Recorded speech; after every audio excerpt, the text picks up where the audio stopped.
Chapter 7: The Bitcoin Network and Payments. In this chapter, we'll present the Bitcoin network, relevant network protocols, and wallets. We will explore different types of wallets that are available for Bitcoin. Moreover, we will examine how the Bitcoin protocol works, as well as the type of messages that are exchanged between nodes during various node and network operations. Also, we will explore some advanced and modern Bitcoin protocols that have been developed to address limitations in the original Bitcoin. Finally, we'll give you an introduction to Bitcoin trading and investment. We will start with a detailed introduction to the Bitcoin network. The Bitcoin network. The Bitcoin network is a peer-to-peer, P2P, network where nodes perform transactions. They verify and propagate transactions in blocks. Nodes called miners also produce blocks. There are different types of nodes on the network. The two main types of nodes are full nodes and simple payment verification, SPV nodes. Full nodes, as the name implies, are implementations of Bitcoin core clients performing the wallet, miner, full blockchain storage, and network routing functions. However, it is not necessary for all nodes in a Bitcoin network to perform all these functions. SPV nodes or lightweight clients perform only wallet and network routing functionality. Some nodes are full blockchain nodes with a complete blockchain, as they are more secure and play a vital role in block propagation, while some nodes perform network routing functions only but do not perform mining or store private keys, the wallet function. Another type of node is solo miner nodes, which can perform mining, store full blockchains, and act as Bitcoin network routing nodes. There are a few non-standard but heavily used nodes. These are called pool protocol servers. These nodes make use of alternative protocols such as the Stratum protocol. These nodes are used in mining pools. Nodes that only compute hashes use the Stratum protocol to submit their solutions to the mining pool. Some nodes perform only mining functions and are called mining nodes. It is possible to run SPV software that runs a wallet and network routing function without a blockchain. SPV clients only download the headers of the blocks while syncing with the network. When required, they can request transactions from full nodes. Verifying transactions is possible by using a Merkle root in the block header with a Merkle branch to prove that the transaction is present in a block in the blockchain. There are also different protocols that have been developed to facilitate communication between Bitcoin nodes. One such protocol is called Stratum. It is a line-based protocol that makes use of plain TCP sockets and human-readable JSON RPC to operate and communicate between nodes. Stratum is commonly used to connect to mining pools. A Bitcoin network is identified by its magic value. Magic values are used to indicate the message's origin network. A list of these values is shown in the following table. A full Bitcoin node performs 4 functions. These are wallet, miner, blockchain, and network routing. We discussed mining and blockchains in the previous chapter, Chapter 6, Introducing Bitcoin. We will focus on the Bitcoin network protocol and wallets in this chapter. Before we examine how the Bitcoin discovery protocol and block synchronization work, we need to understand the different types of messages that the Bitcoin protocol uses. Also note that the latest version of the Bitcoin protocol is 70015. Which was introduced with Bitcoin Core Client 0.19.0.1. There are 27 types of protocol messages in total, but they are likely to increase over time as the protocol grows. The most commonly used protocol messages and an explanation of them are listed as follows. Version. This is the first message that a node sends out to the network, advertising its version and block count. The remote node then replies with the same information and the connection is then established. Verac. This is the response of the version message accepting the connection request. INV. This is used by nodes to advertise their knowledge of blocks and transactions. Get data. This is a response to INV, requesting a single block or transaction identified by its hash. Get blocks. This returns an INV packet containing the list of all blocks starting after the last known hash or 500 blocks. Get headers. This is used to request block headers in a specified range. TX. This is used to send a transaction as a response to the Get Data protocol message. Block. This sends a block in response to the Get Data protocol message. Headers. This packet returns up to 2000 block headers as a reply to the Get Headers request. Get a DDR. This is sent as a request to get information about known peers. ADDR. This provides information about nodes on the network. It contains the number of addresses and address list in the form of an IP address and port number. Ping. This message is used to confirm if the TCP/IP network connection is active. Pong. This message is the response to a ping message confirming that the network connection is live. When a Bitcoin Core node starts up, first it initiates the discovery of all peers. This is achieved by querying DNS seeds that are hard-coded into the Bitcoin Core client and are maintained by Bitcoin community members. This lookup returns a number of DNS-A records. The Bitcoin protocol works on TCP port 8333 by default for the main network and TCP 18333 for testnet. First, the client sends a protocol message, version, which contains various fields such as version, services, timestamp, network address, nonce, and some other fields. The remote node responds with its own version message, followed by a Verac message exchanged between both nodes, indicating that the connection has been established. After this, get ADDR and ADDR messages are exchanged to find the peers that the client does not know. Meanwhile, either the nodes can send a ping message to see whether the connection is still active. Get ADDR and ADDR are message types defined in the Bitcoin protocol. The process is shown in the following diagram of the protocol. This network protocol sequence diagram shows communication between two Bitcoin nodes during initial connectivity. Node A is shown on the left-hand side and Node B on the right. First, Node A starts the connection by sending a version message that contains the version number and current time to the remote peer. Node B. Node B then responds with its own version message containing the version number and current time. Node A and Node B then exchange a Verac message, indicating that the connection has been successfully established.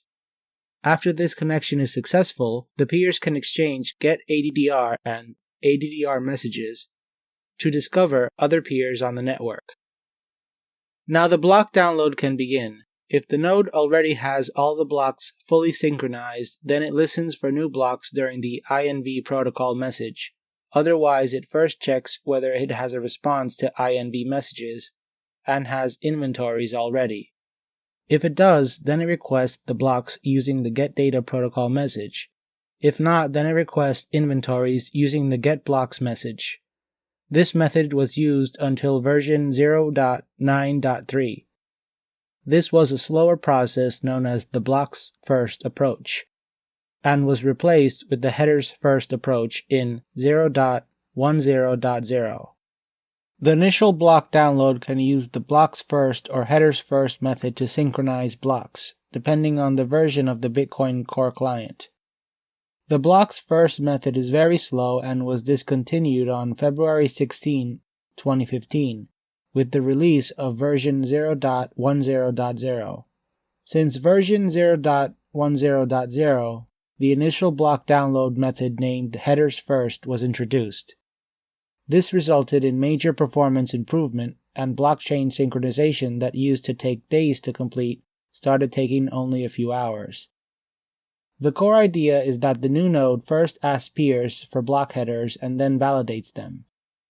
Once this is completed, blocks are requested in parallel from all available peers.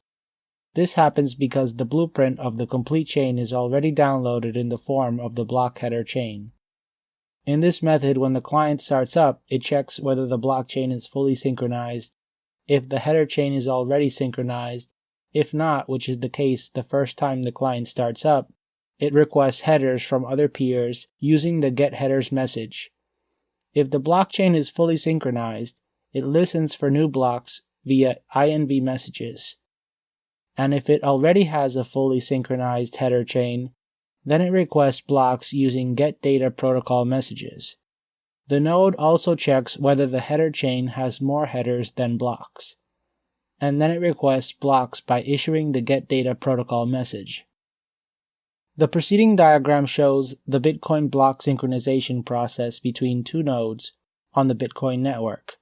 Node A, shown on the left-hand side, is called an initial block download, IBD node, and node B, shown on the right, is called a sync node. IBD node means that this is the node that is requesting the blocks, while sync node means the node where the blocks are being requested from. The process starts by node A first sending the getHeaders message, which is met with a getHeaders message response from the sync node. The payload of the getHeaders message is one or more header hashes. If it's a new node, then there is only the first Genesis block's header hash. Sync node B replies by sending up to 2000 block headers to IBD node A. After this, the IBD node A starts to download more headers from node B and blocks from multiple nodes in parallel. That is, it acts as the IBD and receives multiple blocks from multiple nodes, including node B. If the sync node does not have more headers than 2000 when the IBD node makes a getHeaders request, the IBD node sends a getHeaders message to other nodes. This process continues in parallel until the blockchain synchronization is complete. The getBlockchainInfo and getPeerInfo remote procedure calls, RPCs, were updated with a new functionality to cater for this change. An RPC known as getChainTips is used to list all known branches of the blockchain. This also includes headers-only block. GetBlockchainInfo is used to provide information about the current state of the blockchain. GetPeerInfo is used to list both the number of blocks and the headers that are common between peers. Wireshark can also be used to visualize message exchange between peers and can serve as an invaluable tool to learn about the Bitcoin protocol. A sample of this is shown here. This is a basic example showing the version, Verac, getADDR, ping ADDR, and INV messages. In the details, valuable information such as the packet type, command name, and results of the protocol messages can be seen. A protocol graph showing the flow of data between the two peers can be seen in the preceding screenshot. This can help you understand when a node starts up and what type of messages are used. In the following example, the Bitcoin dissector is used to analyze the traffic and identify the Bitcoin protocol commands. The exchange of messages such as version, getADDR, and getData can be seen in the following example, along with the appropriate comment describing the message name.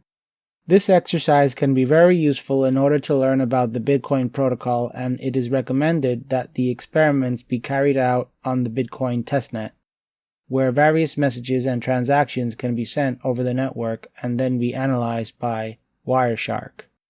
The analysis being performed here by Wireshark shows messages being exchanged between two nodes.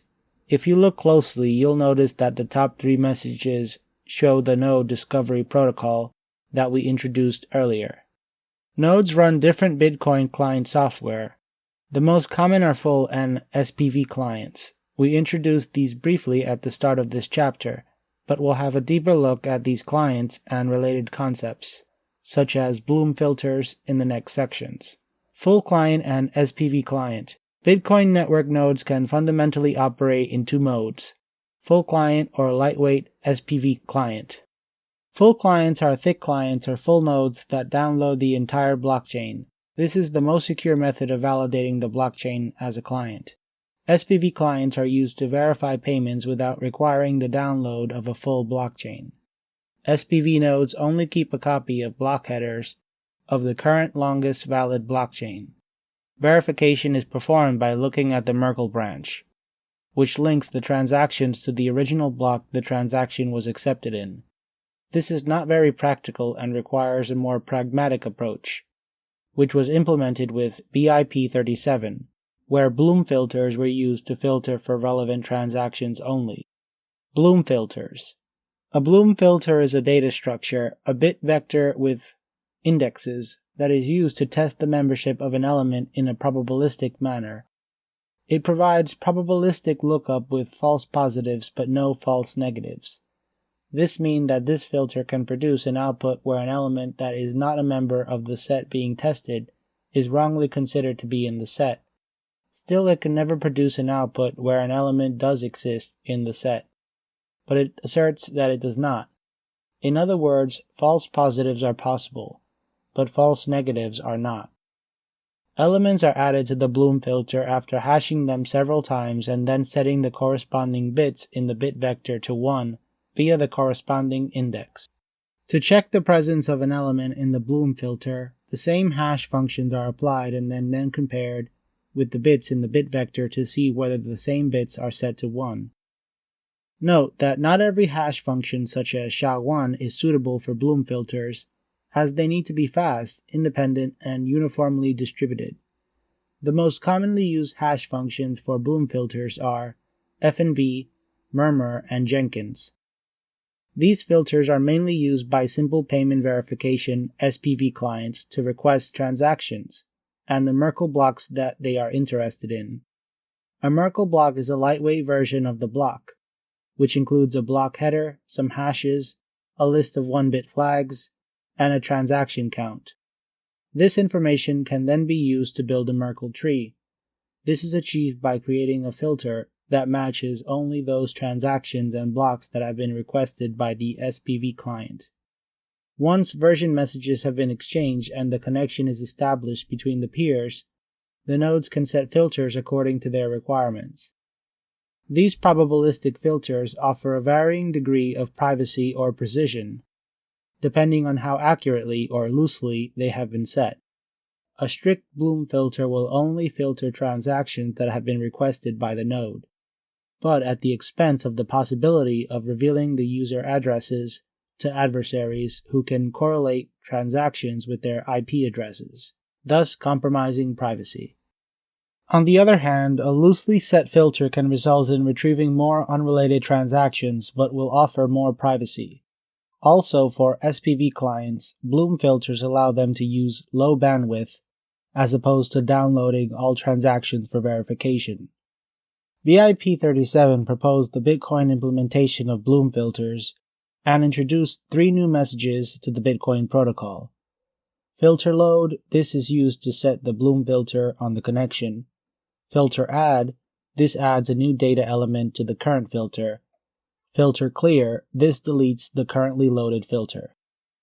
Now we'll move to a different but relevant topic. So far we've discussed that on a Bitcoin network there are full clients, nodes, which perform the function of storing a complete blockchain.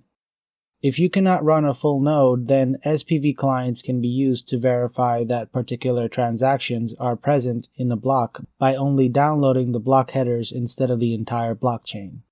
At times, even running in SPV mode is not feasible, especially on low-resource devices such as mobile phones, and the requirement is only to be able to send and receive Bitcoin somehow. For this purpose, wallet software are used that do not require downloading even the block headers. We'll introduce wallets and some different types next. Wallets. The wallet software is used to generate and store cryptographic keys. It performs various useful functions such as receiving and sending Bitcoin, backing up keys, and keeping track of the balance available. Bitcoin client software usually offers both functionalities, Bitcoin client and wallet. On disk, the Bitcoin Core client wallets are stored as a Berkeley DB file. Private keys are generated by randomly choosing a 256-bit number provided by the wallet software. The rules of generation are predefined and were discussed in Chapter 4, Public Key Cryptography. Private keys are generated by randomly choosing a 256-bit number provided by the wallet software. The rules of generation are predefined and were discussed in Chapter 4, Public Key Cryptography.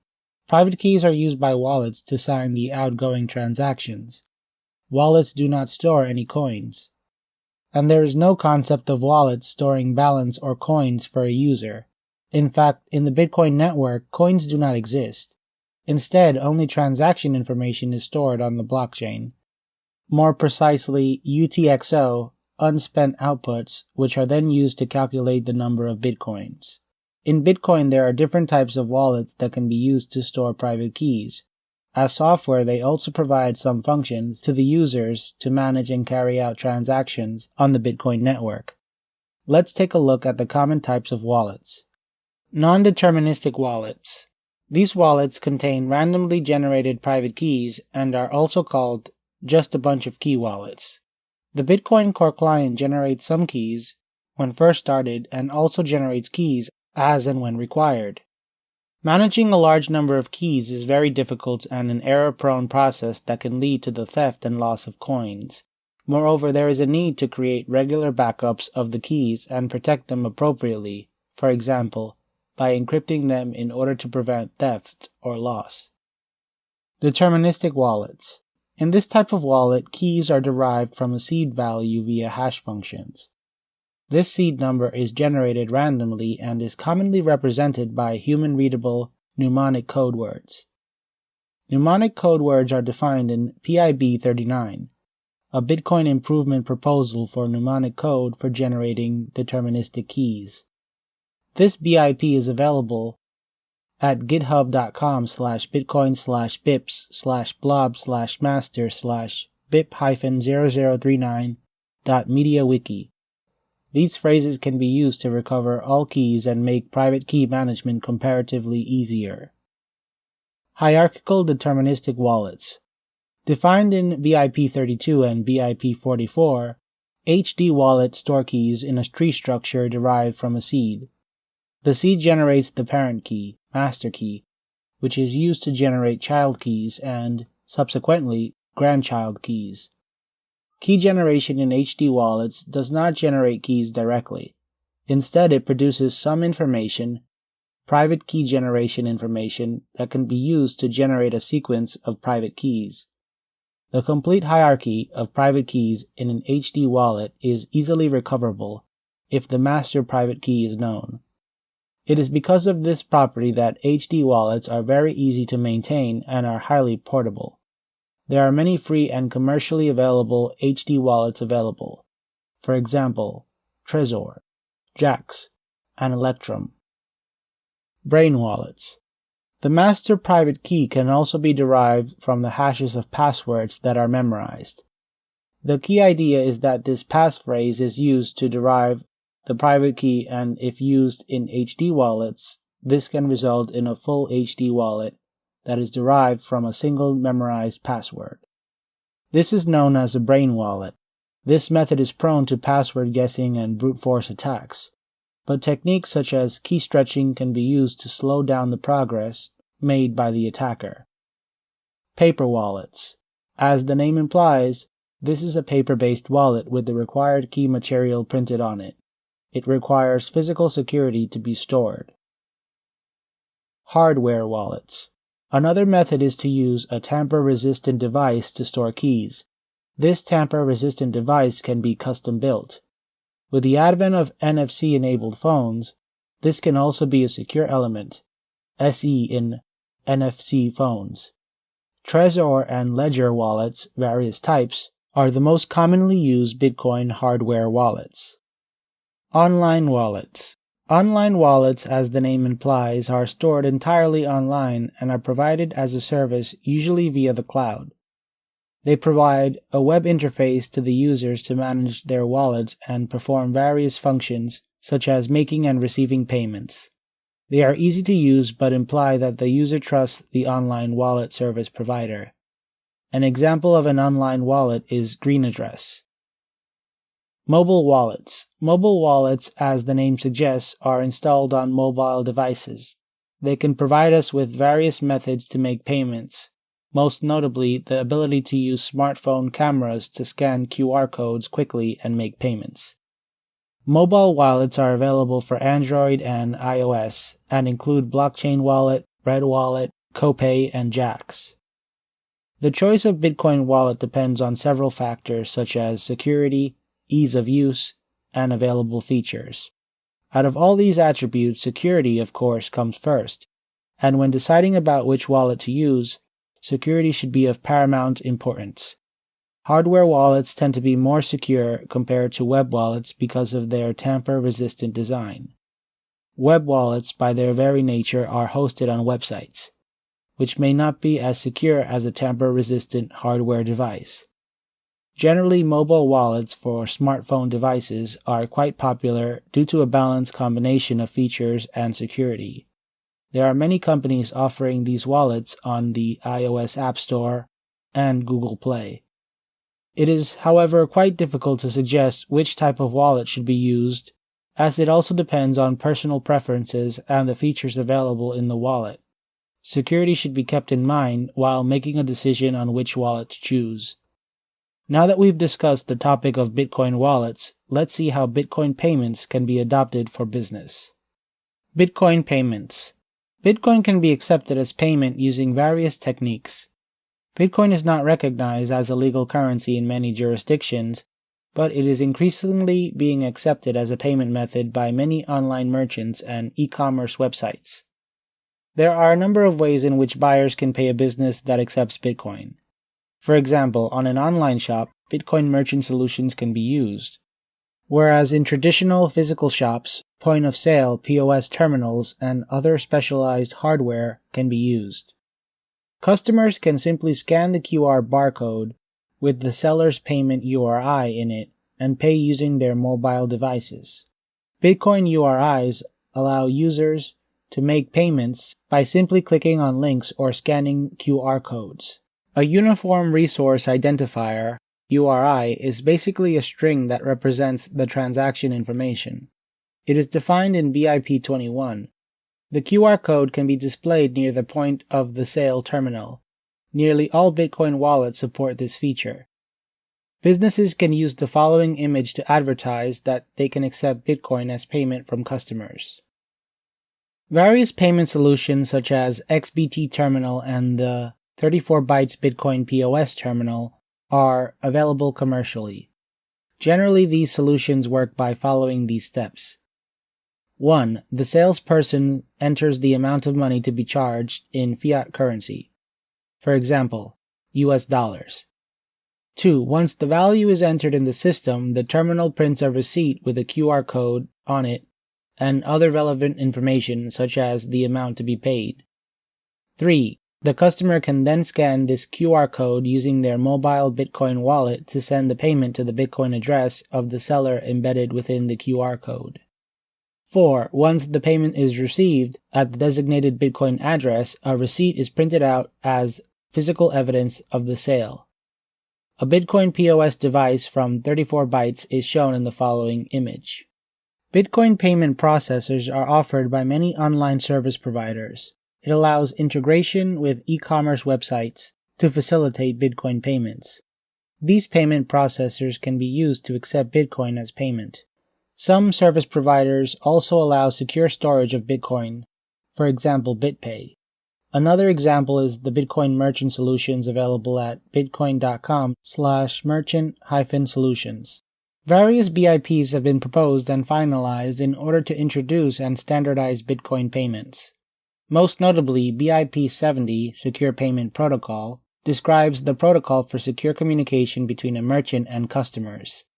This protocol uses X509 certificates for authentication and runs over HTTP and HTTPS.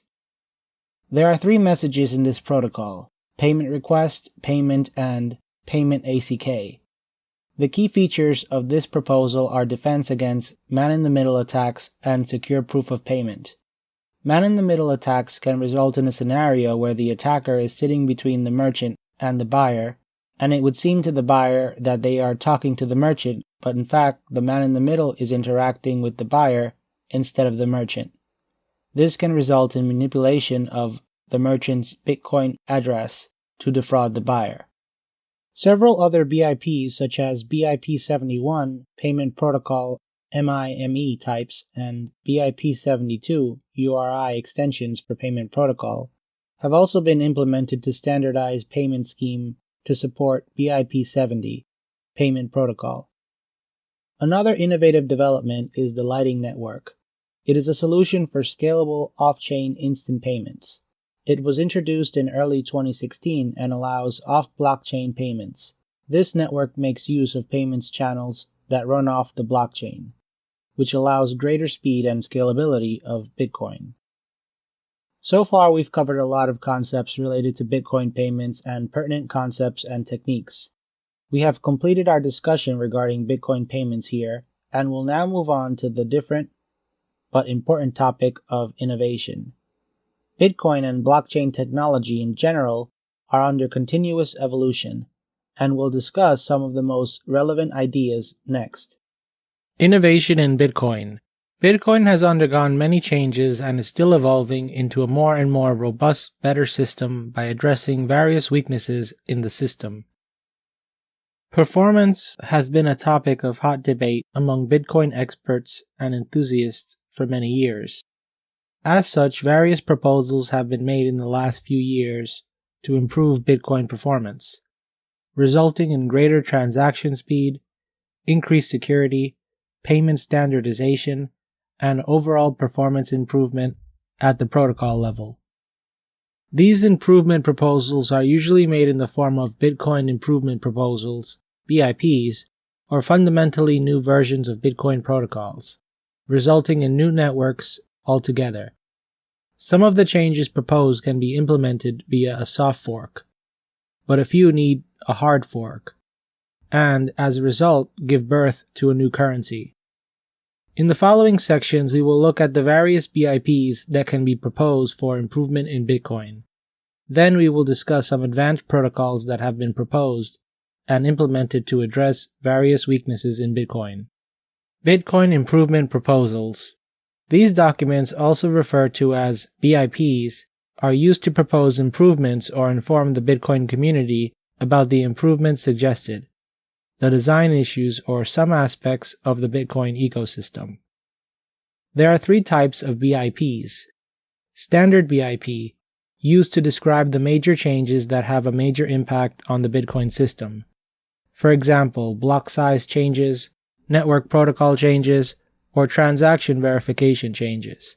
Process BIP. A major difference between standard and process BIPs is that standard BIPs cover protocol changes, whereas process BIPs usually deal with proposing a change in a process that is outside the core Bitcoin protocol. These are implemented only after a consensus among Bitcoin users. Informational BIP. These are usually used to just advise or record some information about the Bitcoin ecosystem, such as design issues. Now that we've provided this brief discussion on Bitcoin improvement and evolution, let's look at some of the excellent ideas that have emerged from research and innovation efforts related to Bitcoin. Advanced protocols. In this section, we'll introduce various advanced protocols that have been suggested or implemented for improving the Bitcoin protocol. For example, transaction throughput is one of the critical issues that need a solution. The Bitcoin network can only process approximately 3 to 7 transactions per second, which is a tiny number compared to other financial networks. For example, the Visa network can process approximately, on average, 24,000 transactions per second. PayPal can process approximately 200 transactions per second, whereas Ethereum can process up to, on average, 20. As the Bitcoin network has grown exponentially over the last few years, these issues have started to grow even further. The difference in processing speed is also shown in the following graph, which shows the scale of difference between Bitcoin and other networks' transaction speeds. The graph uses a logarithmic scale, which demonstrates the vast difference between the networks' transaction speeds. Also, security issues, such as transaction malleability, are of real concern and can result in denial of service. Various proposals have been made to improve the Bitcoin proposal to address various weaknesses. A selection of these proposals will be presented here. Segregated witness. The SegWit or segregated witness is a soft fork-based upgrade of the Bitcoin protocol that addresses weaknesses such as throughput and security in the Bitcoin protocol. SegWit offers a number of improvements as listed here. Fix for transaction malleability due to the separation of signature data from transactional data. In this case, it is no longer possible to modify the transaction ID because it is no longer calculated based on the signature data present within the transaction. By segregating the signature data and transaction data, lightweight clients do not need to download the transactions with all signatures unnecessarily. The transactions can be verified without the useless signatures, which allows for increased bandwidth efficiency. Reduction in transaction signing and verification times, which results in faster transactions. A new transaction hashing algorithm for signature verification has been introduced and is detailed in BIP 0143. Due to this change, the verification time grows linearly with the number of inputs instead of in a quadratic manner, resulting in quicker verification time. Script versioning capability, which allows for easier script language upgrades. The version number is prefixed to the locking scripts to depict the version. This change allows upgrades and improvements to be made to the scripting language, without requiring a hard fork, by just increasing the version number of the script. Increased block size by introducing a weight limit instead of a size limit on the block and the removal of signature data. This concept will be explained in more detail shortly. An improved address format, also called a BC1 address, which is encoded using the BEC32 mechanism instead of base 58. This improvement allows for better error detection and correction. Also, all characters are lowercase, which helps with readability. Moreover, this helps with distinguishing between legacy transactions and SegWit transactions. SegWit was proposed in BIP 141, BIP 143, and BIP 145. It was activated on Bitcoin's main network on August 24, 2017 at block number 481824. The key idea behind SegWit is the separation of signature data from transaction data. That is, a transaction Merkle tree, which results in the size of the transaction being reduced. This change allows the block size to increase up to 4 megabytes in size. However, the practical limit is between 1.6 megabytes and 2 megabytes, instead of a hard size limit of 1 megabyte blocks. SegWit introduced a new concept of a block weight limit. Block weight is a new restriction mechanism where each transaction has a weight associated with it. This weight is calculated on a per transaction basis. The formula used to calculate it is weight equals transaction size without witness data, x3 plus transaction size. Blocks can have a maximum of 4 million weight units. As a comparison, a byte in a legacy 1 megabyte block is equivalent to 4 weight units, but a byte in a SegWit block weighs only 1 weight unit. This modification immediately results in increased block capacity. To spend an unspent transaction output, UTXO, in Bitcoin, a valid signature needs to be provided. In the pre-SegWit scenario, this signature is provided within the locking script, whereas in SegWit, this signature is not part of the transaction and is provided separately. There are 4 types of transactions introduced by SegWit.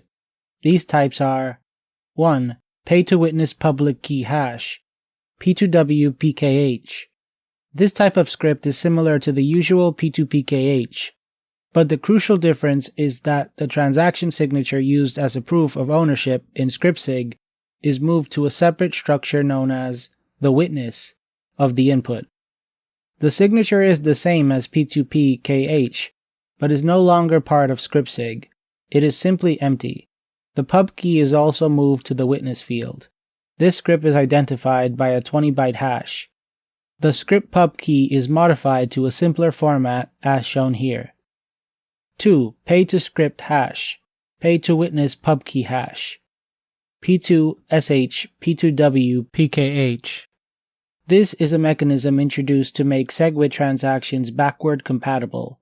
This is made possible by nesting the P2W PKH inside the usual P2SH. 3. Pay-to-witness script hash, P2WSH. This script is similar to legacy P2SH, but the signature and redeem script are moved to the separate witness field. This means that scriptsig is simply empty. This script is identified by a 32-byte SHA-256 hash. P2WSH is a simpler script compared to P2SH and has just two fields. The script pub key is modified as follows. 4. Pay-to-script hash, pay-to-witness script hash, P2SH, P2WSH. Similar to P2SH, P2W PKH, this is a mechanism that allows backward compatibility with legacy Bitcoin nodes. SegWit adoption is still in progress as not all users of the network agree or have started to use SegWit. Next, we'll introduce some other innovative ideas in the Bitcoin space. Not only has the original Bitcoin evolved quite significantly since its introduction, but there are also new blockchains that are either forks of Bitcoin or novel implementations of the Bitcoin protocol with advanced features. Bitcoin Cash. Bitcoin Cash increases the block limit to 8 megabytes. This change immediately increases the number of transactions that can be processed in one block to a much larger number compared to the 1 megabyte limit in the original Bitcoin protocol. It uses proof of work POW as a consensus algorithm, and mining hardware is still ASIC based. The block interval is changed from 10 minutes to 10 seconds and up to 2 hours. It also provides a replay protection and wipeout protection, which means that because BCH uses a different hashing algorithm, it prevents it being replayed on the Bitcoin blockchain. It also has a different type of signature compared to Bitcoin to differentiate between two blockchains. Bitcoin Unlimited. Bitcoin Unlimited increases the size of the block without setting a hard limit. Instead, miners come to a consensus on the block size cap over a period of time. Other concepts such as extremely thin blocks and parallel validation have also been proposed in Bitcoin Unlimited. Extremely thin blocks allow for faster block propagation between Bitcoin nodes. In this scheme, the node requesting blocks send a getData request along with a Bloom filter to another node. The purpose of this Bloom filter is to filter out the transactions that already exist in the memory pool, mempool, of the requesting node. The node then sends back a thin block only containing the missing transactions.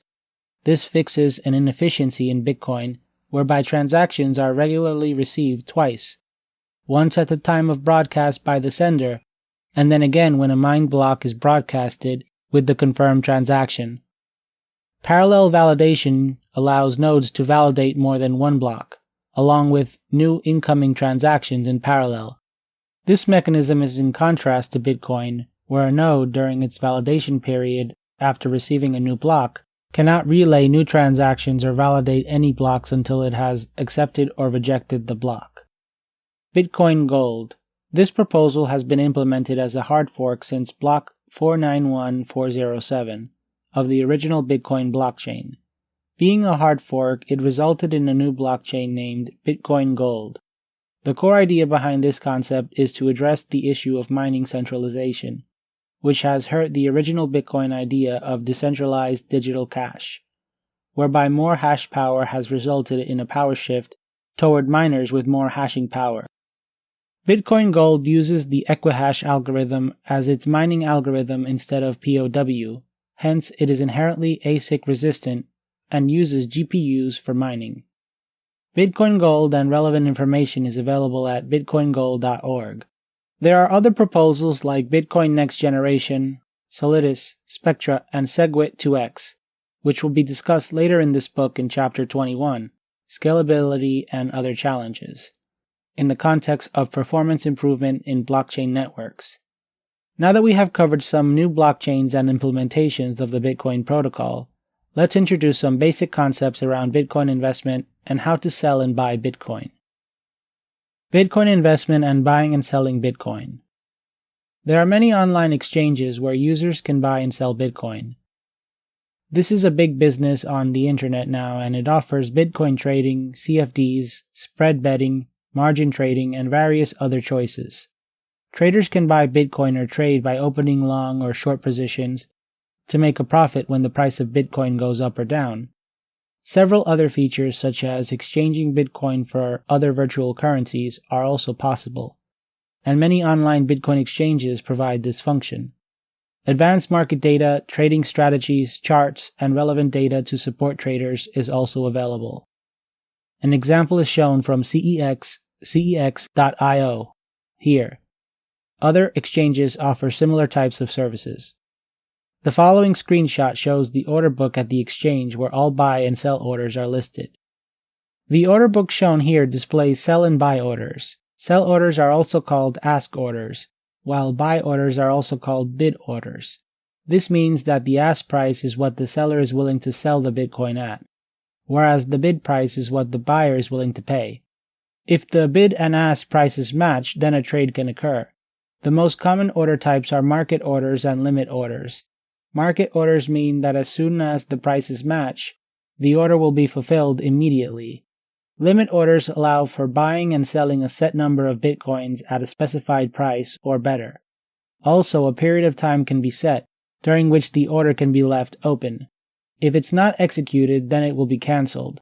We will introduce trading concepts in more detail in Chapter 18, Tokenization. Summary. We started this chapter with an introduction to the Bitcoin network, followed by a discussion on Bitcoin node discovery and block synchronization protocols. Moreover, we presented different types of network messages. Then we examined different types of Bitcoin wallets and discussed the various attributes and features of each type.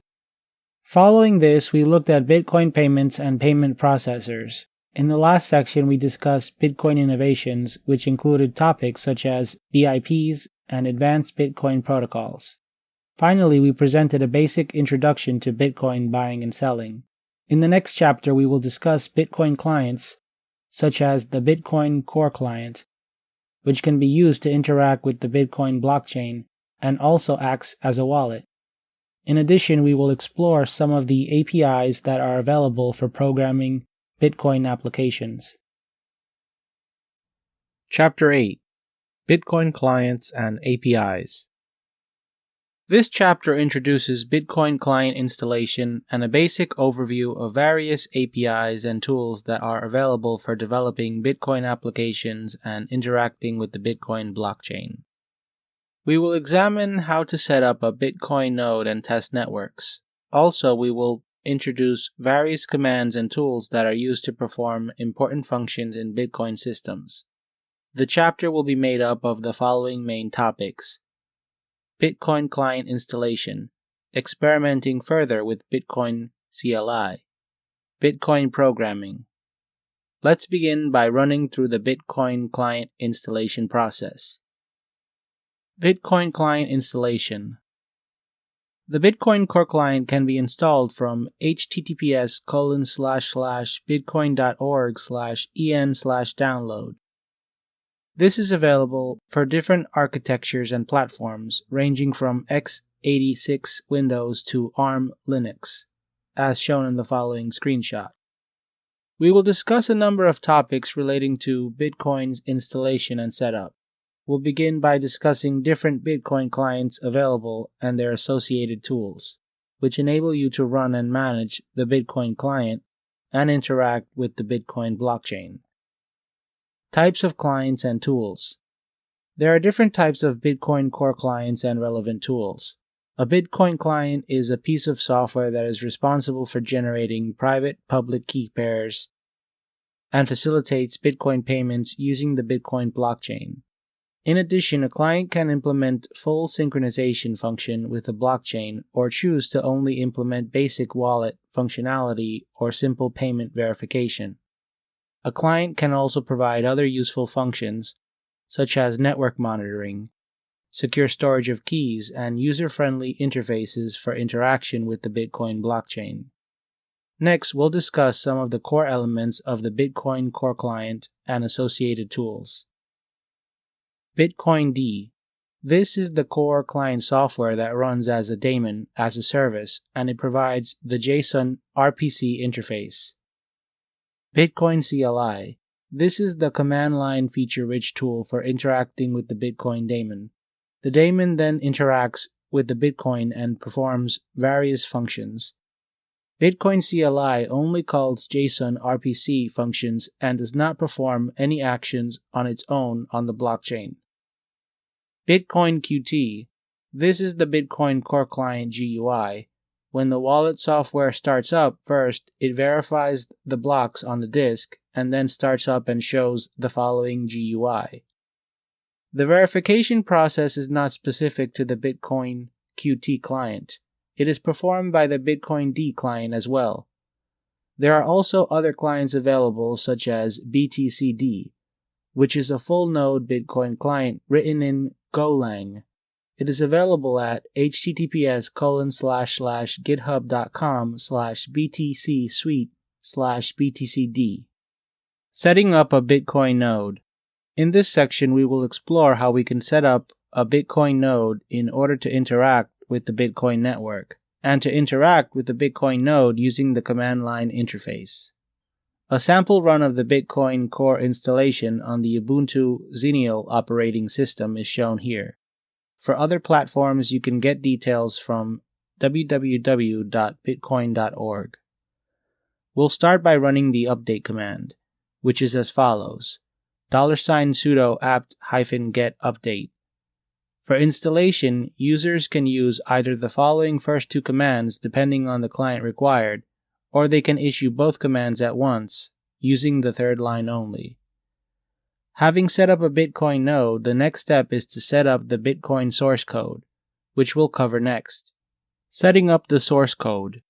The Bitcoin source code can be downloaded and compiled if users wish to participate in the Bitcoin code or for learning purposes. The git command can be used to download the Bitcoin source code. Change the directory to Bitcoin. After the preceding steps are completed, the code can be compiled. Setting up bitcoin.conf. The bitcoin.conf file is a configuration file that is used by the Bitcoin Core client to save configuration settings. All command line options for the Bitcoin D client, with the exception of the -conf switch, can be set up in the configuration file. And when Bitcoin-Qt or Bitcoin D starts up, it will take the configuration information from that file. In Linux systems, this is usually found in $home/.bitcoin/, but it can also be specified in the command line using the -conf =file switch to the Bitcoin D Core client software. A detailed example configuration is available at github.com/bitcoin/bitcoin/blob/master/share/example/bitcoin.conf. Now that we have set up the Bitcoin client, let's see how to start up the Bitcoin client for use. Starting up a node in the testnet.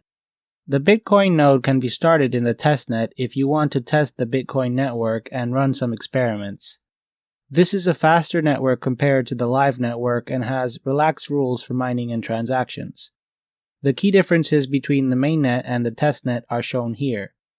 Various faucet services are also available for the Bitcoin test network. These services are used to get some test Bitcoin for testnet accounts. A list of faucets is available here at the Bitcoin Wiki. The availability of test coins is very useful for experimentation on the testnet. The command line to start up the Bitcoin testnet is as follows. To run the Bitcoin daemon for the testnet, $bitcoind -testnet-daemon. To run the Bitcoin command line interface, $bitcoin-CLI-testnet $. To allow the Bitcoin GUI to run in the testnet, $bitcoin-qt-testnet. A sample run is shown here. 1. Start up the Bitcoin node in daemon as a background process mode on the testnet. 2. Check the number of blocks and difficulty. Note that there is a long list of various commands that the Bitcoin client supports. This is just an example to show how the Bitcoin command line interface works. 3. A complete list of commands can be obtained by running the following command. 4. We now can stop the Bitcoin daemon by using the command shown here. $Bitcoin-CLI-testnet stop. With this, we have completed a basic introduction to the Bitcoin testnet. We will do some more experimentation with this shortly, but first we will look at another mode in which the Bitcoin node can run and which is especially useful for testing purposes. Starting up a node in regtest. Regtest mode, regression testing mode, can be used to create a local private blockchain for testing purposes. In this mode, the user can control block generation for experimentation and testing, and a number of blocks with no value can be generated. The following commands can be used to start up a node in regtest mode. 1. Start up the Bitcoin daemon in regtest mode. $BitcoinD-regtest-daemon. 2. Check the balance. 3. Generate blocks and addresses. The reason why we generated 200 blocks in the preceding command is because on a regtest, a block must have 100 confirmations before the associated reward can be utilized. Therefore, we must generate more than 100 blocks to get access to this reward. In this command, we have generated 200 blocks, which will generate 5,000 Bitcoin, due to the miner reward of 50 Bitcoin. 4. Now we can get the balance by running the following command. $Bitcoin-CLI-regtest get balance. 5. Run a command, for example, get mining info. 6. We can also get information about the blockchain by using the following command. $Bitcoin-CLI-regtest get blockchain info. 7. Stop the Bitcoin daemon. $Bitcoin-CLI-regtest stop. If you want to delete the previous regtest node and start a new one, simply delete the directory named regtest under your computer's home directory. On a Mac, Mac OS, it is located at $home library application support/Bitcoin. After deleting the regtest directory, run the command shown in the first step again in this section to create a new regtest environment. In this section, we covered how to start up a Bitcoin node in test and development, regtest, modes, and how to interact with the Bitcoin blockchain using the Bitcoin-CLI, the command line tool for the Bitcoin client. Next, we will experiment further with some Bitcoin commands and interfaces. Experimenting further with Bitcoin-CLI. As we've seen so far, Bitcoin-CLI is a powerful and feature-rich command line interface available with the Bitcoin Core client and can be used to perform various functions using the RPC interface provided by the Bitcoin Core client. We will now see how to send Bitcoin to an address using the command line.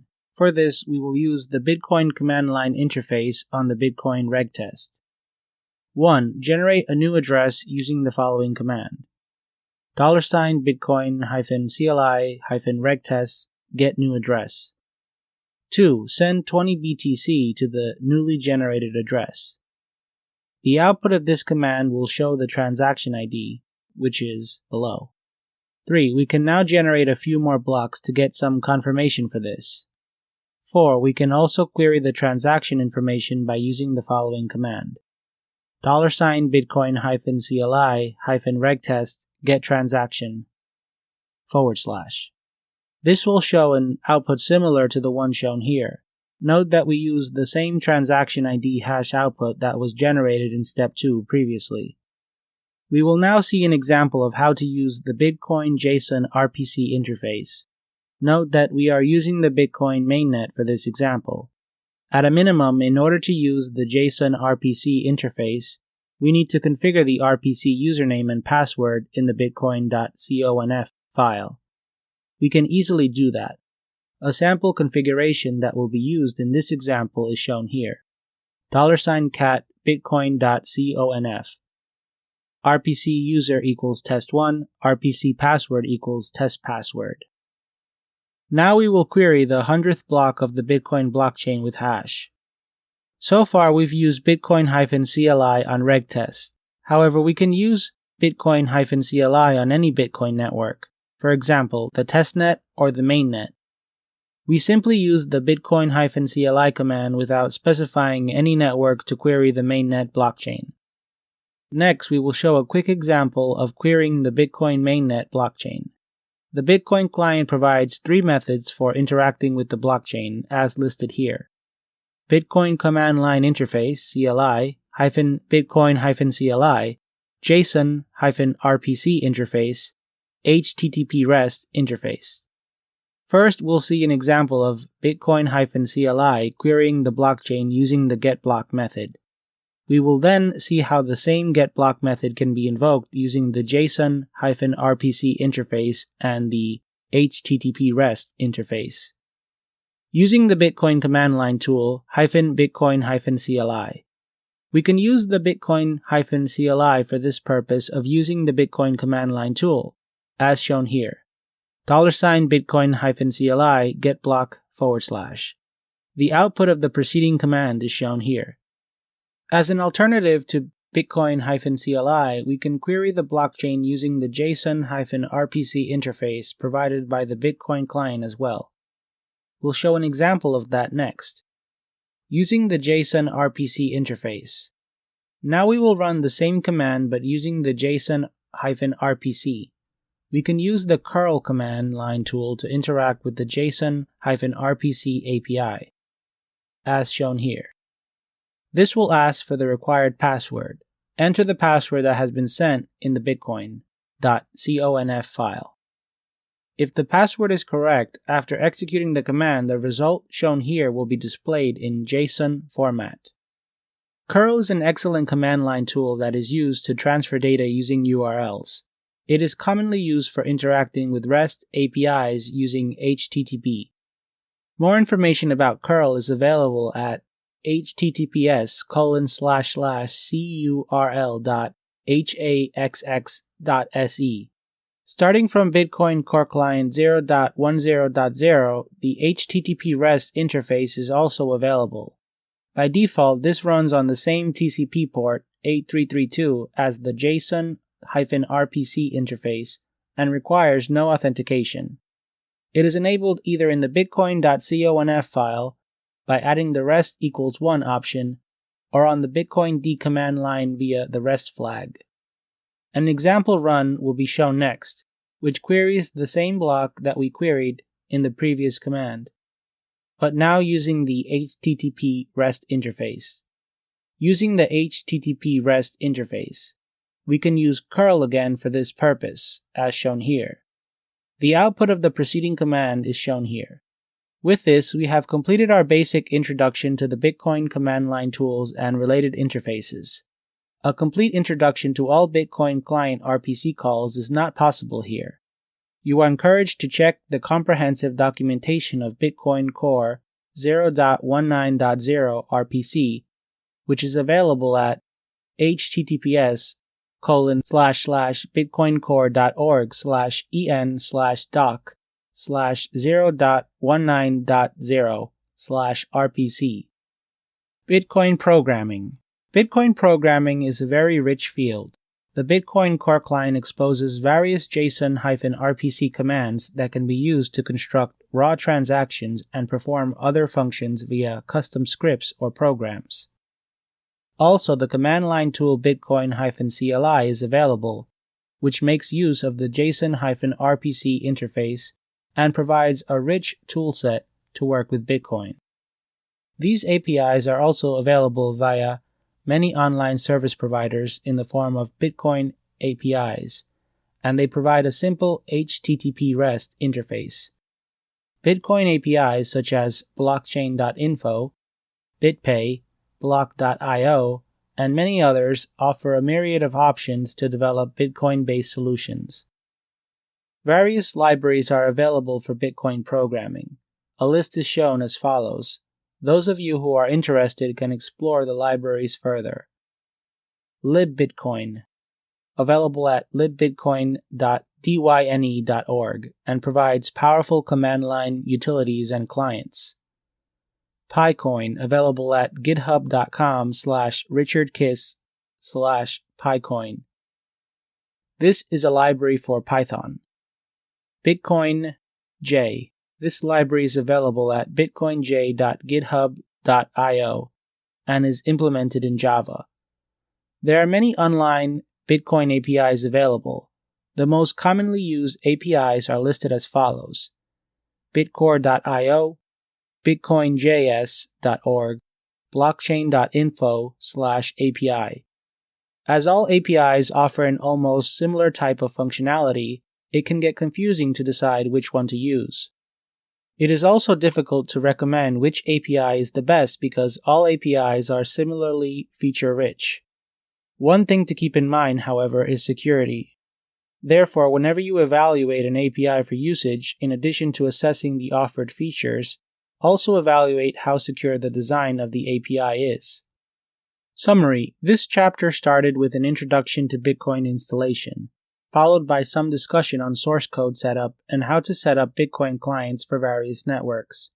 After this, we examined various command line options available in Bitcoin clients. Lastly, we saw which APIs are available for Bitcoin programming and the main points to keep in mind while evaluating APIs for usage.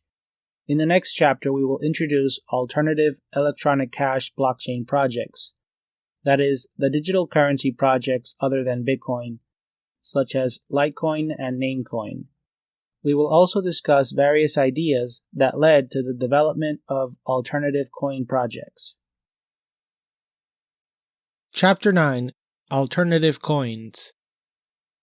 Since the initial success of Bitcoin, many alternative currency projects have been launched. Bitcoin was released in 2009, and the first alternative coin project, named Namecoin, was introduced in 2011. In 2013 and 2014, the alternative coins altcoin market grew exponentially, and many different types of alternative coin projects were started. A few of those became a success, whereas many were unpopular due to less interest, and as a result, they did not succeed. A few were pump and dump scams that surfaced for some time but soon disappeared. Alternative approaches to Bitcoin can be divided broadly into two categories, based on the primary purpose of their development. If the primary goal is to build a decentralized blockchain platform, they are called alternative chains. If the sole purpose of the alternative project is to introduce a new virtual currency, it is called an altcoin. Alternative blockchains are discussed in detail in this book's bonus online content pages. Here. This chapter is mainly dedicated to the foundations and features of altcoins, whose primary purpose is to introduce a new virtual currency, coin, although some material will also be presented on the topic of alternative protocols built on top of Bitcoin to provide various services. These include concepts such as Namecoin, covered in this book's bonus content repository, the primary purpose of which is to provide decentralized naming and identity services instead of currency. Introducing altcoins. Currently, as of mid-2020, there are thousands of altcoins on the market, and they hold some monetary value, such as Namecoin, Zcash, Litecoin, and many others. Zcash is a more successful altcoin, introduced in 2016. On the other hand, Primecoin did not gain much popularity, but it is still in use. Many of these alternative projects are direct forks of Bitcoin source code, although some have been written from scratch. Some altcoins set out to address Bitcoin limitations such as privacy. Some others offer different types of mining, changes in block times, and distribution schemes. By definition, an altcoin is generated in the case of a hard fork. If Bitcoin has a harder fork, then the other, older chain is effectively considered another coin.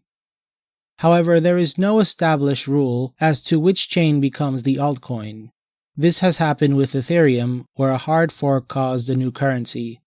Ethereum Classic (ETC) to come into existence in addition to the Ethereum ETH currency. Ethereum Classic is the old chain and Ethereum is the new chain after the fork. Such a contentious hard fork is not desirable for a few reasons. First, it is against the true spirit of decentralization as the Ethereum Foundation, a central entity, decided to go ahead with the hard fork, even though not everyone agreed to the proposition. Second, it also splits the user community due to disagreement over the hard fork. Although a hard fork in theory generates an altcoin, it is limited in what it can offer because even if the change results in a hard fork, usually there are no drastic changes around the fundamental parameters of the coin. They typically remain the same. For this reason, it is desirable to either write a new coin from scratch or fork the Bitcoin or another coin's source code to create a new currency with the desired parameters and features. Altcoins must be able to attract new users, trades, and miners.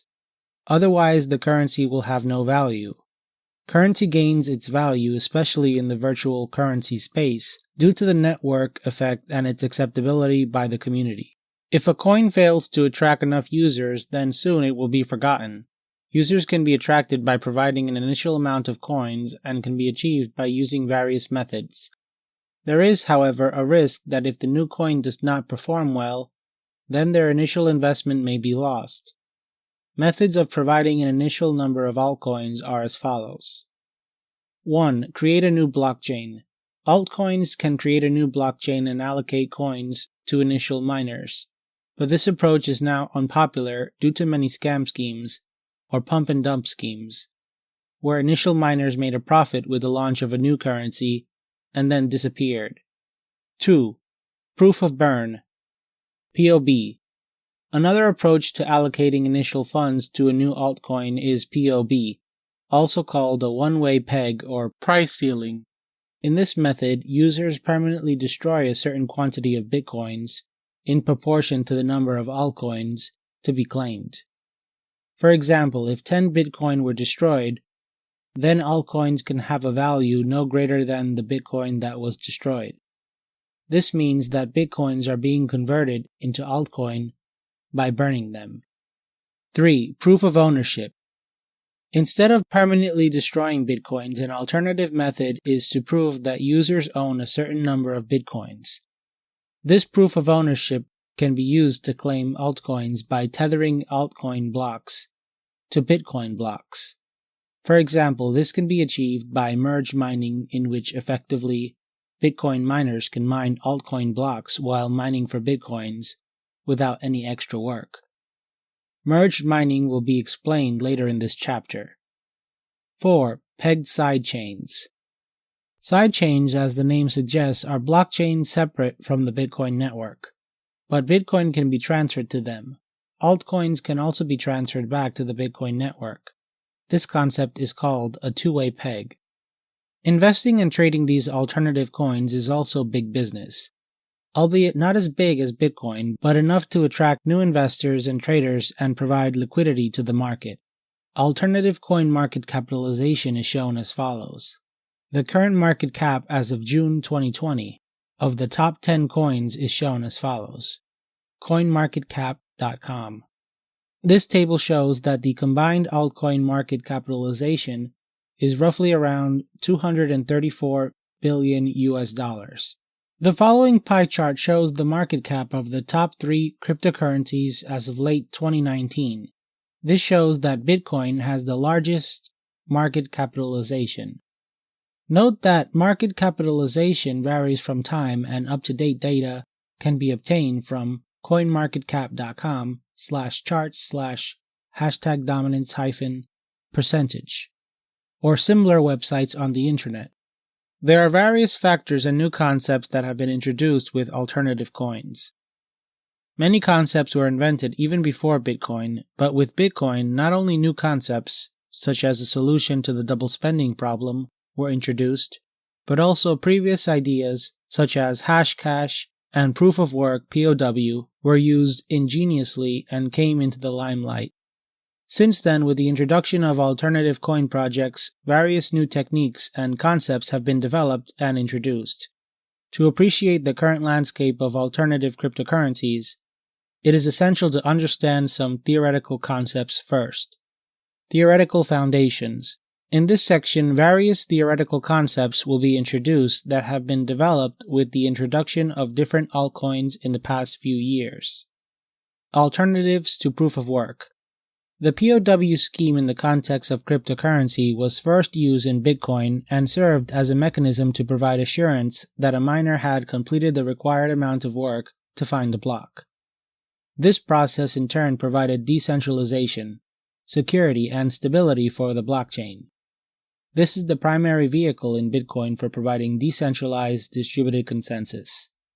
POW schemes are required to have a much desired property called progress freeness, which means that the reward for consuming computational resources should be random and proportional to the contribution made by the miners.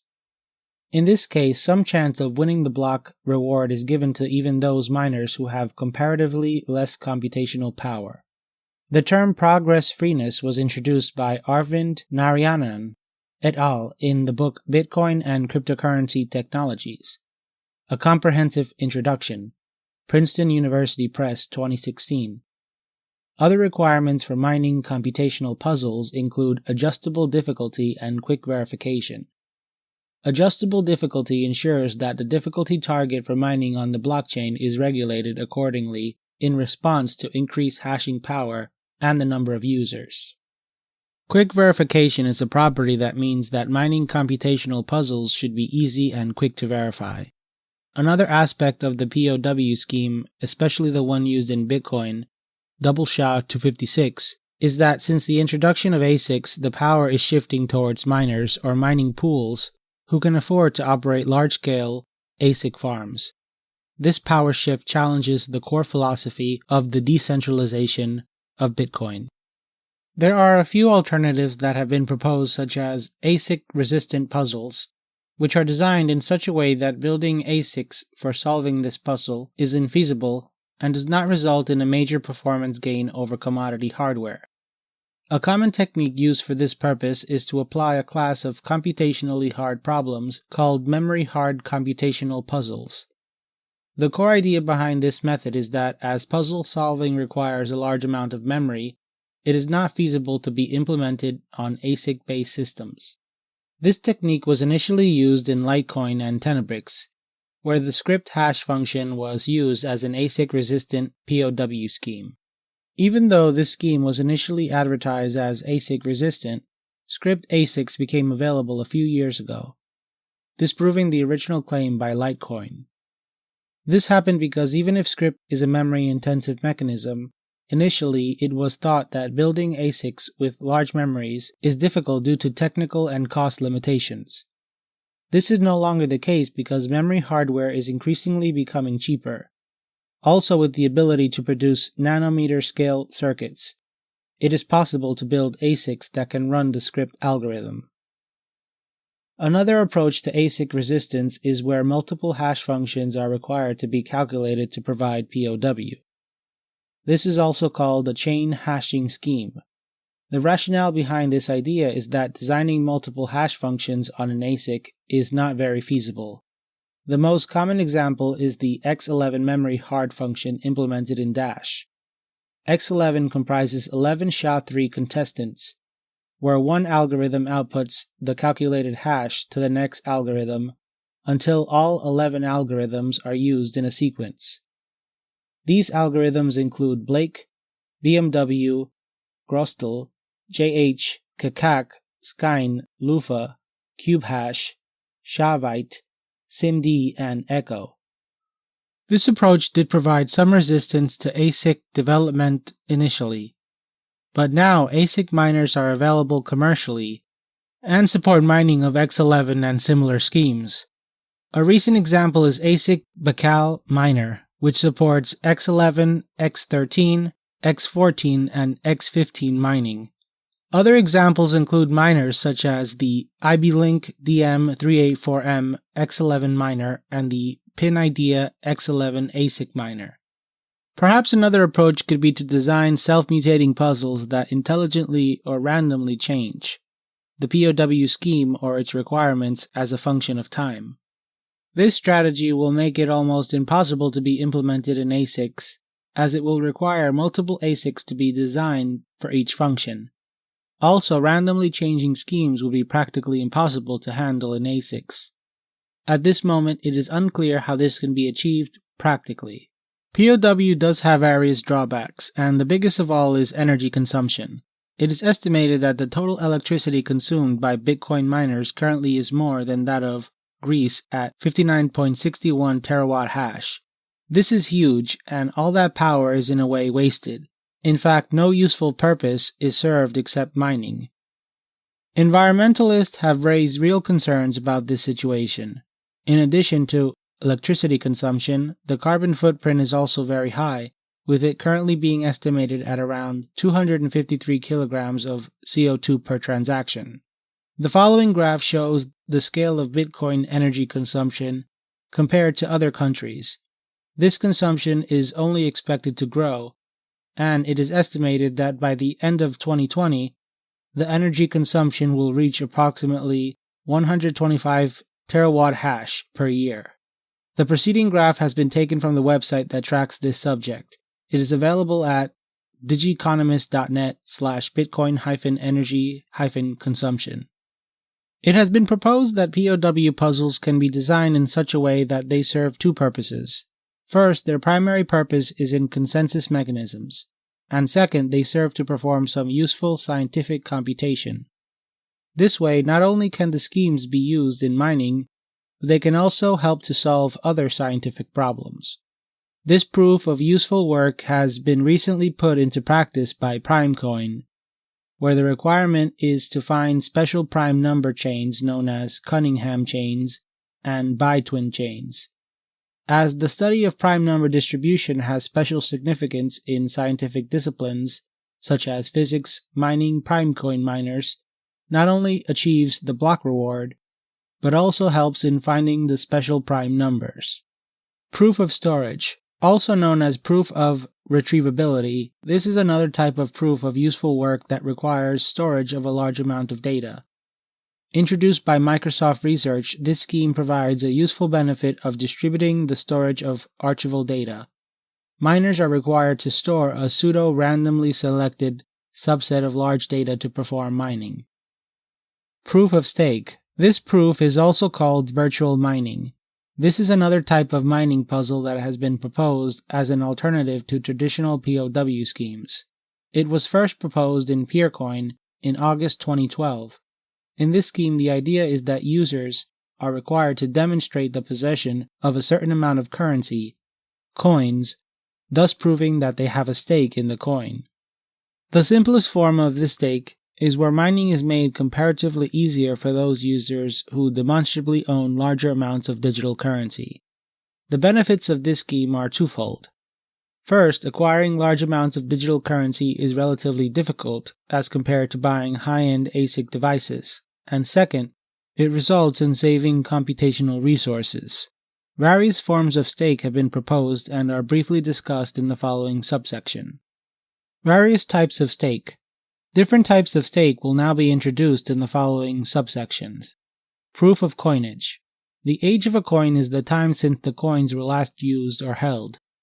This is a different approach from the usual form of POS, where mining is made easier for users who have the highest stake in the altcoin. In the coinage-based approach, the age of the coinage, is reset every time a block is mined. The miner is rewarded for holding and not spending coins for a period of time. This mechanism has been implemented in Peercoin, combined with POW in a creative way. The difficulty of mining puzzles, POW, is inversely proportional to the coinage, meaning that if miners consume some coinage using coin-stake transactions, then the POW requirements are relieved. Proof of deposit, POD. This is a type of POS. The core idea behind this scheme is that newly minted blocks by miners are made unspendable for a certain period. More precisely, the coins get locked for a set number of blocks during the mining operation, The scheme works by allowing miners to perform mining at the cost of freezing a certain number of coins for some time. Proof of burn, POB. As an alternate expenditure to computing power, POB in fact destroys a certain number of bitcoins to get equivalent altcoins. This is commonly used when starting up a new coin project as a means to provide a fair initial distribution. This can be considered an alternative mining scheme where the value of the new coins comes from the fact that previously a certain number of coins have been destroyed. Proof of activity, POA. This scheme is a hybrid of POW and POS. In this scheme, blocks are initially produced using POW, but then each block randomly assigns 3 stakeholders that are required to digitally sign it. The validity of subsequent blocks is dependent on the successful signing of previously random chosen blocks. There is, however, a possible issue known of the nothing at stake problem, where it would be trivial to create a fork of the blockchain. This is possible because in POW, appropriate computational resources are required to mine, whereas in POS there is no such requirement. As a result, an attacker can try to mine on multiple chains using the same coin. Non-outsourceable puzzles. The key motivation behind this puzzle is to develop resistance against the development of mining pools. Mining pools, as previously discussed, offer rewards to all participants in proportion to the computing power they consume. However, in this model, the mining pool operator is the central authority to whom all the rewards go and who can enforce specific rules. Also, in this model, all miners only trust each other because they are working toward a common goal, in the hope of the pool manager getting the reward. Non-outsourceable puzzles are a scheme that allows miners to claim rewards for themselves.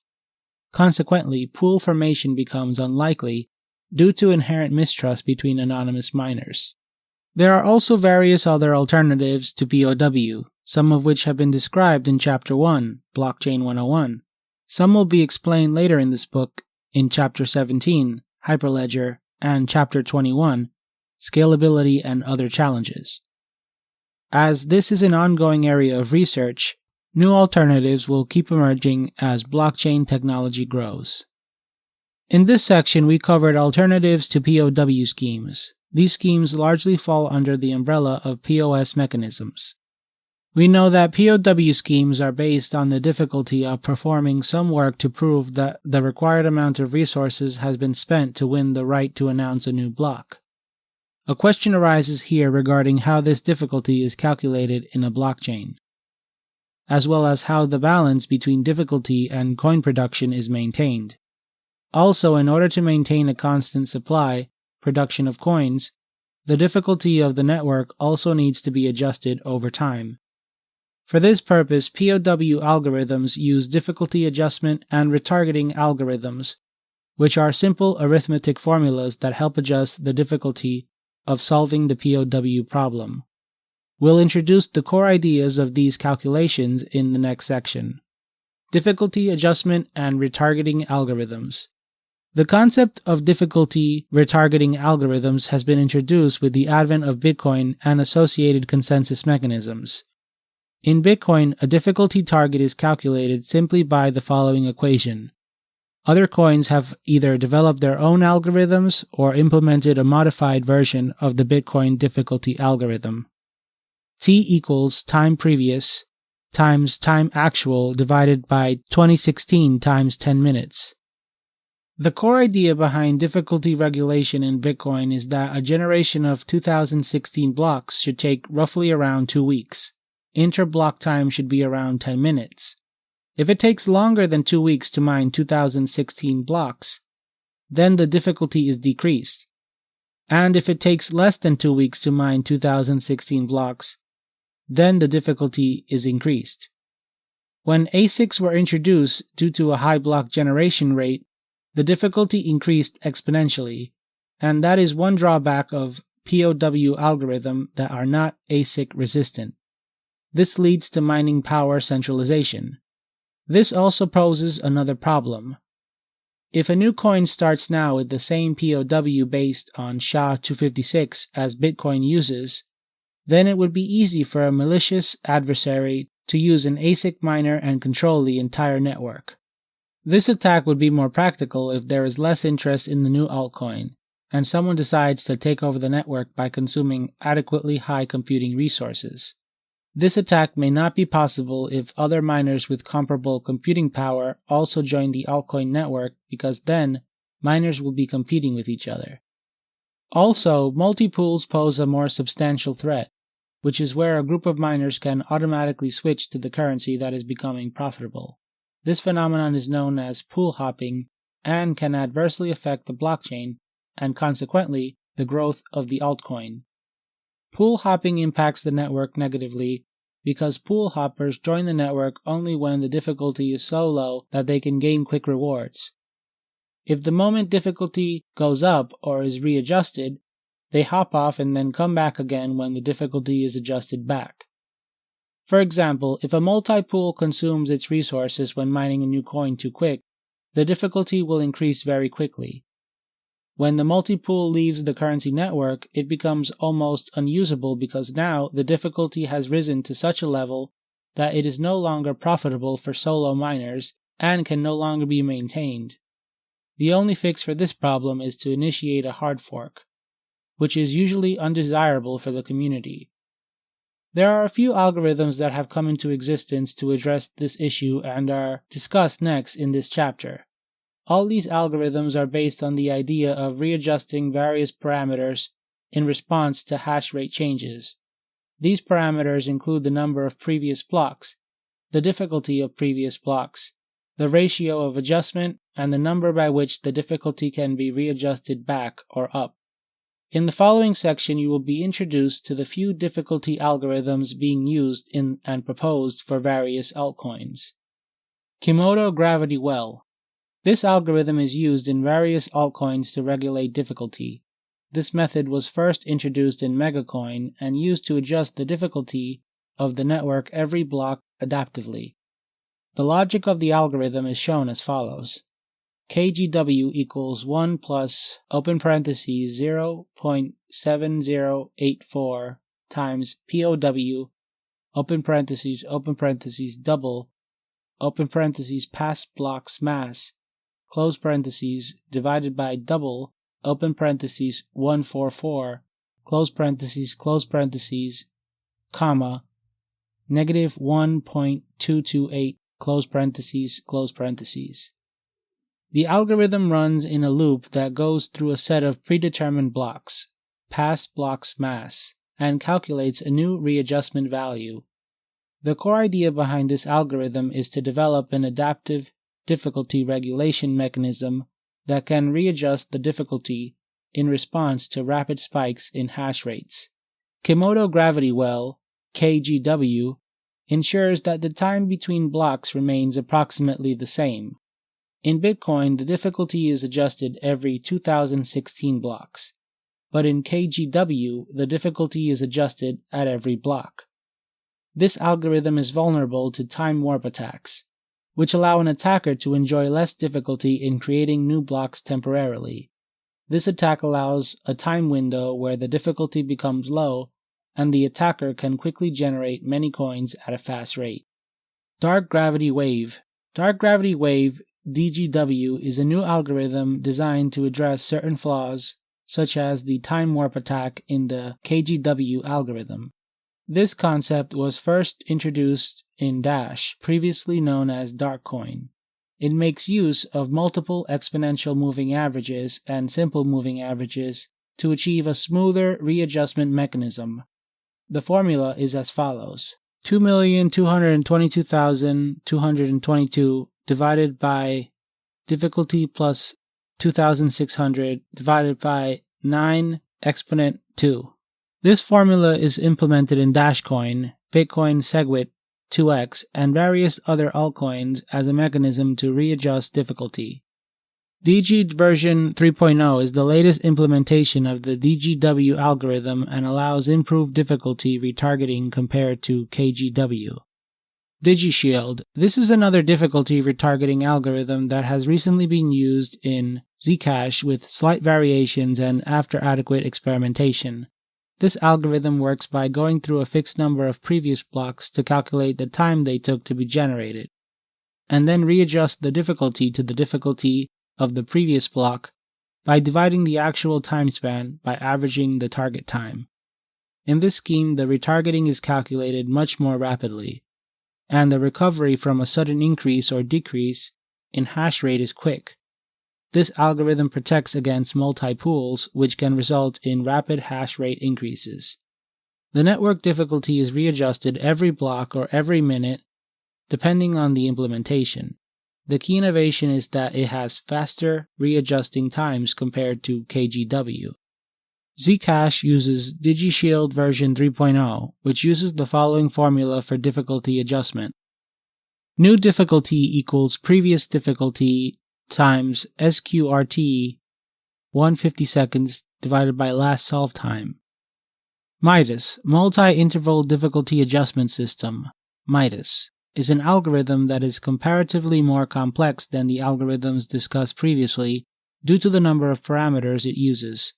This method responds much more rapidly to abrupt changes in hash rates. This algorithm also protects against time warp attacks. This concludes our introduction to various difficulty adjustment algorithms. Many alternative cryptocurrencies and protocols have emerged as an attempt to address various limitations in Bitcoin. We will introduce some of these now. Bitcoin limitations. Various limitations in Bitcoin have also sparked some interest in altcoins. Some alternative coins were explicitly developed to address shortcomings in Bitcoin. The most prominent and widely discussed limitation is the lack of anonymity in Bitcoin. We will now discuss some of the limitations of Bitcoin. Privacy and anonymity. As the blockchain is a public ledger of all transactions and is openly available, it becomes easy to analyze it. When combined with traffic analyses, transactions can be linked back to their source IP addresses, thus possibly revealing a transaction's originator. This is a big concern from a privacy point of view. In the Bitcoin domain, it is a recommended and common practice to generate a new address for every transaction, which allows some level of unlinkability. However, this is not enough, and various techniques were developed and successfully used to trace the flow of transactions throughout the network and link them back to their originator. These techniques analyze blockchains by using transaction graphs, address graphs, and entity graphs, which facilitate linking users back to the transactions, thus raising privacy concerns. The techniques mentioned earlier can be further enriched by using publicly available information. For example, public internet forum users' Bitcoin addresses about transactions and linking them to the actual users. There are open source block parsers available that can be used to extract transaction information, balances, and scripts from the blockchain database. Various proposals have been made to address the privacy issue in Bitcoin. These proposals fall into three categories: mixing protocols, third-party mixing networks, and inherent anonymity. A brief discussion of each category is presented as follows. Mixing protocols. These schemes are used to provide anonymity to Bitcoin transactions. In this model, a mixing service provider, an intermediary, or a shared wallet is used. Users send coins to this shared wallet as a deposit, and then the shared wallet can send some other coins of the same value deposited by some other users to the destination. Users can also receive coins that were sent by others via this intermediary. This way, the link between outputs and inputs is no longer there, and transaction graph analysis will not be able to reveal the actual relationship between senders and receivers. CoinJoin is one example of mixing protocols, where two transactions are joined together to form a single transaction while keeping the inputs and outputs unchanged. The core idea behind CoinJoin is to build a shared transaction that is signed by all participants. This technique improves privacy for all participants involved in the transactions. Third-party mixing protocols. Various third-party mixing services are available, but if the service is centralized, then it poses the threat of tracing the mapping between the senders and receivers. This is because the mixing service knows about all inputs and outputs. In addition to this, fully centralized miners pose the risk of the administrators of the service stealing the coins. Various services with varying degrees of complexity, such as coin shuffle, CoinMux, and DarkSend in Dash Coin are available that are based on the idea of coin join mixing transactions. Coin Shuffle is a decentralized alternative to traditional mixing services as it does not require a trusted third party. Coin join based schemes, however, have some weaknesses, most prominently the possibility of launching a denial of service attack by users who committed to signing the transactions initially but now are not providing their signature, thus delaying or stopping joint transactions altogether. Inherent anonymity. This category includes coins that support privacy inherently and is built into the design of the currency. The most popular is Zcash, which uses zero-knowledge proofs, ZKPs, to achieve anonymity. We discussed ZKPs in Chapter 4, Public Key Cryptography, and will discuss them in more detail in the section on Zcash in this chapter. Other examples include Monero, which makes use of ring signatures to provide anonymity services. Other schemes that have been proposed for Bitcoin privacy include CoinSwap, Tumblebit, Dandelion. We will discuss each of these next. CoinSwap. CoinSwap is a privacy mechanism that is based on the idea of atomic swaps. Atomic swaps allow two parties to exchange coins without requiring a trusted third party. CoinSwap can also be used for cross-chain swaps. CoinSwap works by utilizing a third party in the transaction flow and also requires private communication channeled between all parties. This way, the addresses of the sender and the receiver cannot be linked. This third party receives funds from the sender and sends them to the receiver. The technique here is that the third party pays funds to the receiver by using a totally different source of funds, thus disconnecting the link between the sender and the receiver. This disconnection between the sender and the receiver results in providing an unlinkable transaction and thus privacy. The sender uses multi-signature transactions, usually 2 of 2, sender and third party, to allow transactions to be spent, while the receiver also requires multi-signature transactions, usually 2 of 2, receiver and third party, for transactions to be spent. In other words, the sender and the third party will sign the transaction output to send the Bitcoin to the third party, while the receiver and the third party will sign the transaction output to send the Bitcoin to the receiver. CoinSwap uses hash-locked transactions where a pre-image of the hash is required to unlock the transaction. Using hash-locked transactions prevents the third party from stealing the Bitcoin. Tumblebit. The Tumblebit protocol was introduced in 2016. Tumblebit is fully compatible with the Bitcoin protocol. It is an anonymous, fast, and off-chain payments unlinkability protocol that allows parties to transfer funds via an untrusted third party or intermediary called a tumbler. In this protocol, even the tumbler is unable to de-anonymize the payers and payees involved in a payment. It involves using two fair exchange protocols that prevent any malicious activity, such as cheating participants or the tumbler. Tumblebit relies on a protocol called RSA Puzzle Solver, which allows a payer to make payments to the tumbler. Unless tumbler solves this RSA puzzle, it cannot claim any Bitcoin paid by the payer. Another fair exchange protocol called the Puzzle Promise Protocol is used between the tumbler and the payee to claim the payment.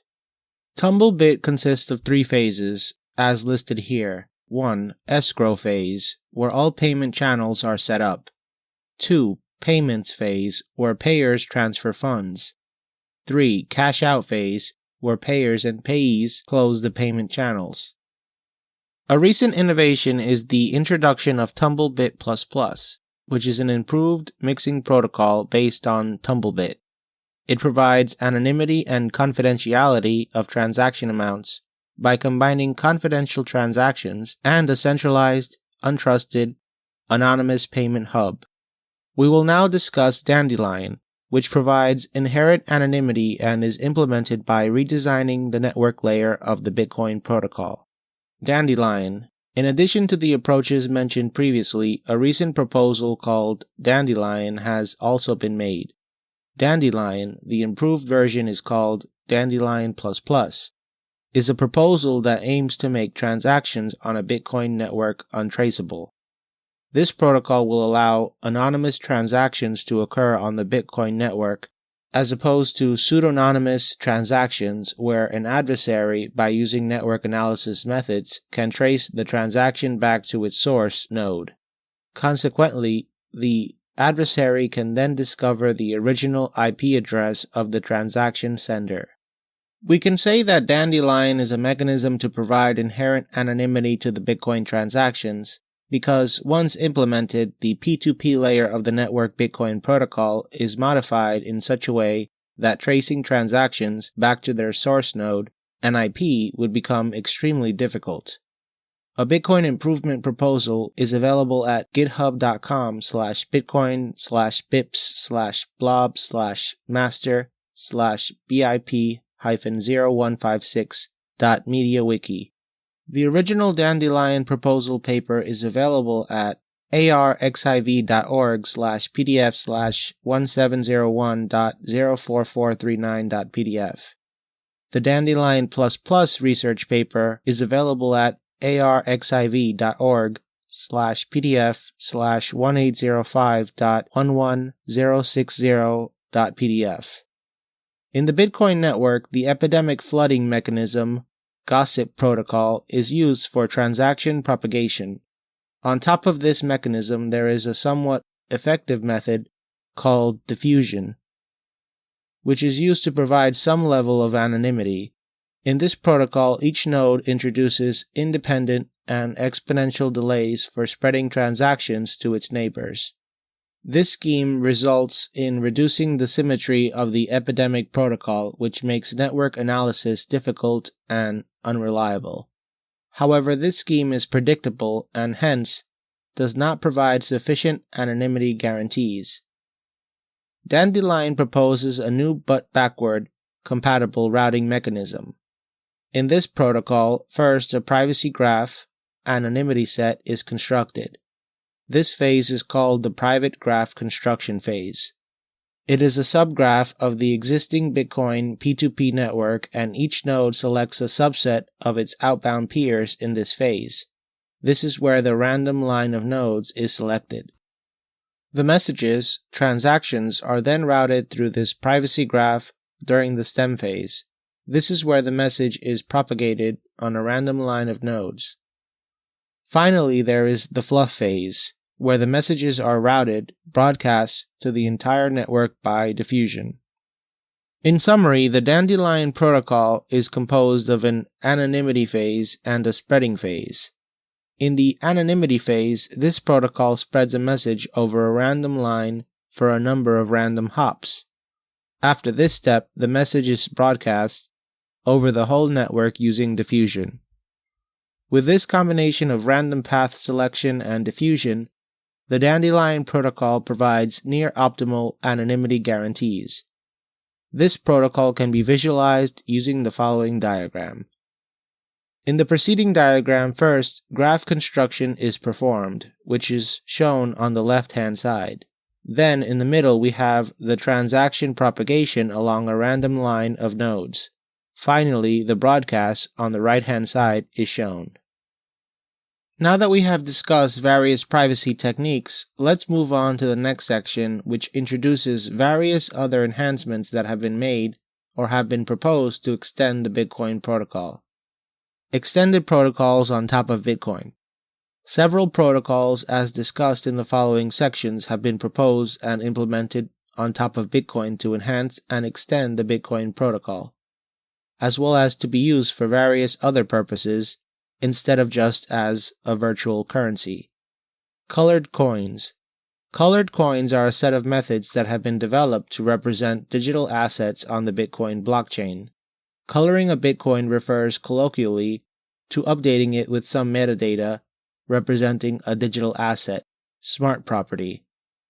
The coin still works and operates as a Bitcoin, but additionally carries some metadata that represents some assets. This can be some information related to the asset, some calculations related to transactions, or any arbitrary data. This mechanism allows issuing and tracking specific Bitcoins. Metadata can be recorded using the Bitcoin's op-return opcode or optionally in multi-signature addresses. The metadata can also be encrypted if required to address any privacy concerns. Some implementations also support the storage of metadata on publicly available torrent networks, which means that virtually unlimited amounts of metadata can be stored. Usually there are JSON objects representing various attributes of the colored coin. Moreover, smart contracts are also supported. Colored coins can be used to represent a multitude of assets, including but not limited to commodities, certificates, shares, bonds, and voting. It should also be noted that to work with colored coins, a wallet that interprets colored coins is necessary and that normal Bitcoin wallets will not work. Normal Bitcoin wallets will not work because they cannot differentiate between colored coins and not colored coins. The idea of colored coins is very appealing as it does not require any modifications to be made to the existing Bitcoin protocol, and they can also make use of the already existing secure Bitcoin network. In addition to the traditional representation of digital assets, there is also the possibility of creating smart assets that behave according to the parameters and conditions defined for them. These parameters include time validation, restrictions on transferability, and fees. This opens up the possibility of creating smart contracts, which we will discuss in Chapter 10, Smart Contracts. A significant use case can be the issuance of financial instruments on the blockchain. This will ensure low transaction fees, valid and mathematically secure proof of ownership, fast transferability without requiring some intermediary, and instant dividend payouts to investors. Counterparty. This is another service that can be used to create custom tokens that act as a cryptocurrency and can be used for various purposes, such as issuing digital assets on top of the Bitcoin blockchain. This is quite a robust platform and runs on Bitcoin blockchains at their core, but has developed its client and other components so that they support issuing digital assets. The architecture consists of the following components. 1. Counterparty server. This is the reference client and implements the core counterparty protocol. It is a combination of counterparty lib and counterparty CLI. 2. Counterblock. This component provides services in addition to the counterparty server. 3. Counterwallet. This is a web wallet for Bitcoin and counterparty coin, XCP. 4. Armory UTX SVR. This is a service used for offline Armory transactions. Counterparty works based on the same idea as colored coins by embedding data into regular Bitcoin transactions, but provides a much more productive library and a set of powerful tools to support the handling of digital assets. This embedding is also called embedded consensus because the counterparty transactions are embedded within Bitcoin transactions. The method of embedding the data is by using op-return opcode in Bitcoin. The currency produced and used by counterparty is known as XCP and is used by smart contracts as the fee for running the contract. At the time of writing, its price is $1.03. XCPs were created by using the POB method discussed previously. Counterparty allows the development of smart contracts on Ethereum using the Solidity language and allows interaction with the Bitcoin blockchain. To achieve this, BTC Relay is used as a means to provide interoperability between Ethereum and Bitcoin. This is a clever concept where Ethereum contracts can talk to the Bitcoin blockchain and transactions through BTC Relay. The relayers, the nodes that are running BTC Relay, fetch the Bitcoin block headers and relay them to a smart contract on the Ethereum network that verifies the POW. This process verifies that a transaction has occurred on the Bitcoin network. Technically, this is an Ethereum contract that is capable of storing and verifying Bitcoin block headers, just like Bitcoin simple payment verification lightweight clients do by using Bloom filters. SPV clients were discussed in detail in the previous chapter. This idea can be visualized with the following diagram. Now we will move on to a different topic, which explains how altcoins are developed, how they work, and how difficult it is to create a new coin. Development of altcoins. Altcoin projects can be started very quickly from a coding point of view by simply forking the Bitcoin or another coin's source code. But this probably is not enough. When a new coin project is started, several things need to be considered to ensure a successful launch and the coin's longevity. Usually the code base is written in C++, as was the case with Bitcoin, but almost any language can be used to develop coin projects. For example, Golang or Rust. Writing code or forking the code for an existing coin is the easy part. The challenging issue is how to start a new currency so that investors and users can be attracted to it.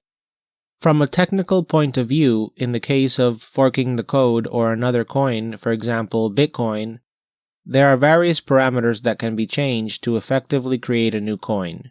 These parameters are required to be tweaked or introduced in order to create a new coin. These parameters can include, but are not limited to, the following. Consensus algorithms. There is a choice of consensus algorithms available, for example, POW, which is used in Bitcoin, or POS, which is used in Peercoin. There are also other algorithms available, such as proof of capacity, POC, and a few others, but POW and POS are the most common choices. Hashing algorithms. This is either SHA-256, script X11, X13, X15, or any other hashing algorithm that is adequate for use as a consensus algorithm. Difficulty adjustment algorithms. Various options are available in this category to provide difficulty retargeting mechanisms. The most prominent examples are KGW, DGW, Knight's Gravity Wave, and DigiShield. Also, all these algorithms can be tweaked based on requirements to produce different results. Therefore, many variants are possible. Interblock time. This is the time that has elapsed between the generation of each block. For Bitcoin, the blocks are generated every 10 minutes, while for Litecoin, it's 2.5 minutes. Any value can be used, but an appropriate value is usually around a few minutes. If the generation time is too fast, it might destabilize the blockchain, while if it's too slow, it may not attract many users. Block rewards. A block reward is for the miner who solves the mining puzzle and is allowed to have a coin-based transaction that contains the reward. This used to be 50 coins in Bitcoin initially, and now many altcoins set this parameter to a very high number. For example, in Dogecoin, currently it is 10,000. However, changing the block reward is optional and depends on the choice of the coin creator. Reward halving rate. This is another important factor in Bitcoin. It is halved every 4 years and now is set to 12.5 Bitcoin. It's a variable number that can be set to any time period or none at all, depending on the requirements. Block size and transaction size. This is another important factor that determines how high or low the transaction rate can be on the network. Block sizes in Bitcoin are limited to 1 megabyte. But in altcoins, it can vary depending on the requirements. Interest rate. This property applies only to POS systems where the owner of the coins can earn interest at a rate defined by the network, in return for some coins that are held on the network as a stake to protect the network. This interest rate keeps inflation under control. If the interest rate is too low, then it can cause hyperinflation. Coinage. This parameter defines how long the coin has to remain unspent in order for it to become eligible to be considered stake-worthy. Total supply of coins. This number sets the total limit of the coins that can ever be generated. For example, in Bitcoin, the limit is 21 million, whereas in Dogecoin, it's unlimited. This limit is fixed by the block reward and halving schedule discussed earlier. There are two options to create your own virtual currency: forking existing established cryptocurrency source code or writing a new one from scratch. The latter option is less popular, but the first option is easier and has allowed the creation of many virtual currencies. Fundamentally, the idea is that first, a cryptocurrency source code is forked, and then appropriate changes are made at different strategic locations in the source code to effectively create a new currency. It is not possible to cover all alternative coins, cryptocurrencies, in this chapter, but a few selected coins will be discussed in this book's bonus content pages. The coins discussed in the resource pack have been selected based on longevity, market cap, and innovation. Each coin will be discussed from different perspectives, such as theoretical foundations, mining, and trading. So far, we've discussed a number of the features of alternative coins, and you should now be familiar with the foundations of some different altcoin protocols and algorithms. Before we move on to a different but relevant topic of tokens on blockchain, let's clarify a common ambiguity regarding the use of the terms token and cryptocurrency. Token versus cryptocurrency. Sometimes the terms token and cryptocurrency are used interchangeably, which is not correct. Tokens are a different concept from cryptocurrency. A cryptocurrency is a native coin for a standalone blockchain. In contrast, a token is a representation of the value of some asset. It is usually built on top of an existing blockchain. For example, Ether is the native cryptocurrency or coin of the Ethereum blockchain. Similarly, Bitcoin is the original inherent coin or cryptocurrency of the Bitcoin blockchain. On the other hand, a token is created on top of an existing blockchain and does not have its own native and dedicated blockchain.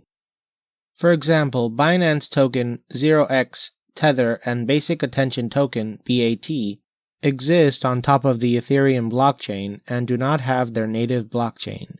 There are thousands of tokens that exist on Ethereum and other blockchains.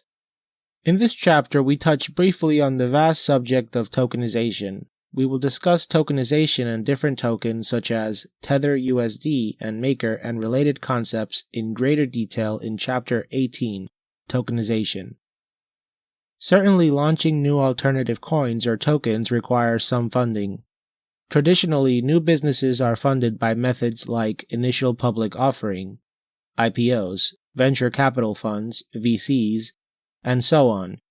But in the cryptocurrency world, an equivalent but different mechanism called initial coin offering, ICO, is used. We will explain what an ICO is now. Initial coin offerings, ICOs. ICO is a method for crowdfunding. Crowdfunding is a method of raising money where the funds are acquired, usually in smaller amounts from a larger number of investors, to fund a new business. This is done usually via the internet. ICOs has been the method of choice for crowdfunding startups offering new cryptocurrencies and tokens. ICOs are comparable to the IPO. Just as an IPO is launched to raise capital by a firm, similarly, ICOs are launched to generate money for a startup project. The critical difference is that IPOs are regulated and fall under the umbrella of the securities market, shares in the company, whereas ICOs are unregulated and do not fall under any strict category of already established market structures. However, there are a few suggestions stating that ICOs should be treated as securities in light of some scam ICO schemes that were launched in the past, as well as growing concerns around investor protection. The Securities and Exchange Commission, SEC, has suggested that all coins, ICOs, and digital assets should fall under the definition of security. This means that the same laws would be applicable to ICOs, Bitcoin and other digital coins as are applicable to securities. Also, an introduction of formal Know Your Customer (KYC) and anti-money laundering (AML) is also being recommended to address issues related to money laundering. Experts are recommending the Howey test as part of the criteria for any ICO to be considered a security. Another difference is that ICOs by design usually require investors to invest using cryptocurrencies and payouts are paid using cryptocurrencies. Most commonly, this is the new token, a new cryptocurrency introduced by the ICO. This can also be fiat currency, but most commonly cryptocurrency is used. For example, in the Ethereum crowdfunding campaign, a new token, Ether, was introduced. The use of the name token sale instead of crowdfunding is also quite popular, and both terms are sometimes used interchangeably. ICOs are also called crowd sales. When a new blockchain-based application or organization is launched, a new token can be launched with it as a token to access and use the application, and also to gain incentives that are paid in the very same token that was introduced by the ICO. This token is released to the public in exchange for some already established cryptocurrency, for example Bitcoin or Ethereum or fiat currency. The advantage is that when the usage of the application or product launch increases, the value of the new token also increases with it. This way, the investors who invested initially gain a good incentive. Since 2017, ICOs have become a leading tool for raising capital for new startups. The first successful ICO was that of Ethereum, which raised $18 million in 2014. A recent success is Tezos, which made $232 million in a few weeks. Another example is Filecoin, which raised more than $250 million. A more recent example is EOS, which raised a record of over $4 billion. The process of creating a new token has been standardized on Ethereum blockchain, thus making it relatively easy to launch an ICO and issue new tokens in exchange for Ether, Bitcoin, or some other cryptocurrency. This standard is called ERC-20 and is described in the next section. It's worth noting that using ERC-20 is not a requirement, and a completely new cryptocurrency can be invented on a new blockchain to start an ICO, but ERC-20 has been used in many ICOs and provides an easier and quicker way to build a token for an ICO. ERC-20 Standard. The ERC-20 standard is an interface that defines various functions dictating the requirements of the token. It does not, however, provide implementation details and has been left to the implementer to decide. ERC is an abbreviation for Ethereum Request for Comments, which is equivalent to Bitcoin's BIPs for suggesting improvements in the Ethereum blockchain. Ethereum has become a platform of choice for ICOs due to its ability to create new tokens, and with the ERC-20 standard, it has become even more accessible. The ERC-20 token standard defines various functions that describe various properties, rules, and attributes of the new token.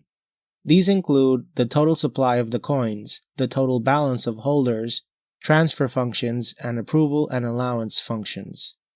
We will cover tokenization and relevant concepts such as security token offerings, STOs, and initial exchange offerings, IEOs, which are alternatives to ICOs, in more detail in Chapter 18, Tokenization. Summary. In this chapter, we introduce you to the overall cryptocurrency landscape. We discuss several altcoins in detail, especially Zcash and Namecoin. Cryptocurrencies are a very active area for research. Topics such as scalability, privacy, and security are the main focus of many researchers. Further research needs to be carried out in the areas of the privacy and scalability of blockchain. Some research has also been conducted to invent new difficulty retargeting algorithms to thwart the threat of centralization in cryptocurrencies. Altcoins or cryptocurrencies in general are a fascinating field of research, and they open many possibilities for a decentralized future. We also discussed a few practical aspects, such as mining and starting a new currency project, which will give you a strong foundation enabling you to explore these areas further. Now, you should be able to appreciate the subject of altcoins and understand the various motivations behind them. In the next chapter, we will see what smart contracts are and discuss relevant ideas and concepts that are essential to understanding the blockchain technology fully. Chapter 10: Smart Contracts. This chapter introduces smart contracts. This concept is not new. However, with the advent of blockchain technology, interest in this idea has revived. Smart contracts are now an ongoing and intense area of research in the blockchain space. Many blockchains have emerged that support smart contracts.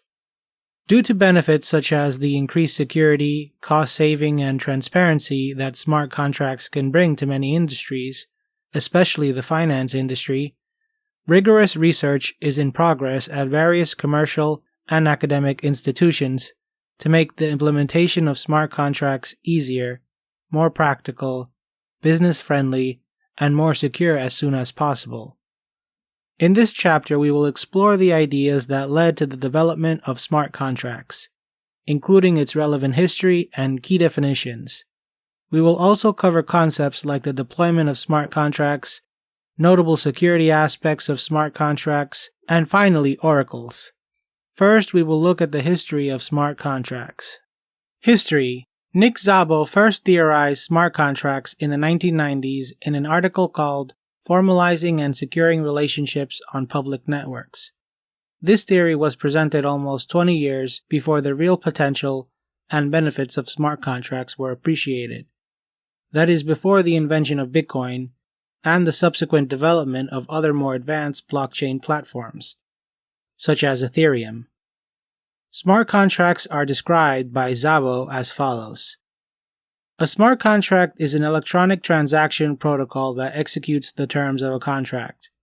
The general objectives are to satisfy common contractual conditions such as payment terms, liens, confidentiality, and even enforcement.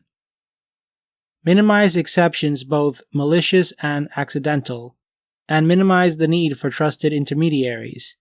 Related economic goals include lowering fraud loss, arbitrations and enforcement costs, and other transaction costs. Smart contract functionality was implemented in a limited fashion in Bitcoin in 2009. Bitcoin supports a restricted scripting language called Script, which allows the transfer of Bitcoins between users. However, this is not a Turing-complete language and does not support arbitrary program development. It can be regarded as a limited function calculator with only simple arithmetic operations, whereas smart contracts can be considered general-purpose computers that support writing any program. Definition. There are many definitions of smart contracts. An online search reveals many definitions. However, while the definitions provided online at various sources are correct and useful, in my opinion they are not complete. It is crucial to properly and completely define what a smart contract is. The following is my attempt to provide a comprehensive generalized definition of a smart contract. A smart contract is a secure and unstoppable computer program representing an agreement that is automatically executable and enforceable. Dissecting this definition reveals that a smart contract is fundamentally a computer program that is written in a language that a computer or target machine can understand. Also, it encompasses agreements between parties in the form of business logic. Another fundamental idea is that smart contracts are automatically executed according to the instruction that is coded in, for example, when certain conditions satisfy. They are enforceable, which means that all contractual terms perform as specified and expected, even in the presence of adversaries. Enforcement is a broader term that encompasses traditional enforcement in the form of law, along with the implementation of specific measures and controls that make it possible to execute contract terms without requiring any intervention. Preferably, smart contracts should not rely on any traditional methods of enforcement. Instead, they should work on the principle that code is the law, which means that there is no need for an arbitrator or a third party to enforce, control, or influence the execution of a smart contract. Smart contracts are self-enforcing as opposed to legally enforceable. This idea may sound like a libertarian's dream, but it is entirely possible and is in line with the true spirit of smart contracts. Moreover, they are secure and unstoppable, which means that these computer programs are fault-tolerant and executable in a reasonable, finite amount of time. These programs should be able to execute and maintain a healthy internal state, even if external factors are unfavorable. For example, imagine a typical computer program that is encoded with some logic and executes according to the instruction coded within it. However, if the environment it is running in or the external factors it relies on deviate from the usual or expected state, the program may react arbitrarily or abort. Smart contracts must be immune to this type of issue. In some scenarios, security and unstoppability may well be considered optional features. Still, it will provide more significant benefits in the long run if security and unstoppable properties are included in the smart contract definition. This inclusion will allow researchers to focus on these aspects from the start and will help to build strong foundations on which further research can then be based. There is also a suggestion by some researchers that smart contracts do not need to be automatically executable. Instead, they can be what's called automatable, due to the manual human input required in some scenarios. For example, the manual verification of a medical record might be needed by a qualified medical professional. In such cases, fully automated approaches may not work best. While it is true that in some instances human input and control are helpful, they are not necessary. For a contract to be truly smart, in my opinion, it has to be fully automated. Certain inputs that need to be provided by people can and should also be automated. Oracles can be used for this purpose. We will discuss oracles in more detail later on in this chapter. Smart contracts usually operate by managing their internal state using a state machine model provided by the underlying blockchain. This allows the development of a practical framework for programming smart contracts, where the state of a smart contract is advanced further based on some predefined criteria and conditions. There is also an ongoing debate on whether computer code is acceptable as a conventional contract in a court of law. A smart contract is different in presentation from traditional legal prose, albeit they do represent and enforce all required contractual clauses. Still, a court of law does not understand computer code. This dilemma raises several questions about how a smart contract can be legally binding. Can it be developed in such a way that it is readily acceptable and understandable in a court of law? Is it possible for dispute resolution to be implemented within the code? Moreover, regulatory and compliance requirements are other topics that require addressing before smart contracts can become as efficient as traditional legal documents. The legality of smart contracts is uncertain in many jurisdictions. Still, a recent exciting development in this space made crypto assets and smart contracts valid in English law by recognizing crypto assets as tradable property and smart contracts as enforceable agreements. This announcement was made by the UK Jurisdiction Task Force, UKJT, of the Law Tech Delivery Panel. Even though smart contracts are named smart, they only do what they have been programmed to do. This very property of smart contracts ensures that smart contracts produce the same output every time they are executed. The deterministic nature of smart contracts is highly desirable in blockchain platforms due to consistency requirements. Now, this gives rise to a problem whereby a large gap between the real world and the blockchain world emerges.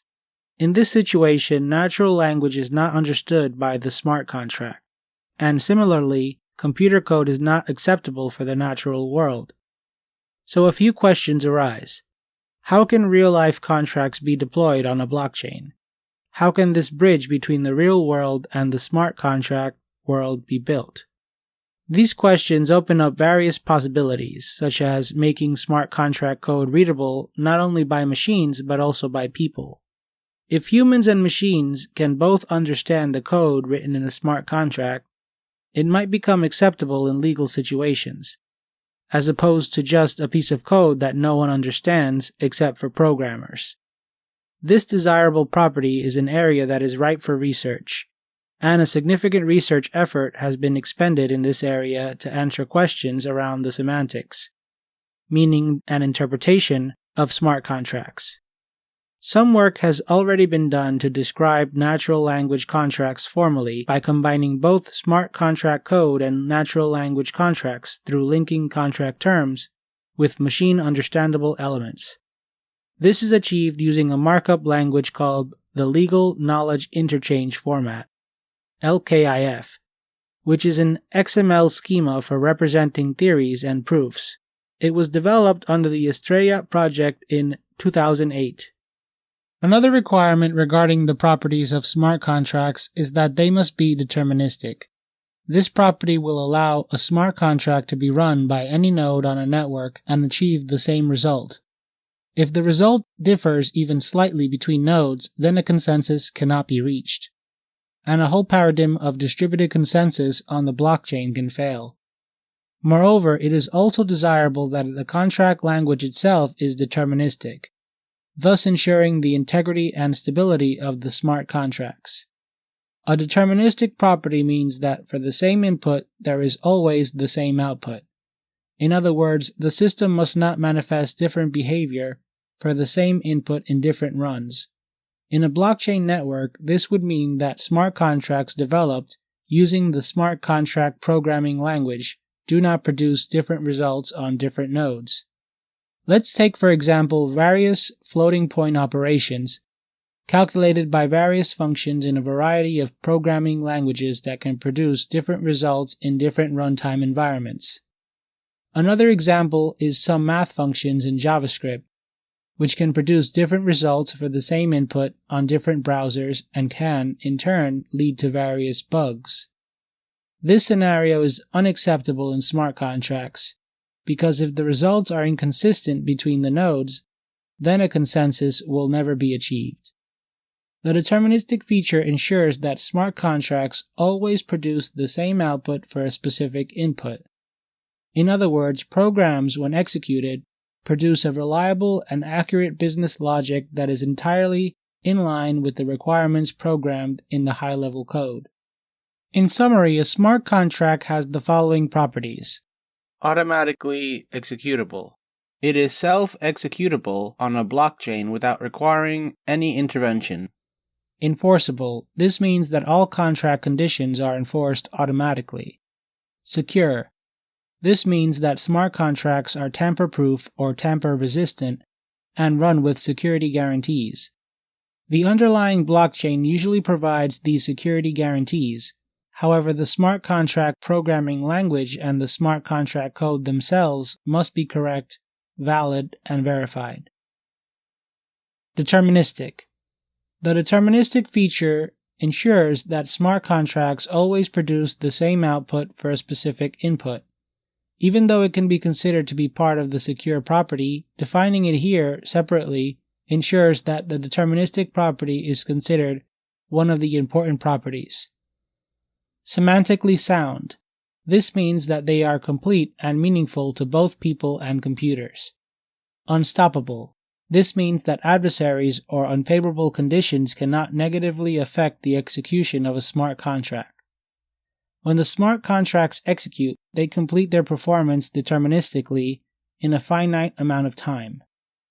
It could be argued that the first four properties are required as a minimum, whereas the latter two may not be necessarily or applicable in some scenarios and can be relaxed. For example, a financial derivatives contract does not, perhaps, need to be semantically sound and unstoppable, but should at least be automatically executable, enforceable, deterministic, and secure.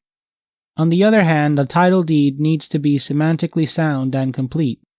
Therefore, for it to be implemented as a smart contract, the language that it is written in must be understood by both computers and people.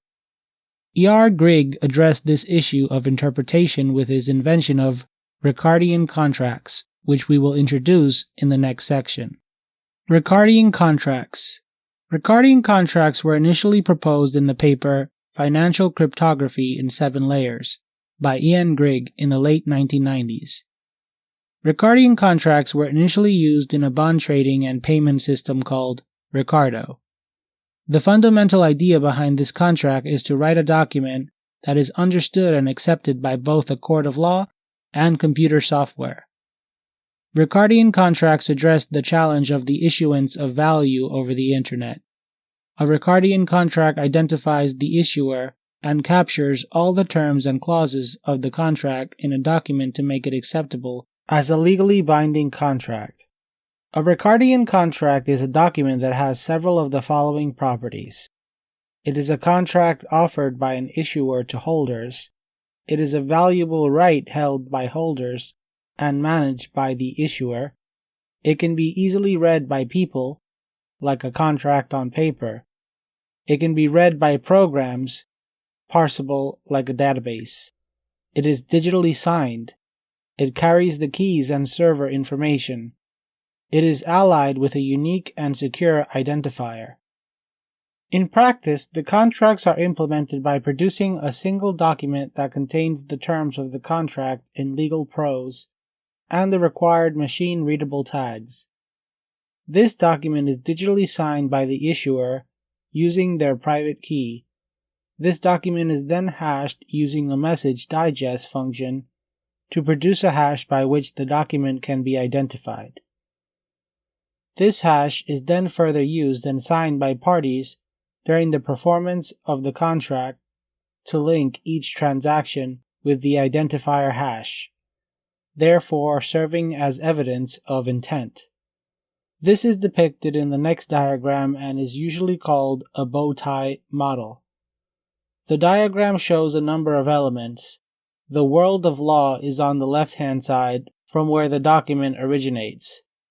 This document is a written contract in legal prose with some machine-readable tags. This document is then hashed. The resultant message digest is used as an identifier throughout the world of accountancy, as shown on the right-hand side of the diagram. The world of accountancy element represents any accounting, trading, and information systems that are being used in the business to perform various business operations. The idea behind this flow is that the message digest generated by hashing the document is first used in a so-called Genesis transaction or first transaction, and then it is used in every transaction as an identifier throughout the operational execution of the contract. This way, a secure link is created between the original written contract and every transaction in the world of accounting. A Ricardian contract is different from a smart contract in the sense that a smart contract does not include any contractual document and is focused purely on the execution of the contract. A Ricardian contract, on the other hand, is more concerned with the semantic richness and production of a document that contains contractual legal prose. The semantics of a contract can be divided into 2 types: operational semantics and denotational semantics. The first type defines the actual execution, correctness, and safety of the contract, and the latter is concerned with the real-world meaning of the full contract. Some research have differentiated between smart contract code and smart legal contracts, where a smart contract is only concerned with the execution of the contract. The second type encompasses both the denotational and operational semantics of a legal agreement. It perhaps makes sense to categorize smart contracts based on the difference between the semantics, but it is better to consider a smart contract as a standalone entity that is capable of encoding legal prose and code. Business logic. In Bitcoin, a straightforward implementation of basic contracts conditional logic can be observed, which is entirely oriented toward the execution and performance of the contract, whereas a Ricardian contract is more geared toward producing a document that is understood by humans with some parts that a computer program can understand. This can be viewed as legal semantics versus operational performance. Semantics versus performance, as shown in the following diagram.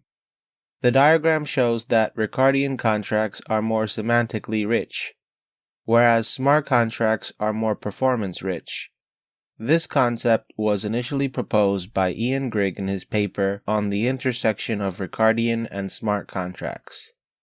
A smart contract is made up of both of these elements, performance and semantics, embedded together, which completes the ideal model of a smart contract. A Ricardian contract can be represented as a tuple of three objects, namely prose, parameters, and code. Prose represents the legal contract in natural language.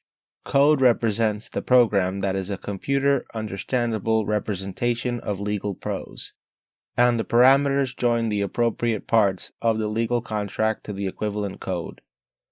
Ricardian contracts have been implemented in many systems such as Common Accord, commonaccord.org, and OpenBazaar, openbazaar.org. Now that we understand what Ricardian contracts are, let's take a look at the concept of smart contract templates. These have been built on the idea of Ricardian contracts, and they aim to support the management of the entire life cycle of legal smart contracts. Smart contract templates. Smart contracts can be implemented in any industry where they are required, but the most popular use cases relate to the financial sector. This is because blockchain first found many use cases in the finance industry and therefore sparked enormous research interest in the financial industry long before other areas. Recent work in the smart contract space specific to the financial sector has proposed the idea of smart contract templates. The idea is to build standard templates that provide a framework to support legal agreements for financial instruments. Christopher D. Clack et al. Proposed this idea in their paper published in 2016, named Smart Contract Templates, Foundations, Design Landscape, and Research Directions. The paper also suggested that domain-specific languages, DSLs, should be built to support the design and implementation of smart contract templates. A language named Common Language for Augmented Contract Knowledge, CLAC, has been proposed, and research has started to develop this language. This language is intended to be very rich and is expected to provide a large variety of functions ranging from supporting legal prose to the ability to be executed on multiple platforms and cryptographic functions. Clack et al. Also carried out work to develop smart contract templates that support legally enforceable smart contracts.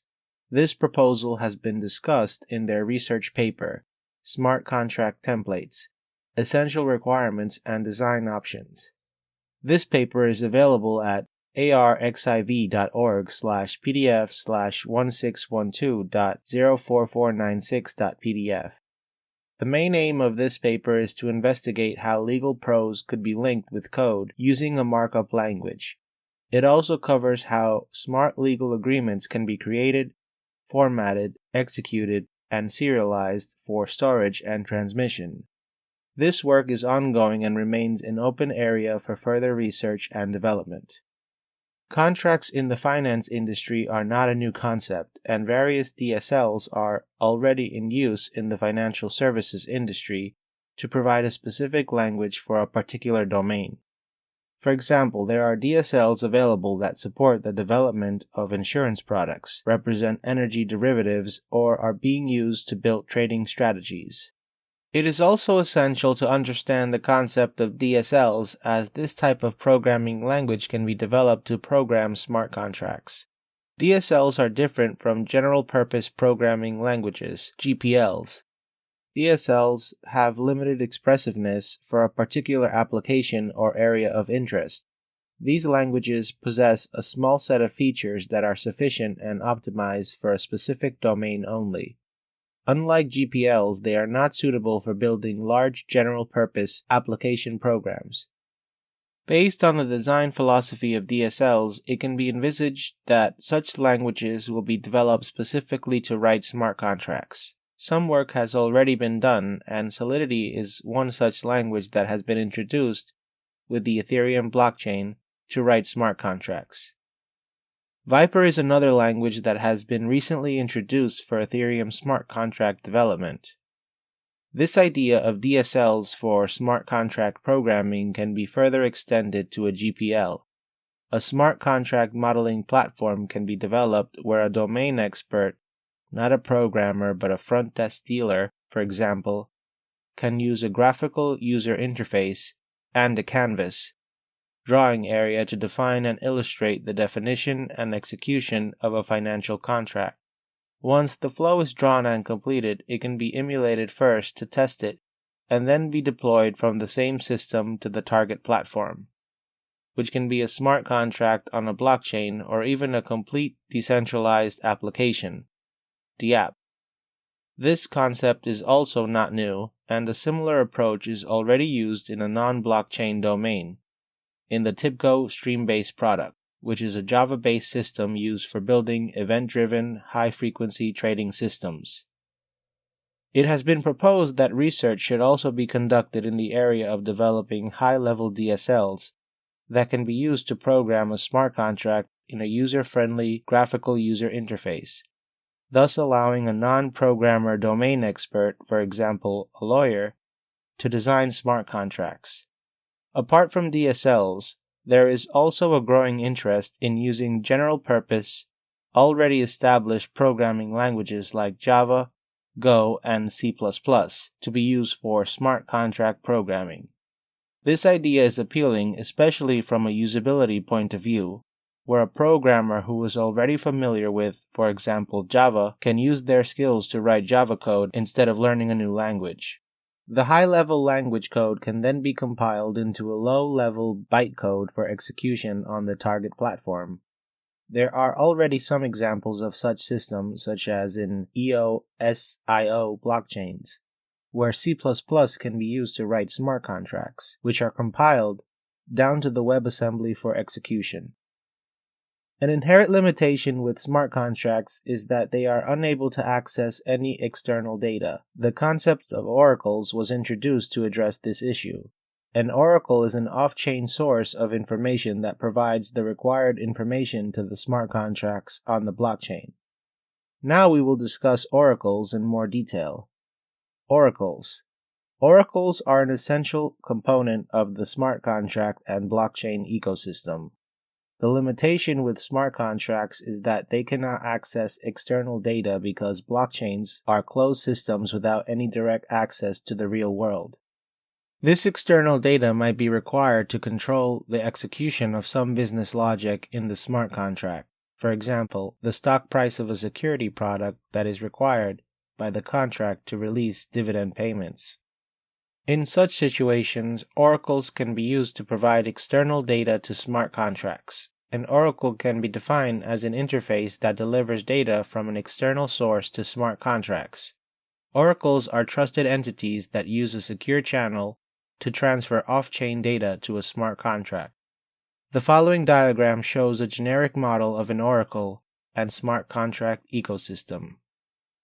Depending on the industry and use case requirements, oracles can deliver different types of data ranging from weather reports, real-world news, and corporate actions to data coming from an Internet of Things IoT device.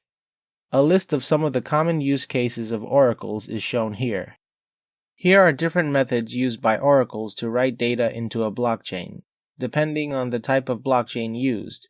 For example, in a Bitcoin blockchain, an oracle can write data to a specific transaction, and a smart contract can monitor that transaction in the blockchain and read the data.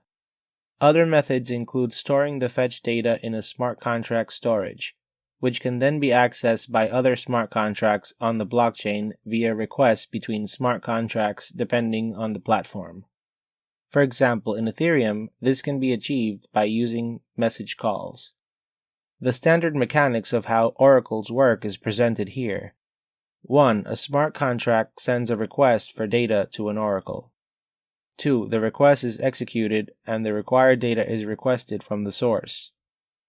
There are various methods of requesting data from the source. These methods usually involve invoking APIs provided by the data provider, calling a web service, reading from a database, for example in enterprise integration use cases, where the required data may exist on a local enterprise legacy system, or requesting data from another blockchain.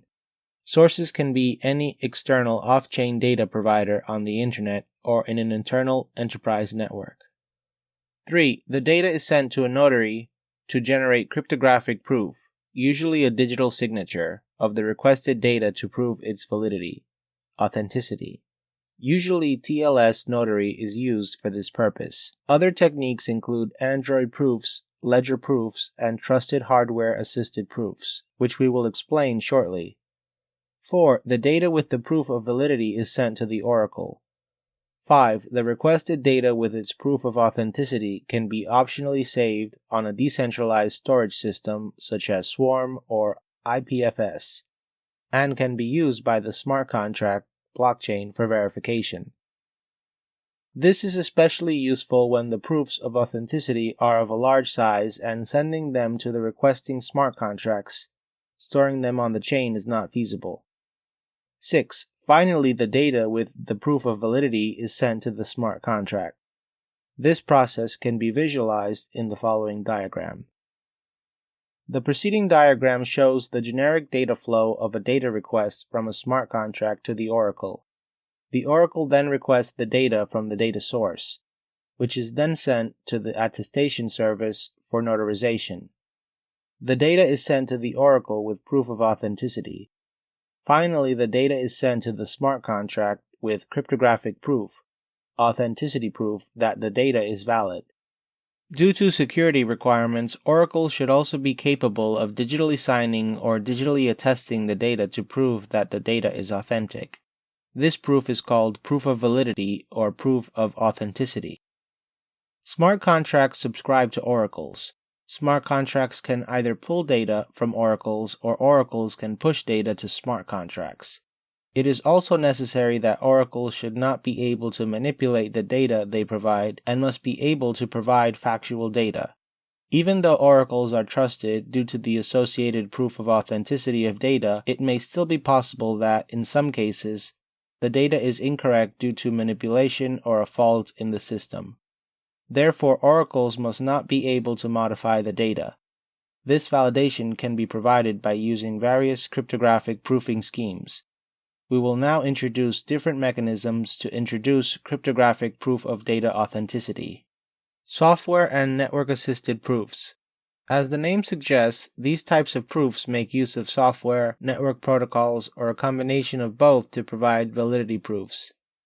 One of the prime examples of such proofs is TLS Notary, which is a technology developed to be primarily used in the Page Signer project to provide web page notarization. This mechanism can also be used to provide the required security services to oracles.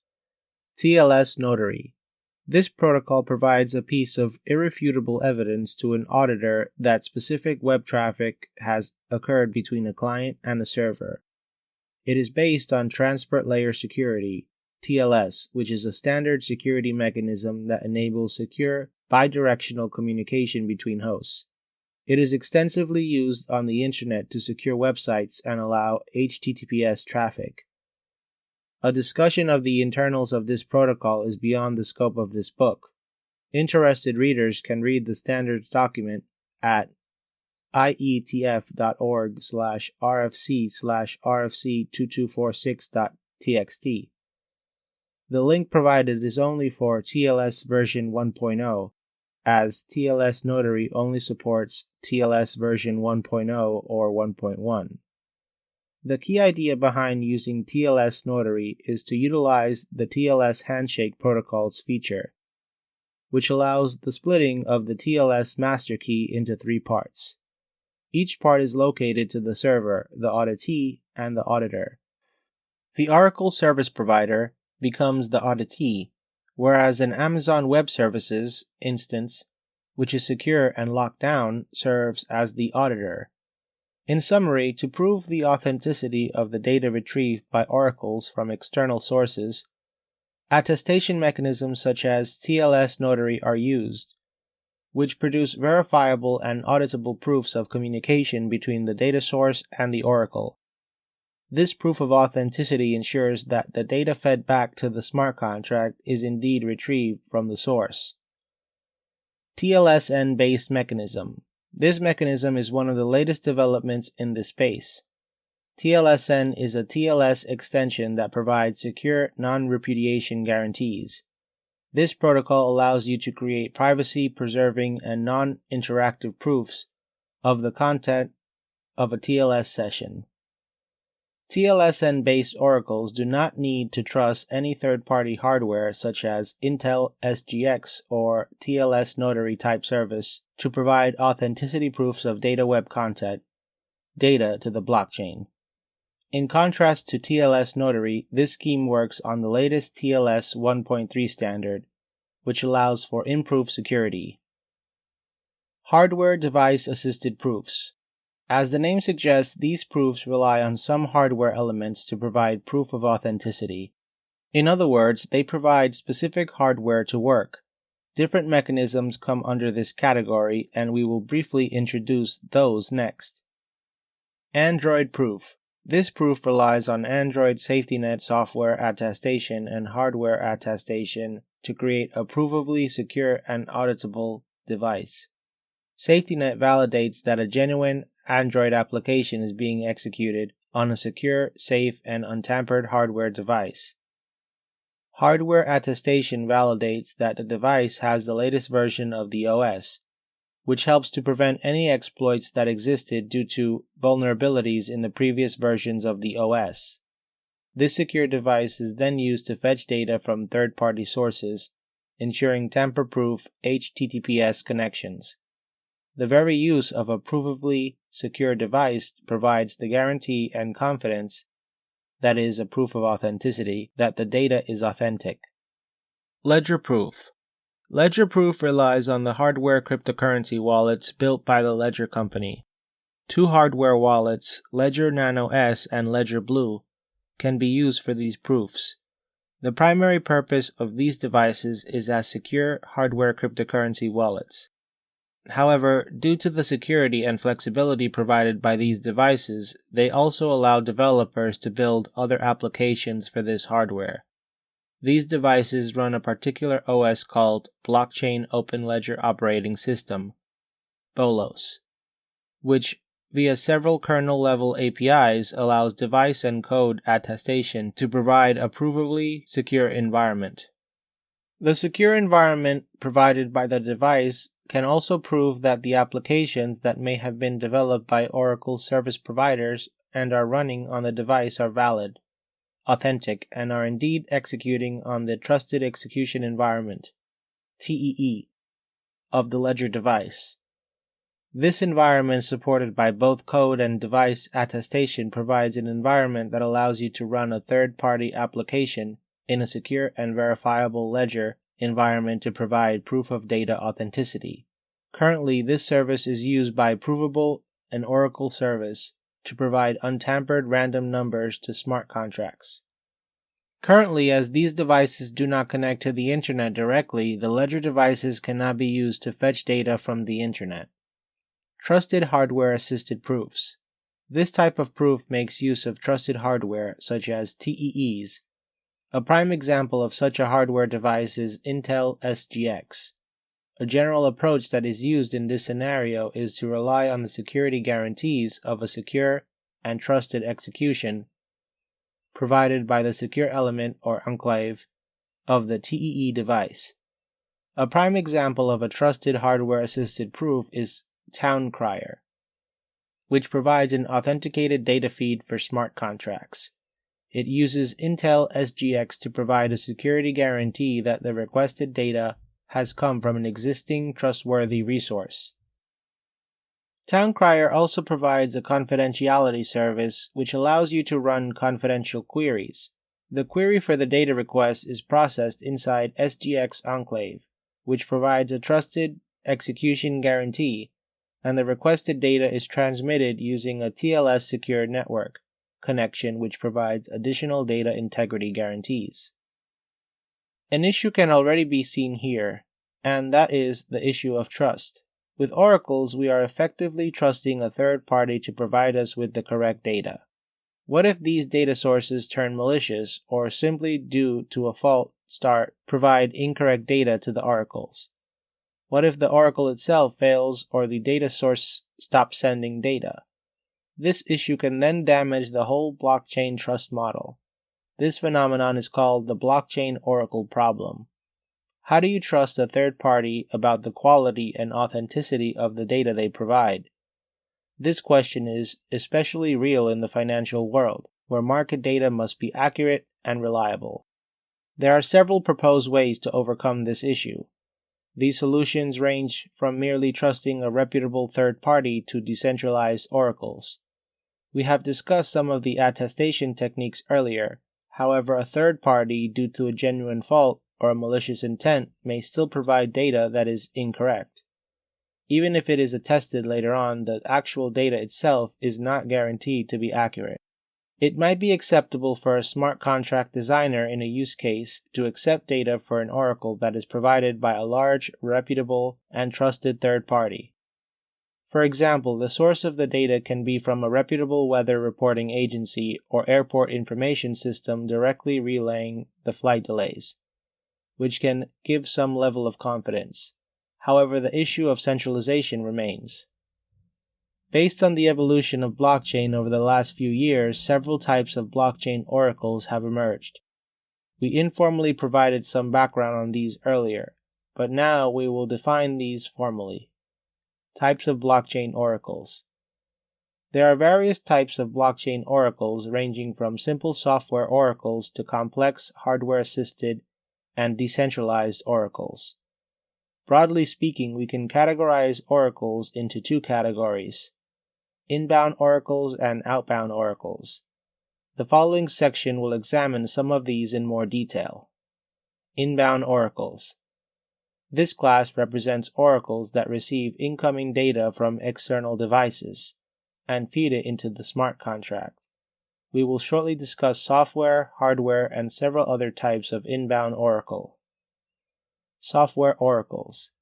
These oracles are responsible for acquiring information from online services on the Internet.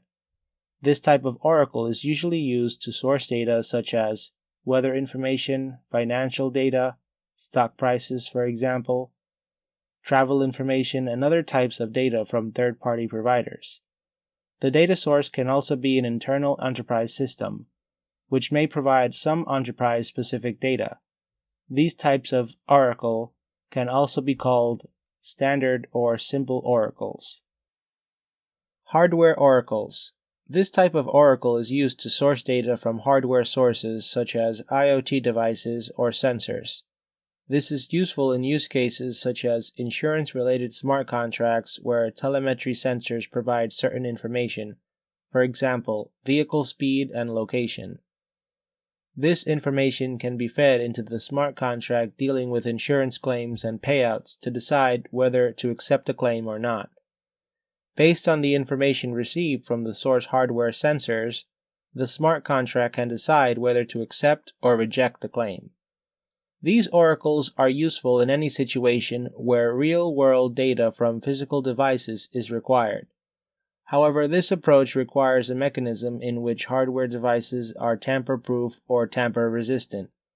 This level of security can be achieved by providing cryptographic evidence, non-repudiation and integrity of IoT devices' data and an anti-tampering mechanism on the IoT device, which renders the device useless in case of tampering attempts. Computational oracles. These oracles allow computer-intensive calculations to be performed off-chain.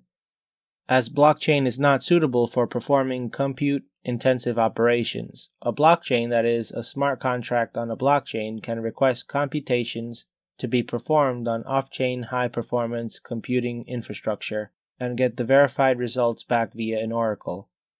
The use of oracle in this case provides data integrity and authenticity guarantees. An example of such an oracle is TrueBit. It allows a smart contract to submit computation tasks to oracles, which are eventually completed by miners in return for an incentive. Aggregation-based oracles.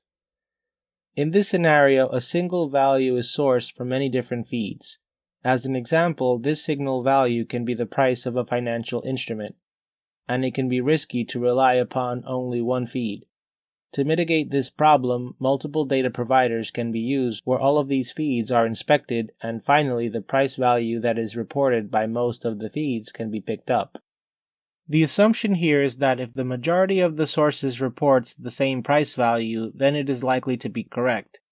The collation mechanism depends on the use case. Sometimes it's merely an average of multiple values, sometimes a median is taken of all the values, and sometimes it is the maximum value. Regardless of the aggregation mechanism, the essential requirement here is to get the value that is valid and authentic, which eventually feeds into the system. An excellent example of price feed oracles is MakerDAO price feed oracle, which collates price data from multiple external feed sources and provides a median ETH/USD price to MakerDAO.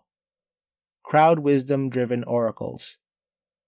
This is another way that the blockchain oracle problem can be addressed, where a single source is not trusted. Instead, multiple public sources are used to deduce the most appropriate data eventually. In other words, it solves the problem where a single source of data may not be trustworthy or accurate as expected. If there is only one source of data, it can be unreliable and risky to rely on entirely. It may turn malicious or become genuinely faulty. In this case, to ensure the credibility of data provided by third-party sources for oracles, the data is sourced from multiple sources. These sources can be users of the system or even members of the general public who have access to and have knowledge of some data. For example, a political event or a sporting event where members of the public know the results and can provide the required data. Similarly, this data can be sourced from multiple different news websites.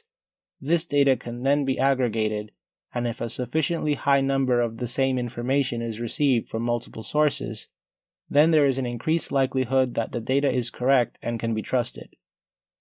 Decentralized oracles. Another type of oracles, which primarily emerged due to the decentralization requirements, is called decentralized oracles. Remember that in all types of oracles discussed so far, there are some trust requirements to be placed in a trusted third party. As blockchain platforms such as Bitcoin and Ethereum are fully decentralized, it is expected that oracle services should also be decentralized. This way we can address the blockchain oracle problem. This type of oracle can be built based on a distributed mechanism. It can also be envisaged that the oracles can find themselves source data from another blockchain which is driven by distributed consensus, thus ensuring the authenticity of data. For example, one institution running their private blockchain can publish their data feed via an oracle that can then be consumed by other blockchains. A decentralized oracle essentially allows off-chain information to be transferred to a blockchain without relying on a trusted third party. Augur for Jack Peterson et al.'s essay. A decentralized oracle and prediction market platform is a prime example of such type of oracles. The core idea behind Augur's oracle is that of crowd wisdom supported oracles, in which the information about an event is acquired from multiple sources and aggregated into the most likely outcome. The sources in case of Augur are financially motivated reporters, who are rewarded for correct reporting and penalized for incorrect reporting. Smart oracles. An idea of smart oracle has also been proposed by Ripple Labs. Codius, its original white paper, is available here. Smart oracles are entities just like oracles, but with the added capability of executing contract code. Smart oracles proposed by Codius run using Google Native Client, which is a sandbox environment for running untrusted x86 native code. Outbound oracles. This type, also called reverse oracles, are used to send data out from the blockchain smart contracts to the outside world. There are two possible scenarios here. One is where the source blockchain is a producer of some data such as blockchain metrics, which are needed for some other blockchain. The actual data somehow needs to be sent out to another blockchain smart contract. The other scenario is that an external hardware device needs to perform some physical activity in response to a transaction on-chain. However, note that this type of scenario does not necessarily need an oracle, because the external hardware device can be sent a signal as a result of the smart contract event. On the other hand, it can be argued that if the hardware device is running on an external blockchain, then to get data from the source chain to the target chain undoubtedly will need some security guarantees that Oracle infrastructure can provide. Another situation is where we need to integrate legacy enterprise systems with the blockchain. In that case, the outbound Oracle would be able to provide blockchain data to the existing legacy systems. An example scenario is the settlement of a trade done on a blockchain that needs to be reported to the legacy settlement and backend reporting systems. Now that we have discussed different types of oracles, we now introduce different service providers that provide these services. Several service providers provide oracle services for blockchain. Some of these we introduce following. Blockchain Oracle Services. Various online services are now available that provide Oracle services. These can also be called Oracle as a Service platforms. All of these services aim to enable a smart contract to securely acquire the off-chain data it needs to execute and make decisions. Towncrier, Provable, Witnet, Chainlink, The Relatio, Truebit, iExec. Another service at smartcontract.com is also available where Ethereum, Bitcoin, and Towncrier oracles can be created. It allows smart contracts to connect to applications and allows you to feed data into the smart contracts from off-chain sources. There are many Oracle services available now, and it is challenging to cover all of them here. A random selection is presented in the preceding list. Now that we've covered oracles in detail, let's take a look at smart contracts again and see how smart contracts can be deployed at a fundamental level. Deploying smart contracts. Smart contracts may or may not be deployed on a blockchain, but it makes sense to do so on a blockchain due to the security and decentralized consensus mechanism provided by the blockchain. Ethereum is an example of a blockchain platform that natively supports the development and deployment of smart contracts. We will cover Ethereum in more detail later in this book in Chapter 11, Ethereum 101. Smart contracts on an Ethereum blockchain are typically part of a broader dApp. In comparison, in a Bitcoin blockchain, the transaction time locks, such as the nLockTime field, the check lock time verify, and the check sequence verify script operator in the Bitcoin transaction can be seen as an enabler of a simple version of a smart contract.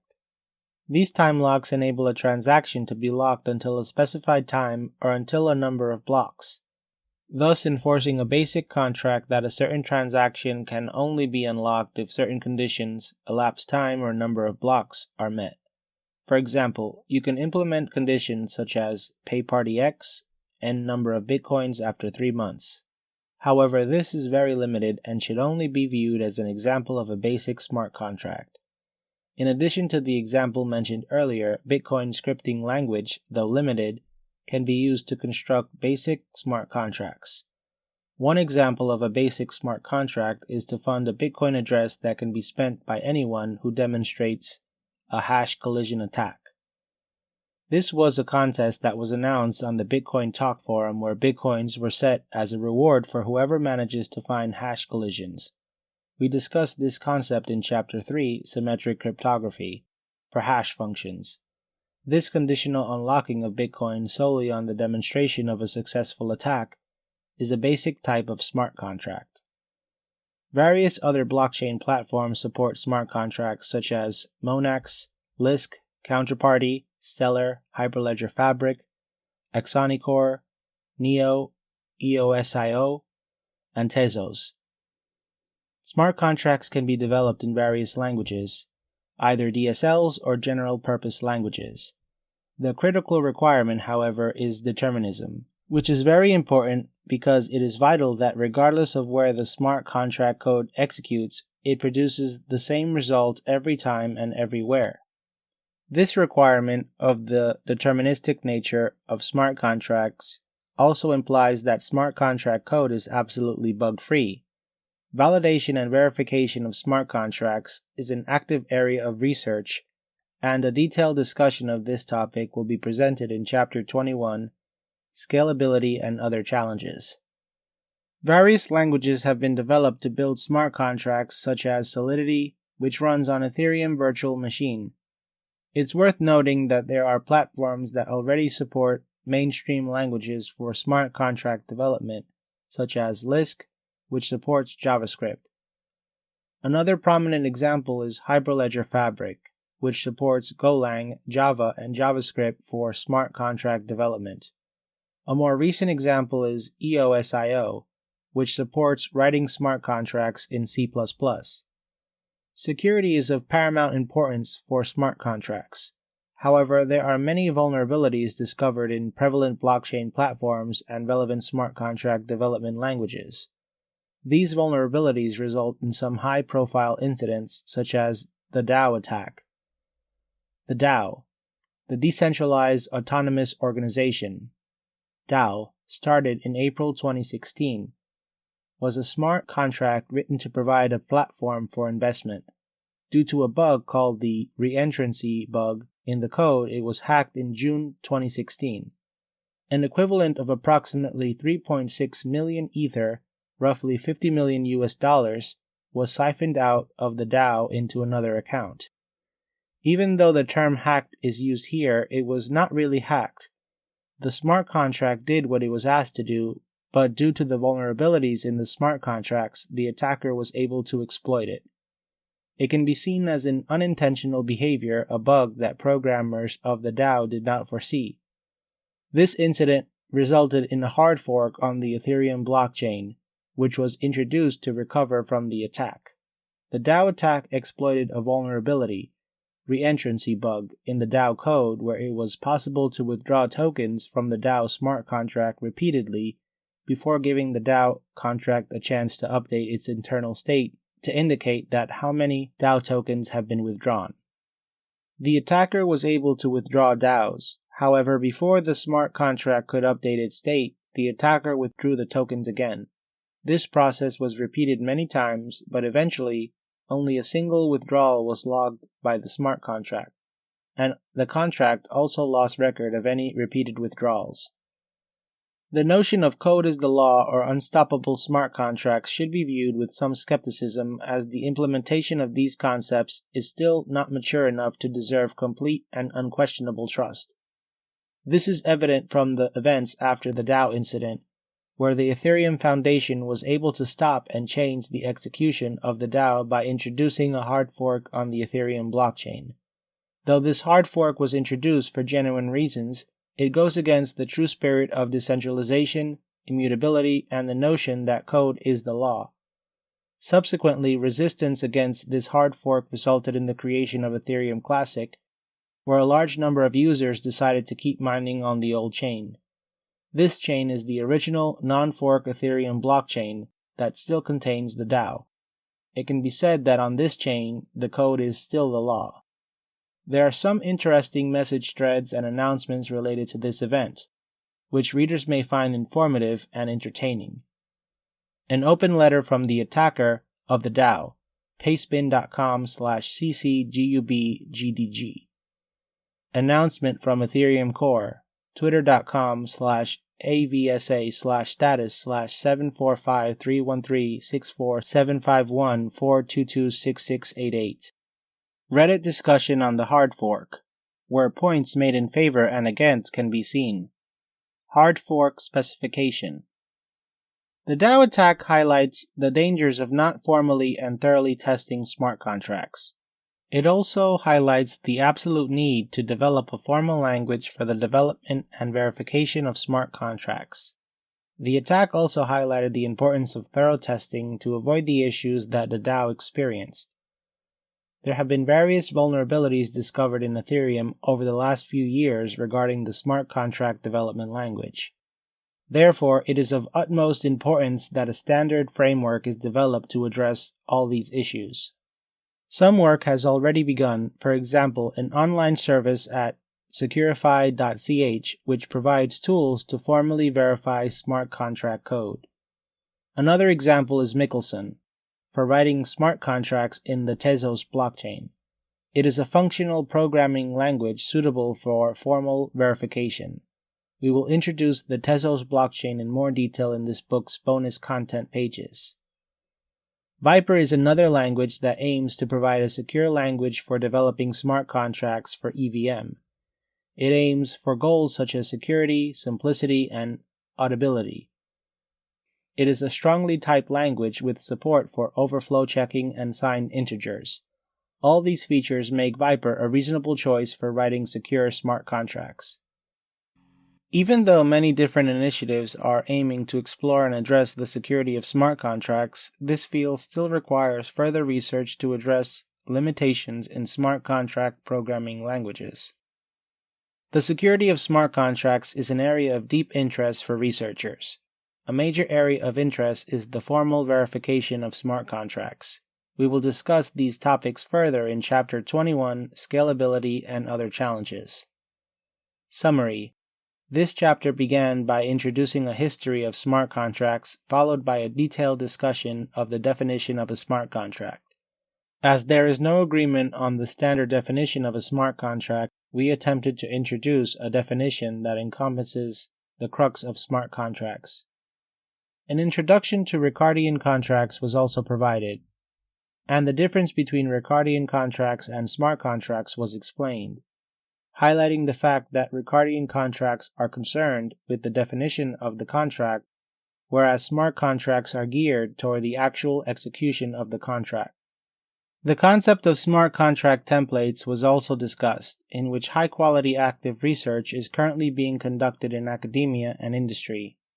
Some ideas about the possibility of creating high-level DSLs were also discussed to create smart contracts or smart contract templates. In the later sections of the chapter, oracles were introduced, followed by a brief discussion on the DAO along with security issues in DAO and smart contracts. A discussion regarding formal verification and the security of smart contracts will be presented later in this book in Chapter 21, Scalability and Other Challenges. In the next chapter, we will introduce Ethereum, which is one of the most popular blockchain platforms that inherently supports smart contracts. Chapter 11, Ethereum 101. This chapter is an introduction to the Ethereum blockchain. We will introduce the fundamentals and various theoretical concepts behind Ethereum. A discussion on the different components, protocols, and algorithms relevant to the Ethereum blockchain is also presented. We cover different elements of Ethereum such as transactions, accounts, the world state, the Ethereum virtual machine, EVM, and the relevant protocols so that readers can develop strong technical foundations before exploring more advanced concepts in later chapters. The main topics we will explore in this chapter are as follows: the Ethereum network, components of the Ethereum ecosystem, the Ethereum virtual machine, EVM, smart contracts, trading, and investment. Let's begin with a brief overview of the foundation, architecture, and use of the Ethereum blockchain. Ethereum, an overview. Vitalik Buterin, Vitalik.ta, conceptualized Ethereum, Ethereum.org, in November 2013. The core idea proposed was the development of a Turing-complete language that allows the development of arbitrary programs, smart contracts, for blockchain and decentralized applications, dApps. This concept is in contrast to Bitcoin, where the scripting language is limited and only allows necessary operations. The first version of Ethereum, called Olympic, was released in May 2015. 2 months later, a version of Ethereum called Frontier was released in July. Another version named Homestead with various improvements was released in March 2016. The latest Ethereum release is called Muir Glacier, which delays the difficulty bomb. A major release before that was Istanbul, which included changes around privacy and scaling capabilities. The following table shows all the major upgrades of Ethereum, starting from the first release to the planned final release. The final planned release of Ethereum is called Serenity, and is envisaged to introduce the final version of the POS-based blockchain, replacing POW. This chapter covers Istanbul, which at the time of writing is the latest major upgrade of Ethereum. We will cover Serenity and relevant concepts in Chapter 16, Serenity. A list of all releases as announced is maintained at github.com/ethereum/go-ethereum/releases. The formal specification of Ethereum has been described in the yellow paper, which can be used to develop Ethereum implementations. The yellow paper. The Ethereum yellow paper, ethereum.github.io/yellowpaper/paper.pdf, was written by Dr. Gavin Wood, the founder of Ethereum and Parity, gavwood.com, and serves as a formal specification of the Ethereum protocol. Anyone can implement an Ethereum client by following the protocol specifications defined in the paper. While this paper can be somewhat challenging to read, especially for those who do not have a background in algebra or mathematics and are not familiar with mathematical notation, it contains a complete formal specification of Ethereum. This specification can be used to implement a fully compliant Ethereum client. Therefore, it appears necessary to understand this paper at least at a high level. The list of all symbols with their meanings used in the paper is provided here with the anticipation that it will make reading the Ethereum yellow paper more accessible. Useful mathematical symbols. The following table shows the mathematical symbols used in the yellow paper, along with their meaning. Now, in the next and upcoming sections, we will introduce the Ethereum blockchain and its core elements. The Ethereum blockchain. Ethereum, just like any other blockchain, can be visualized as a transaction-based state machine. This definition is mentioned in the Ethereum yellow paper written by Dr. Gavin Wood. The core idea is that in the Ethereum blockchain, a genesis state is transformed into a final state by executing transactions incrementally. The final transformation is then accepted as the absolute, undisputed version of the state.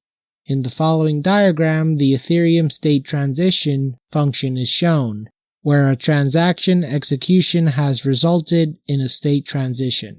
In the preceding example, a transfer of 2 Ether from address 471-8BF7A to address 741F7A2 is initiated.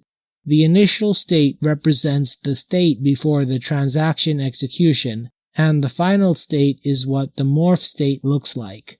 Mining plays a central role in state transition, and we will elaborate the mining process in detail in the later sections. The state is stored on the Ethereum network as the world state. This is the global state of the Ethereum blockchain. More on this will be presented later in the nodes and miners section in Chapter 12. Further Ethereum in the context of state storage. Ethereum, a user's perspective. In this section, we will see how Ethereum works from a user's point of view. For this purpose, we will present the most common use case of transferring funds. In our use case from one user, Bashir, to another, Irshad, we will use 2 Ethereum clients, one for sending funds and the other for receiving. There are several steps involved in this process as follows. 1. First, either a user requests money by sending the request to the sender, or the sender decides to send money to the receiver. We'll be using the Jaxx Ethereum wallet software and iOS. You can download the Jaxx wallet from jaxx.io. The request can be sent by sending the receiver's Ethereum address to the sender. For example, there are two users, Bashir and Irshad. If Irshad requests money from Bashir, then she can send a request to Bashir by using a QR code. Once Bashir receives this request, he will either scan the QR code or manually type in Irshad's Ethereum address and send the Ether to Irshad's address. This request is encoded as a QR code, shown in the following screenshot, that can be shared via email, text, or any other communication method. 2. Once Bashir receives this request, he will either scan this QR code or copy the Ethereum address in the Ethereum wallet software and initiate a transaction. This process is shown in the following screenshot, where Jaxx is used to send money to Irshad. The following screenshot shows that the sender has entered both the amount and the destination address to send the Ether to receiver. Just before sending the Ether, the final step is to confirm the transaction, which is also shown here. 3. Once the request transaction for money to be sent is constructed in the wallet software, it is then broadcasted to the Ethereum network. The transaction is digitally signed by the sender as proof that he is the owner of the Ether. 4. This transaction is then picked up by nodes called miners on the Ethereum network for verification and inclusion in the block. At this stage, the transaction is still unconfirmed. 5. Once it is verified and included in the block, the POW process starts. We will explain this process in more detail in Chapter 12, Further Ethereum. 6. Once a miner finds the answer to the POW problem by repeatedly hashing the block with a new nonce, this block is immediately broadcasted to the rest of the nodes, which then verifies the block and POW. 7. If all the checks pass, then this block is added to the blockchain, and miners are paid rewards accordingly. 8. Finally, Irshad gets the Ether, and it is shown in her wallet software. This is shown in the following screenshot. On the blockchain, this transaction is identified by the following transaction hash: 0xC63DCE6740ABD63EE63027 63352 AED 8 CDB 92B6A0 2AE 2522 5666 E171009E. The details of this transaction can be visualized on the Block Explorer at etherscan.io, as shown in the following screenshot. With this example, we complete our discussion on the most common usage of the Ethereum network, transferring Ether from a user to another. This case was just a quick overview of the transaction process in order to introduce the concept. More in-depth technical details will be explained in the upcoming sections of this chapter, where we discuss various components of the Ethereum ecosystem. In the next section, we will see what components make up the Ethereum ecosystem. Once we have understood all the theoretical concepts, we will see in detail how the aforementioned transaction travels through the Ethereum blockchain to reach the beneficiary's address. At this point, we will be able to correlate the technical concepts with the preceding transfer transaction example. The Ethereum network. The Ethereum network is a peer-to-peer network where nodes participate in order to maintain the blockchain and contribute to the consensus mechanism. Networks can be divided into three types, based on the requirements and usage. These types are described in the following subsections. The mainnet. The mainnet is the current live network of Ethereum. its network ID is 1 and its chain ID is also 1. The network and chain IDs are used to identify the network. A block explorer that shows detailed information about blocks and other relevant metrics is available at etherscan.io. This can be used to explore the Ethereum blockchain. Testnets. There is a number of testnets available for Ethereum testing. The aim of these test blockchains is to provide a testing environment for smart contracts and dApps before being deployed to the production live blockchain. Moreover, being test networks, they also allow experimentation and research. The main testnet is called Ropsten, which contains all the features of other smaller and special-purpose testnets that were created for specific releases. For example, other testnets include Kovan and Rinkeby, which were developed for testing Byzantium releases. The changes that were implemented on these smaller testnets have also been implemented in Ropsten. Now the Ropsten test network contains all properties of Kovan and Rinkeby. Private nets. As the name suggests, these are private networks that can be created by generating a new Genesis block. This is usually the case in private blockchain networks, where a private group of entities start their blockchain network and use it as a permissioned or consortium blockchain. Network IDs and chain IDs are used by Ethereum clients to identify the network. Chain ID was introduced in EIP 155 as part of replay protection mechanism. EIP 15 is detailed at github.com/ethereum/EIPS/blob/master/EIP-155.md. More discussion on how to connect to a testnet and how to set up private nets will be had in Chapter 13, Ethereum Development Environment. Components of the Ethereum ecosystem. The Ethereum blockchain stack consists of various components. At the core, there is the Ethereum blockchain running on the peer-to-peer Ethereum network. Secondly, there is an Ethereum client, usually Geth, that runs on the nodes and connects to the peer-to-peer Ethereum network from where blockchain is downloaded and stored locally. It provides various functions such as mining and account management. The local copy of the blockchain is synchronized regularly with the network. Another component is the web3.js library that allows interaction with the Geth client via the remote procedure call RPC interface. The overall Ethereum ecosystem architecture is visualized in the following diagram. A list of elements present in the Ethereum blockchain is presented here: keys and addresses, accounts, transactions and messages, Ether cryptocurrency tokens, the EVM, smart contracts, and native contracts. In the following sections, we will discuss each of these one by one. Other components such as wallets, clients, development tools, and environments will be discussed in the upcoming chapters.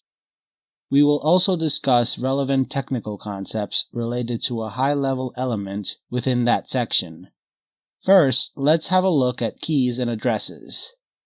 Keys and addresses. Keys and addresses are used in the Ethereum blockchain to represent ownership and transfer Ether.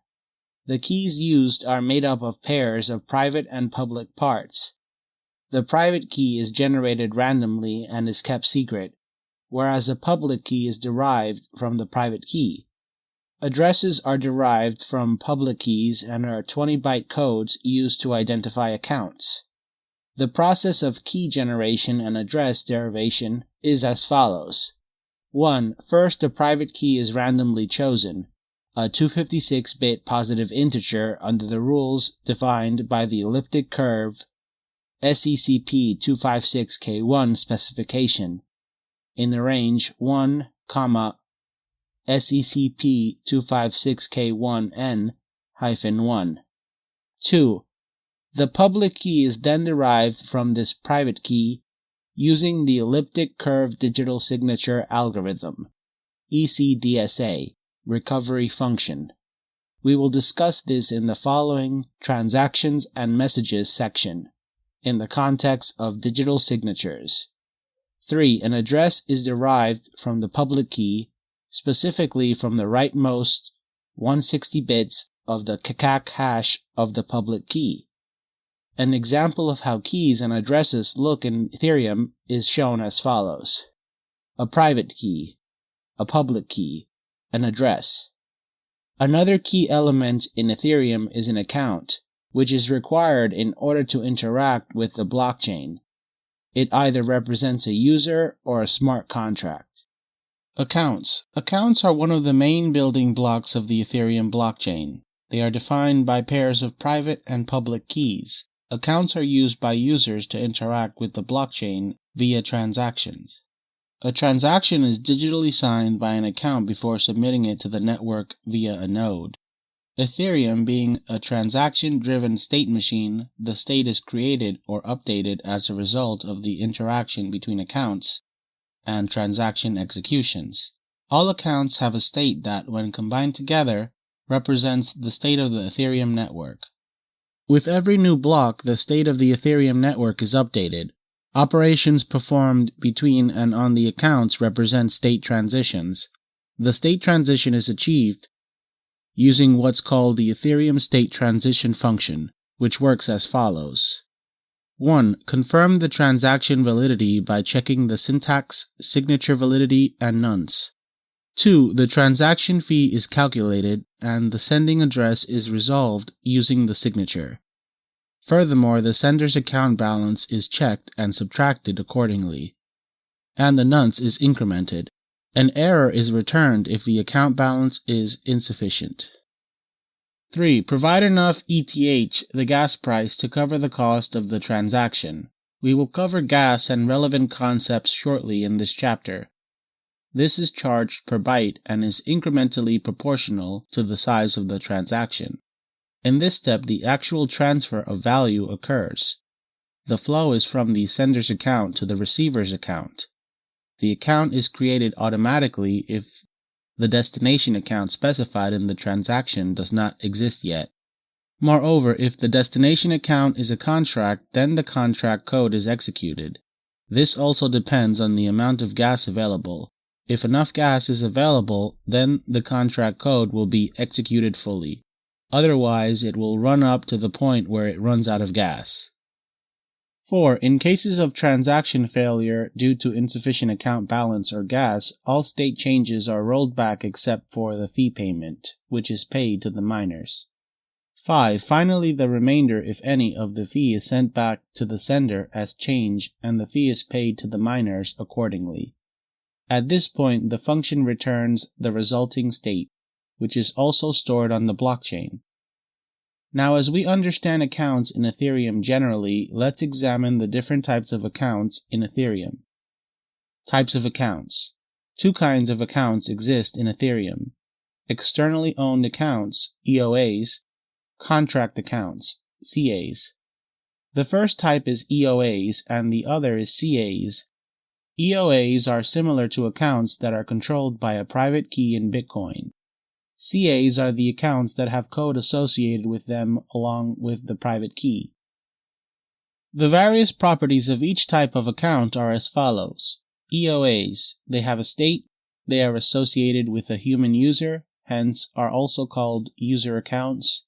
EOAs have an ether balance, they are capable of sending transactions, they have no associated code, they are controlled by private keys. EOAs cannot initiate a call message. Accounts contain a key value store. EOAs can initiate transaction messages. CAs, they have a state. They are not intrinsically associated with any user or actor on the blockchain. CAs have an ether balance. They have associated code that is kept in memory storage on the blockchain. They have access to storage. They can get triggered and execute code in response to a transaction or a message from other contracts. It is worth noting that due to the Turing completeness property of the Ethereum blockchain, the code within CAs can be of any level of complexity.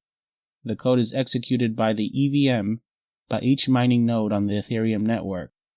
The EVM is discussed later in the chapter in the Ethereum Virtual Machine EVM section. Also, CAs can maintain their permanent states and can call other contracts. It is envisaged that in the Serenity Ethereum 2.0 release, the distinction between EOAs and CAs may be eliminated. CAs cannot start transaction messages. CAs can initiate a call message. CAs contain a key value store. CAs addresses are generated when they are deployed. This address of the contract is used to identify its location on the blockchain. Accounts allow interaction with the blockchain via transactions. We will now explain what an Ethereum transaction is and consider its different types. Transactions and messages. A transaction in Ethereum is a digitally signed data packet using a private key that contains the instructions that, when completed, either result in a message call or contract creation. Transactions can be divided into two types based on the output they produce. Message call transactions. This transaction simply produces a message call that is used to pass messages from one CA to another. Contract creation transactions. As the name suggests, these transactions result in the creation of a new CA. This means that when this transaction is executed successfully, it creates an account with the associated code. Both of these transactions are composed of some standard fields, which are described as follows. Nonce. The nonce is a number that is incremented by 1 every time a transaction is sent by the sender. It must be equal to the number of transactions sent and is used as a unique identifier for the transaction. A nonce value can only be used once. This is used for replay protection on the network. Gas price. The gas price field represents the amount of Wei required to execute the transaction. In other words, this is the amount of Wei you are willing to pay for this transaction. This is charged per unit of gas for all computation costs incurred as a result of the execution of this transaction. Wei is the smallest denomination of Ether, therefore it is used to count Ether. Gas limit. The gas limit field contains the value that represents the maximum amount of gas that can be consumed to execute the transaction. The concept of gas and gas limits will be covered later in the chapter in more detail. For now, it is sufficient to say that this is the fee amount in Ether that a user, for example the sender of the transaction, is willing to pay for computation. 2. As the name suggests, the to field is a value that represents the address of the recipient of the transaction. This is a 20-byte value. Value represents the total number of Wei to be transferred to the recipient. In the case of a CA, this represents the value that the contract will hold. Signature. The signature is composed of 3 fields, namely V, R, and S. These values represent the digital signature, RS, and some information that can be used to recover the public key, V. Also, the sender of the transaction can also be determined from these values. The signature is based on the ECDSA scheme and makes use of the SECP 256K1 curve. The theory of elliptic curve cryptography, ECC, was discussed in Chapter 4, Public Key Cryptography. In this section, ECDSA will be presented in the context of its usage in Ethereum. V is a single byte value that depicts the size and sign of the elliptic curve point and can be either 27 or 28. V is used in the ECDSA recovery contract as a recovery ID. This value is used to derive the public key from the private key.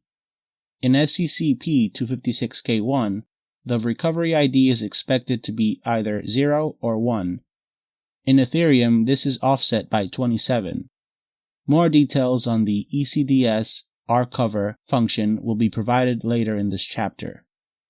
R is derived from a calculated point on the curve. First, a random number is picked, which is multiplied by the generator of the curve to calculate a point on the curve. The x-coordinate part of this point is R. R is encoded as a 32-byte sequence. R must be greater than 0 and less than the SCCP 256K1 limit. S is calculated by multiplying R with the private key and adding it into the hash of the message to be signed, and then finally dividing it by the random number chosen to calculate R. S is also a 32-byte sequence. R and S together represent the signature. To sign a transaction, the ECDSA sign function is used, which takes the message to be signed and the private key as an input and produces V, a single byte value, R a 32-byte value, and S another 32-byte value. The equation is as follows: ECDSA sign, open parentheses message, comma, private key, close parentheses, equals VRS. Init. The init field is used only in transactions that are intended to create contracts, that is, contract creation transactions.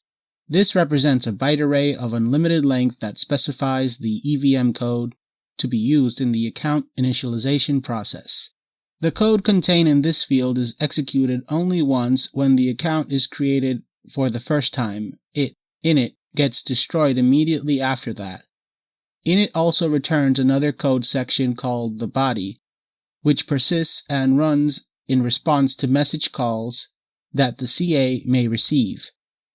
These message calls may be sent via a transaction or an internal code execution. Data. If the transaction is a message call, then the data field is used instead of init and represents the input data of the message call. It is also unlimited in size and is organized as a byte array. This structure is visualized in the following diagram, where a transaction is a tuple of the fields mentioned earlier, which is then included in a transaction tree, a modified Merkle-Patricia tree MPT, composed of the transactions to be included. Finally, the root node of the transaction tree is hashed using a KACAC 256-bit algorithm and is included in the block header along with a list of transactions in the block. A block is a data structure that contains batches of transactions. Transactions can be found in either transaction pools or blocks. In transaction pools, they wait for verification by a node, and in blocks, they are added after successful verification. When a mining node starts its operation of verifying blocks, it starts with the highest paying transactions in the transaction pool and executes them one by one. When the gas limit is reached, or no more transactions are left to be processed in the transaction pool, the mining starts. In this process, the block is repeatedly hashed until a valid nonce is found, such that once hashed with the block, it results in a value less than the difficulty target. Once the block is successfully mined, it will be broadcasted immediately to the network, claiming successes and will be verified and accepted by the network. This process is similar to Bitcoin's mining process discussed in the previous chapters. Chapter 6, Introducing Bitcoin, and Chapter 7, Bitcoin Network and Payments. Ethereum's POW algorithm is called ethash, and it was originally intended to be ASIC resistant, where finding a nonce requires large amounts of memory. However, now some ASICs are available for ethash too. Consequently, there is also an agreement among Ethereum core developers to implement ProgPow, a new, more ASIC-resistant POW consensus mechanism. We will explain ASICs and relevant concepts in Chapter 12, Further Ethereum, where we discuss mining in detail. We will also discuss block data structure in greater detail in this chapter. The question that arises here is how all these accounts, transactions, and related messages flow through the Ethereum network and how they are stored.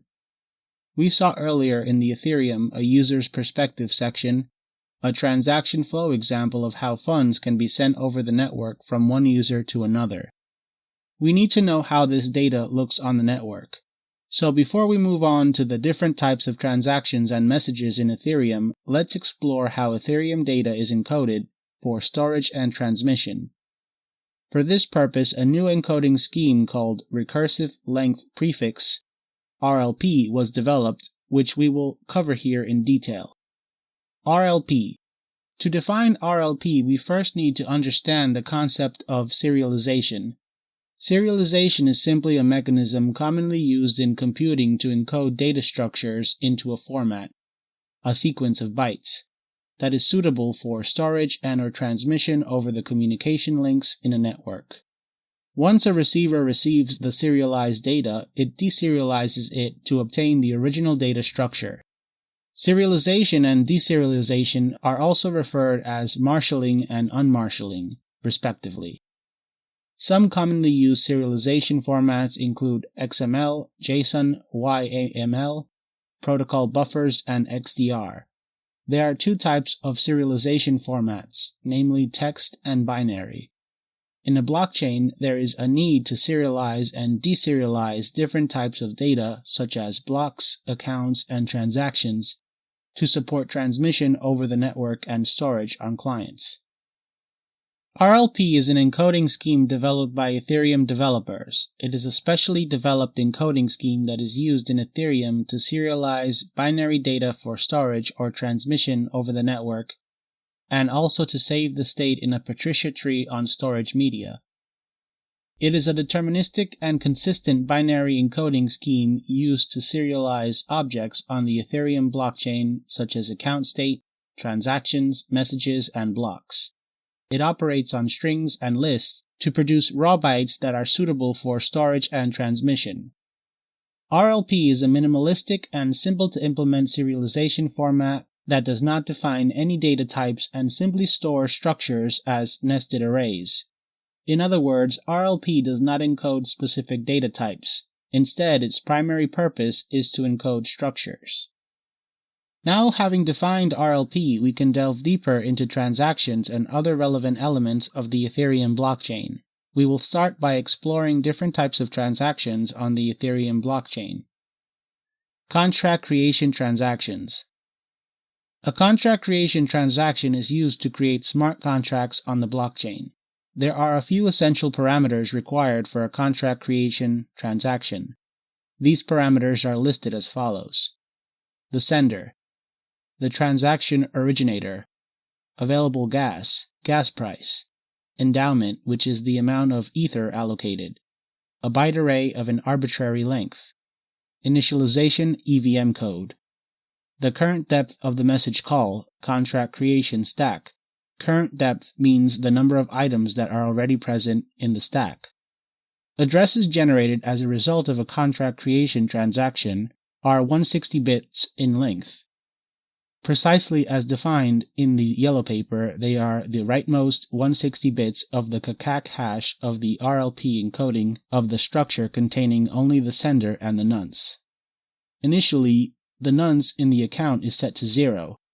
The balance of the account is set to the value passed to the contract. The storage is also set to empty. The code hash is a KAKAK 256-bit hash of the empty string.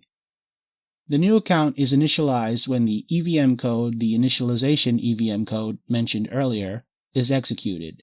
In the case of any exception during code execution, such as not having enough gas, running out of gas, or OOG, the state does not change.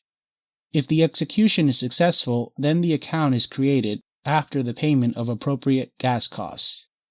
Since Ethereum Homestead, the result of a contract creation transaction is either a new contract with its balance or no new contract is created with no transfer of value. This is in contrast to versions prior to Homestead, where the contract would be created regardless of the contract code deployment being successful or not due to an OOG exception. Message call transactions.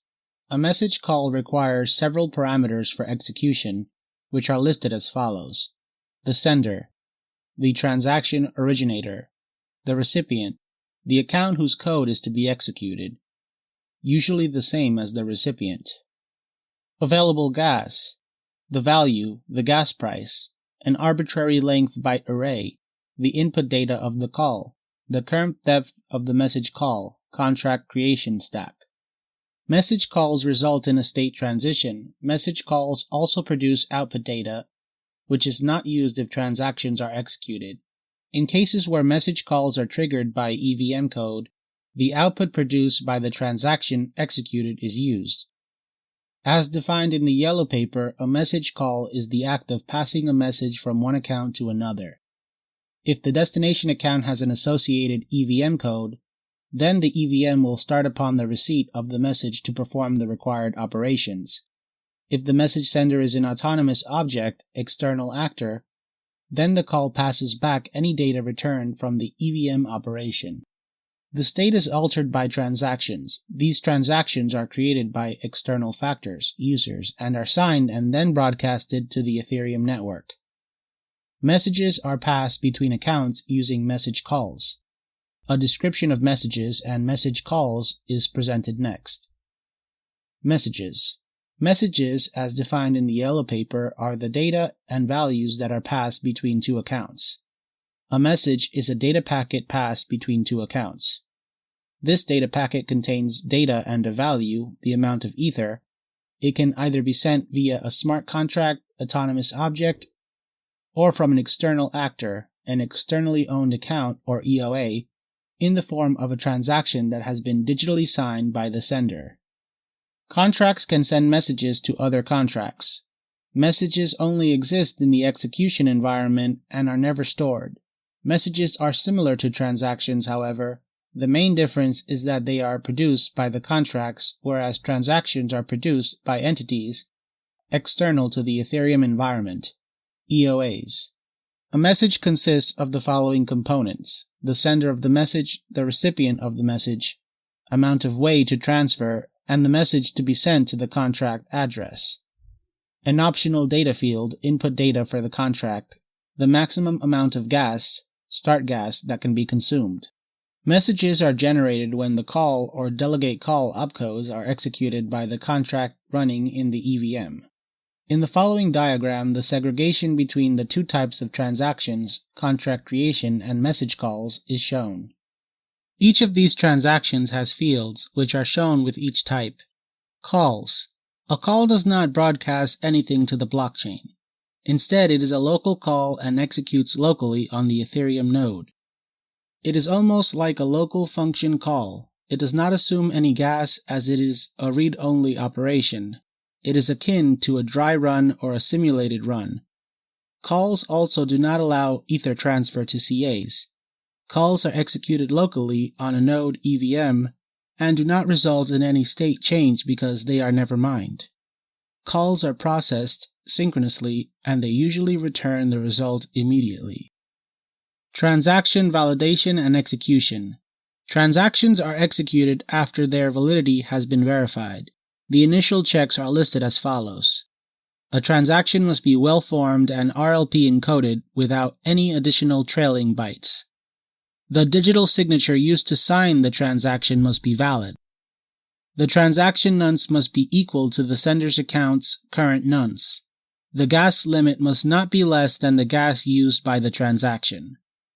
The sender's account must contain sufficient balance to cover the execution costs. The transaction substate. A transaction substate is created during the execution of the transaction and is processed immediately after the execution completes.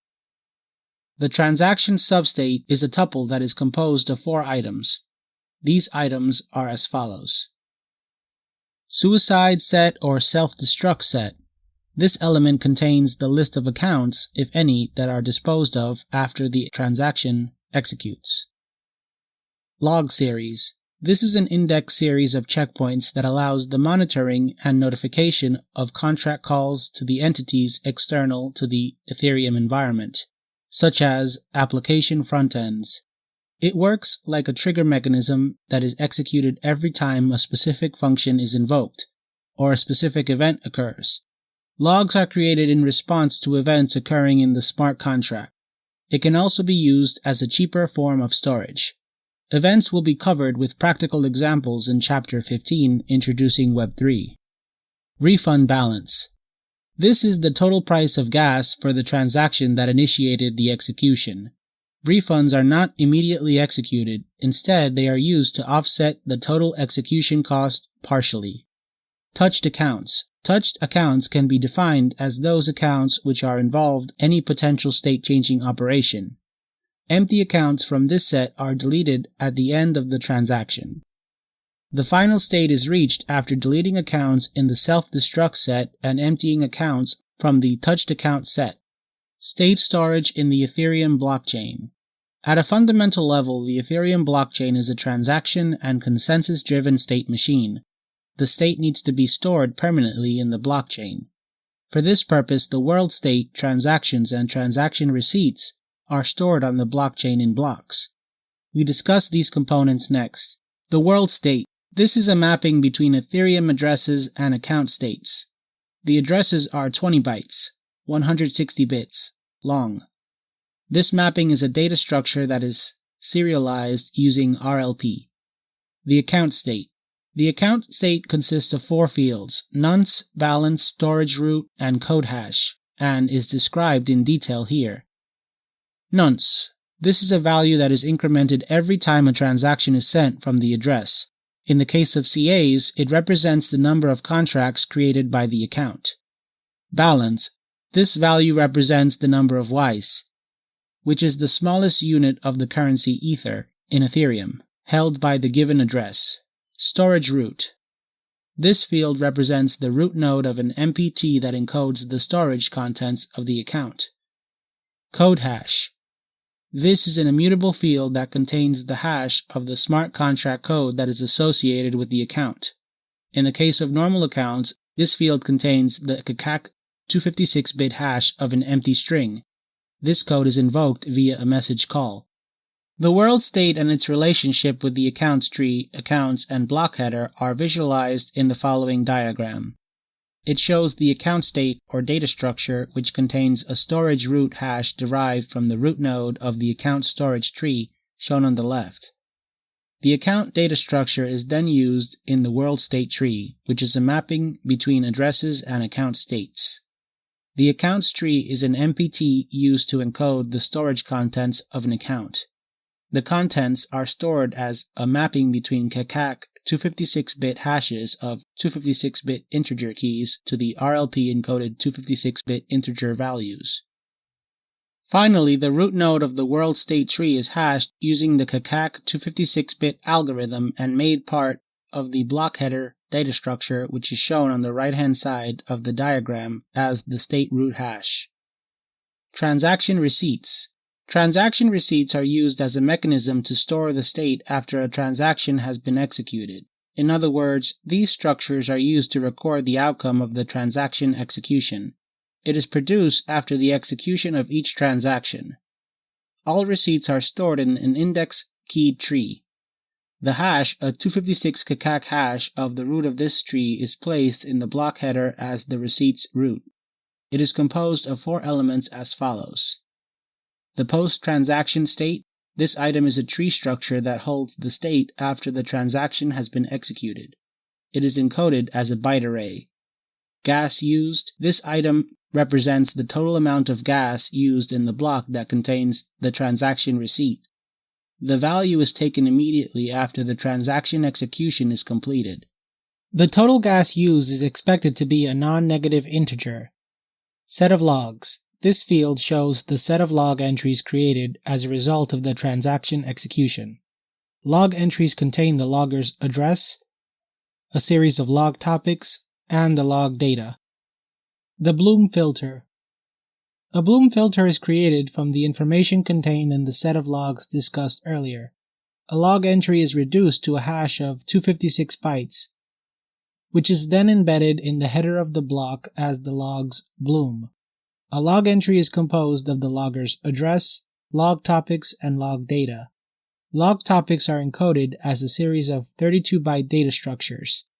The log data is made up of a few bytes of data. Since the Byzantium release, an additional field returning the success, 1, or failure, 0, of the transaction is also available. This process of transaction receipt generation is visualized in the following diagram. As a result of the transaction execution process, the state morphs from an initial state to a target state. This concept was discussed briefly at the beginning of the chapter. This state needs to be stored and made available globally in the blockchain. We will see how this process works in the next section. Ether cryptocurrency tokens, ETC and ETH. As an incentive to the miners, Ethereum rewards its own native currency called Ether, abbreviated as ETH. After the Decentralized Autonomous Organization (DAO) hack described in Chapter 10, Smart Contracts, a hard fork was proposed in order to mitigate the issue. Therefore, there are now two Ethereum blockchains. One is called Ethereum Classic, and its currency is represented by ETC, whereas the hard fork version is ETH, which continues to grow and on which active development is being carried out. ETC, however, has its own following with a dedicated community that is further developing ETC, which is the unforked original version of Ethereum. This chapter is focused on ETH, which is currently the most active and official Ethereum blockchain. Ether is minted by miners as a currency reward for the computational effort they spend to secure the network by verifying transactions and blocks. Ether is used within the Ethereum blockchain to pay for the execution of contracts on the EVM. Ether is used to purchase gas as crypto fuel, which is required to perform computation on the Ethereum blockchain.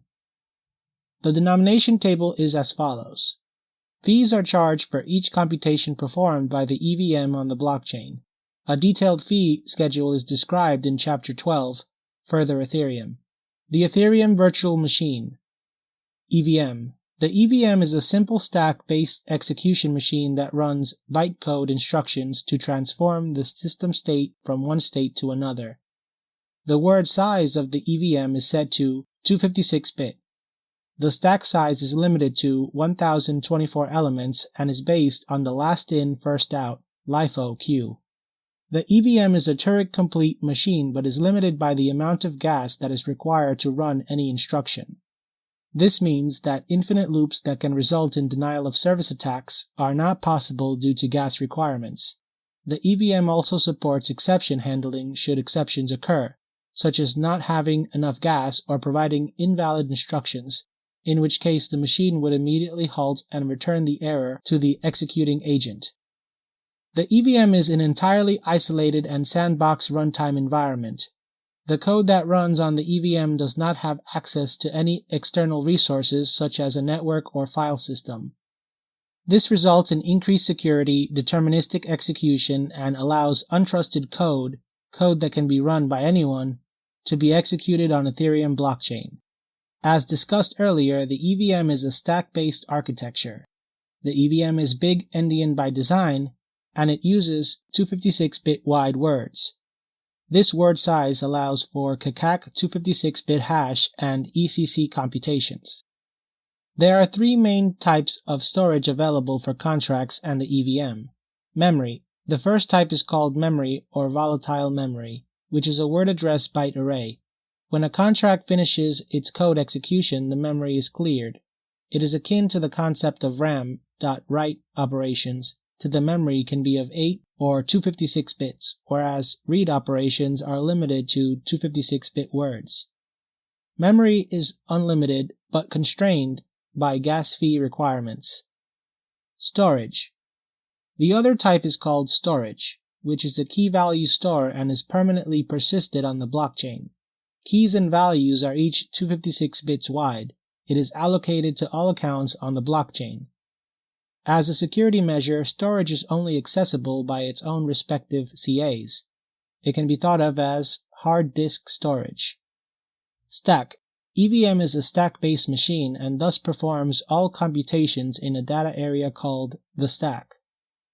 All in-memory values are also stored in the stack. It has a maximum depth of 1024 elements and supports the word size of 256 bits.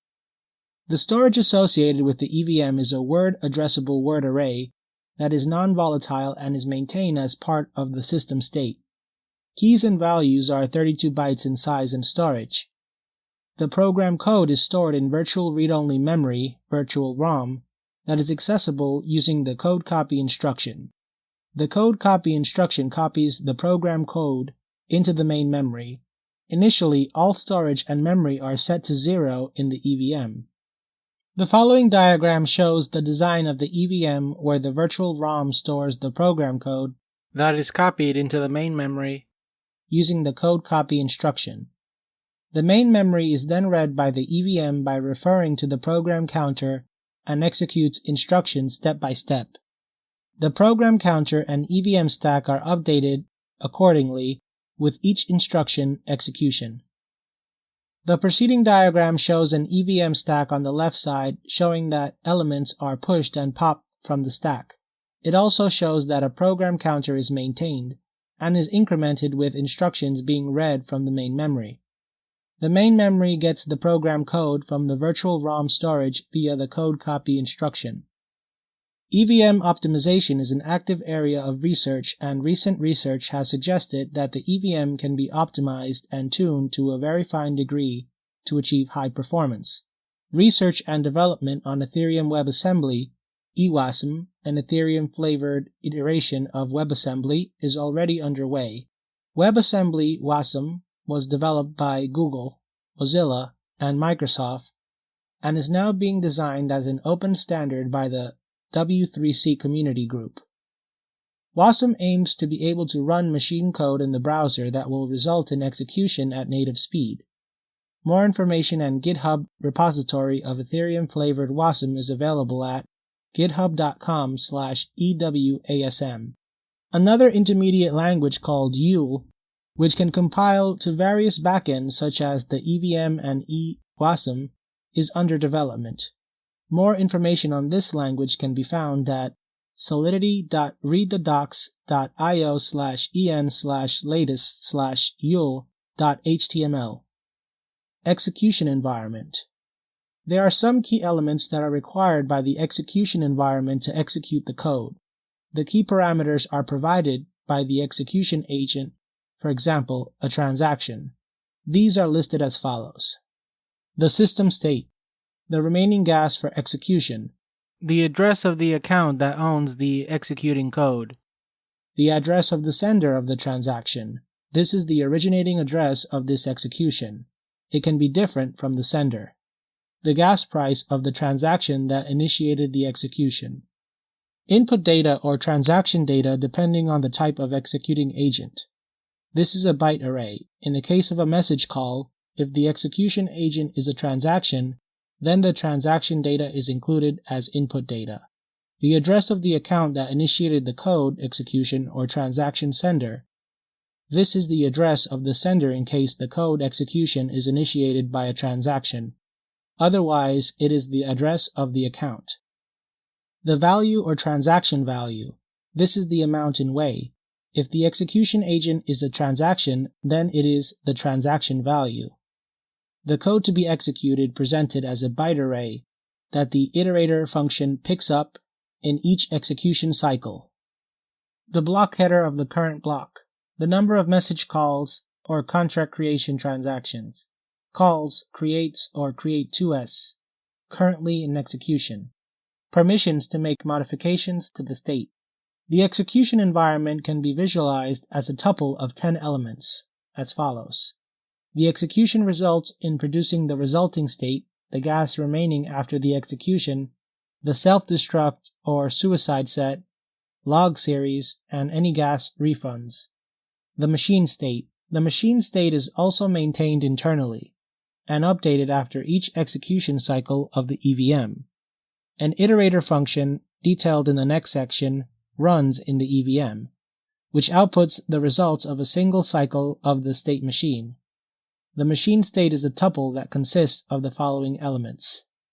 Available gas, the program counter, which is a positive integer of up to 256, the contents of the memory, a series of zeros of size 2 to the 256 power, the active number of words in memory counting continuously from position 0, the contents of the stack. The EVM is designed to handle exceptions and will stop execution if any of the following exceptions should occur. Not having enough gas required for execution, invalid instructions, insufficient stack items, invalid destination of jump opcodes, invalid stack size greater than 1024. Machine state can be viewed as a tuple, as shown in the following diagram. The iterator function. The iterator function mentioned earlier performs various vital functions that are used to set the next state of the machine and eventually the world state. These functions include the following. It fetches the next instruction from a byte array where the machine code is stored in the execution environment. It adds/removes push-pop items from the stack accordingly. Gas is reduced according to the gas cost of the instructions opcodes. It increments the program counter, PC. The EVM is also able to halt in normal conditions if stop, suicide, or return opcodes are encountered during the execution cycle. Smart contracts. We discussed smart contracts at length in the previous Chapter 10, Smart Contracts. It is sufficient to say here that Ethereum supports the development of smart contracts that run on the EVM. Different languages can be used to build smart contracts, and we will discuss this in the programming section and at a deeper level in Chapter 14, Development Tools and Frameworks, and Chapter 15, Introducing Web3. There are also various contracts that are available in precompiled format in the Ethereum blockchain to support different functions. These contracts, known as precompiled contracts or native contracts, are described in the following subsection. These are not strictly smart contracts in the sense of user program Solidity smart contracts, but are in fact functions that are available natively to support various computationally intensive tasks. They run on the local node and are coded within the Ethereum client. For example, parity or geth. Native contracts. There are 9 precompiled contracts or native contracts in the Ethereum Istanbul release. The following subsections outline these contracts and their details. The elliptic curve public key recovery function. ECDS-RCover, the ECDSA recovery function, is available at address 0x1. It is denoted as ECR-EC and requires 3,000 gas in fees for execution. If the signature is invalid, then no output is returned by this function. Public key recovery is a standard mechanism by which the public key can be derived from the private key in ECC. The ECDSA recovery function is shown as follows. ECDS-RCover HVRS equals public key. It takes 4 inputs H, which is a 32-byte hash of the message to be signed, and V, R, and S, which represent the ECDSA signature with the recovery ID and produce a 64-byte public key. V, R, and S have been discussed in detail previously in this chapter. The SHA-256-bit hash function. The SHA-256-bit hash function is a precompiled contract that is available at address 0x2 and produces a SHA-256 hash of the input. The gas requirement for SHA-256 depends on the input data size. The output is a 32-byte value. The RIPE-MD 160-bit hash function. The RIPE-MD 160-bit hash function is used to provide a RIPE-MD 160-bit hash and is available at address 0x3. The output of this function is a 20-byte value. The gas requirement, similar to SHA-256, is dependent on the amount of input data. The identity data copy function. The identity function is available at address 0x4 and is denoted by the ID. It simply defines output as input. In other words, whatever input is given to the ID function, it will output the same value. This gas requirement is calculated by a simple formula. 15 plus 3, open bracket, ID divided by 32, close bracket, where ID is the input data. This means that at a high level, the gas requirement is dependent on the size of the input data, albeit with some calculation performed as shown in the preceding equation. Big Mod exponentiation function. This function implements a native big integer exponential modular operation. This functionality allows for RSA signature verification and other cryptographic operations. This is available at address 0x05. Elliptic curve point addition function. We discuss elliptic curve addition in detail at a theoretical level in Chapter 4, Public Key Cryptography. This is the implementation of the same elliptic curve point addition function. This contract is available at address 0x06. Elliptic curve scalar multiplication. We discuss elliptic curve multiplication point doubling in detail at a theoretical level in Chapter 4, Public Key Cryptography. This is the implementation of the same elliptic curve point multiplication function.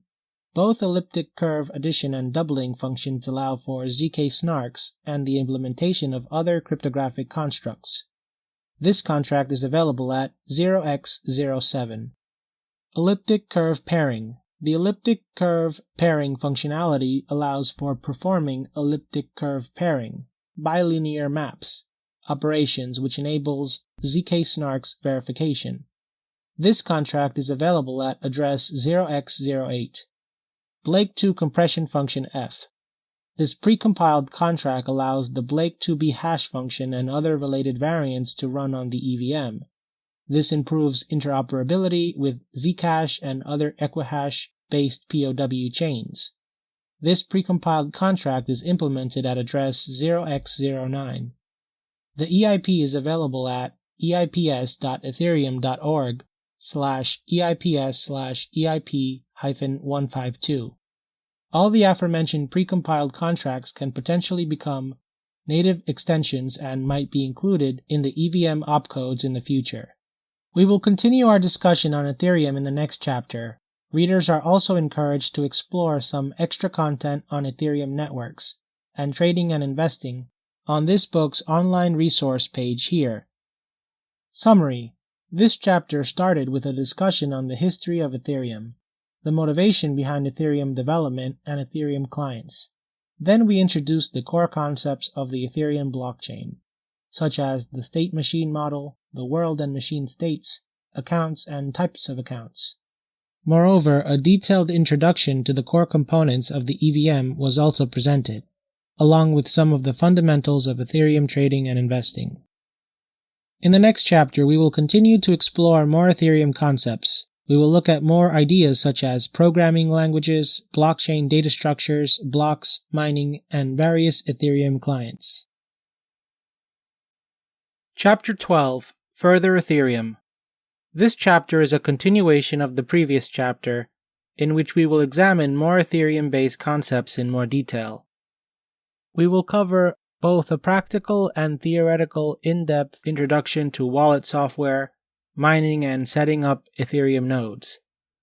Material relating to various challenges such as security and scalability faced by Ethereum will also be introduced. Moreover, prominent advanced supporting protocols such as Swarm and Whisper will also be introduced later in the chapter. Finally, Ethereum has several programming languages built in to support smart contract development. We will conclude with an overview of these programming languages. This chapter continues the discussion of the Ethereum blockchain network elements that we started in the previous chapter. Chapter 11, Ethereum 101. These elements include blocks and blockchain, wallets and client software, nodes and miners, APIs and tools, supporting protocols, programming languages. First, we will introduce blocks and blockchain, in continuation of the discussion from the previous chapter. Blocks and blockchain. Blocks are the main building structure of a blockchain. Ethereum blocks consist of various elements which are described as follows: the block header, the transactions list, the list of headers of ummers or uncles. The transaction list is simply a list of all transactions included in the block. Also, the list of headers of uncles is also included in the block. Block header. Block headers are the most critical and detailed components of an Ethereum block. The header contains various elements which are described in detail here. Parent hash. This is the KAKAK 256-bit hash of the parent previous block's header. Ummers hash. This is the KAKAK 256-bit hash of the list of ummers, or uncles, blocks included in the block. The beneficiary. The beneficiary field contains the 160-bit address of the recipient that will receive the mining reward once the block is successfully mined. State root. The state root field contains the KAKAK 256-bit hash of the root node of the state tree. It is calculated once all transactions have been processed and finalized. Transactions root. The transaction root is the KAKAK 256-bit hash of the root node of the transaction tree. The transaction tree represents the list of transactions included in the block. Receipts root. The receipts root is the KCAC 256-bit hash of the root node of the transaction receipt tree. This tree is composed of receipts of all transactions included in the block. Transaction receipts are generated after each transaction is processed and contains useful post-transaction information. More details on transaction receipts are provided in the next section. Logs bloom. The logs bloom is a bloom filter that is composed of the logger address and log topics from the log entry of each transaction receipt of the included transaction list in the block. Logging is explained in detail in the next section. Difficulty. The difficulty level of the current block. Number. The total number of all previous blocks. The genesis block is block 0.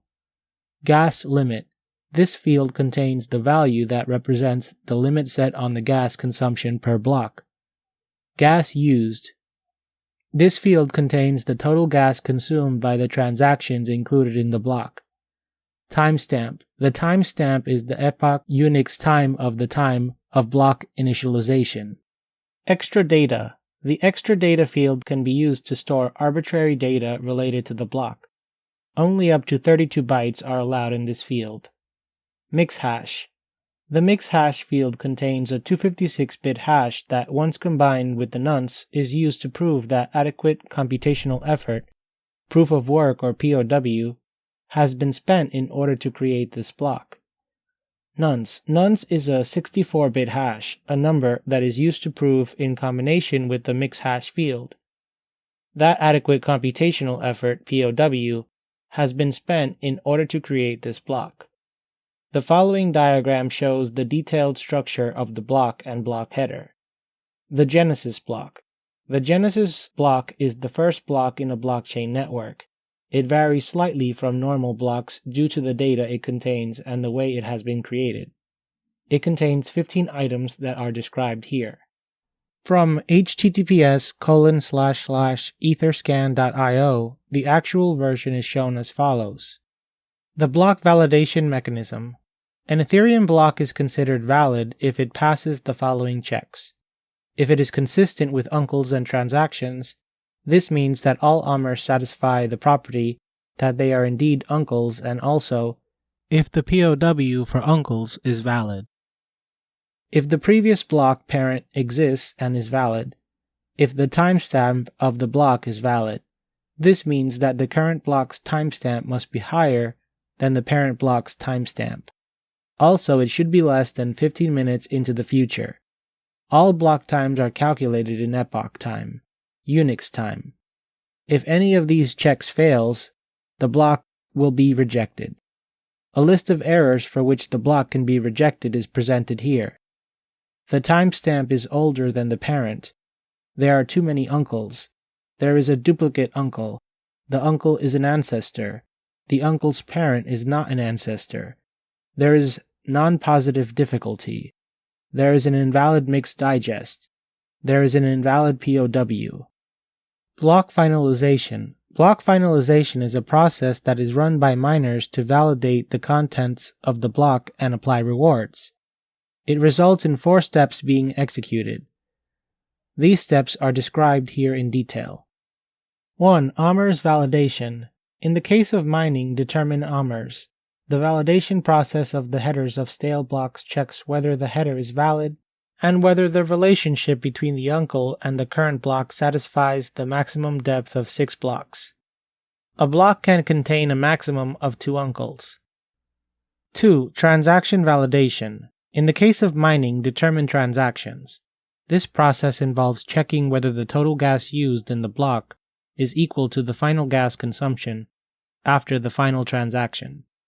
In other words, the cumulative gas used by the transactions included in the block. 3. Reward application. Apply rewards, which means updating the beneficiary's account with a reward balance. In Ethereum, a reward is also given to miners for stale blocks, which is 1 out of 32 of the block reward.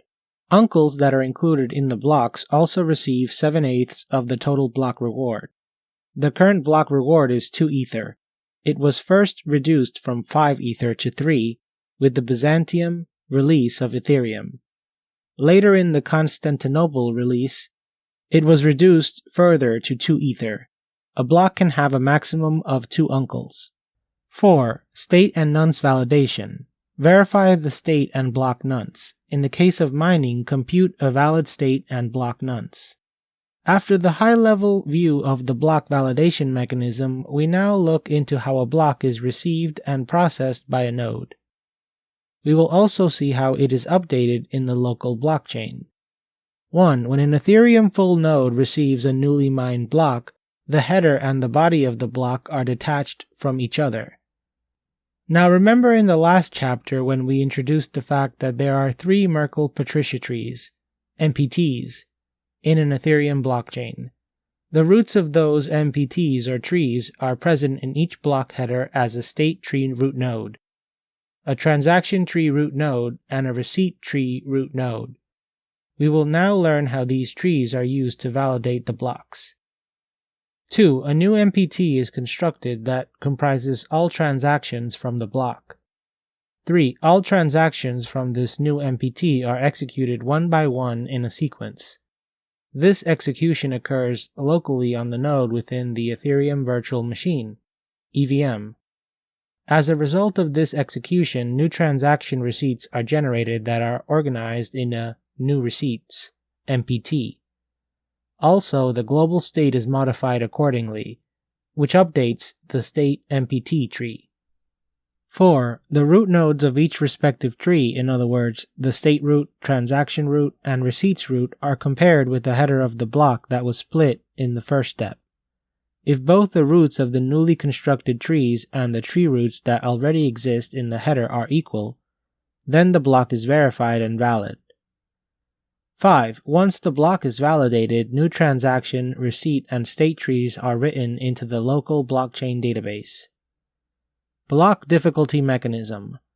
Block difficulty is increased if the time between 2 blocks decreases, whereas it increases if the block time between 2 blocks decreases. This is required to maintain a roughly consistent block generation time. The difficulty adjustment algorithm in Ethereum's Homestead release is as follows. The preceding algorithm means that if the time difference between the generation of the parent block and the current block is less than 10 seconds, the difficulty goes up by parent diff//2048 times 1. If the time difference is between 10 and 19 seconds, the difficulty level remains the same. Finally, if the time difference is 20 seconds or more, the difficulty level decreases.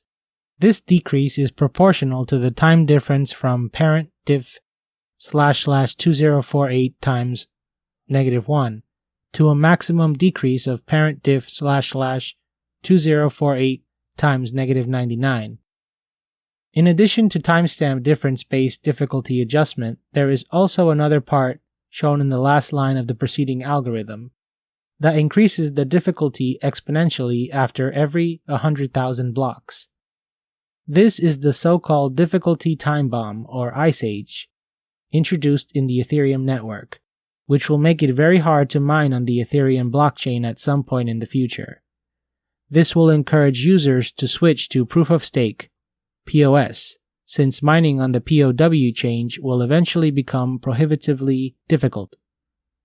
According to the original estimates based on the algorithm, the block generation time would have become significantly higher during the second half of 2017, and in 2021, it would become so high that it would be virtually impossible to mine on the POW chain, even for dedicated mining centers. This way, miners will have no choice but to switch to the POS scheme proposed by Ethereum, called Casper. The Ice Age proposal has been postponed with the release of Byzantium. Instead, the mining reward has been reduced from 5 Ethereum to 3 Ethereum, in preparation for POS implementation in Serenity. In the Byzantium release, the difficulty adjustment formula has been changed to take uncles into account for difficulty calculation. This new formula is shown here.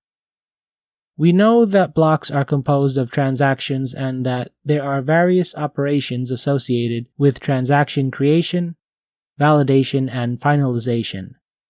Each of these operations on the Ethereum network costs some amount of Ethereum and is charged using a fee mechanism. This fee is also called gas. We will now introduce this mechanism in detail. Gas. Gas is required to be paid for every operation performed on the Ethereum blockchain.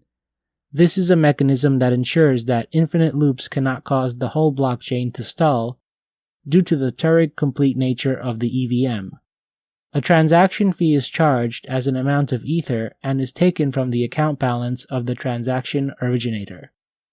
A fee is paid for transactions to be included by miners for mining. If this fee is too low, the transaction may never be picked up. The more the fee, the higher are the chances that the transactions will be picked up by the miners for inclusion in the block.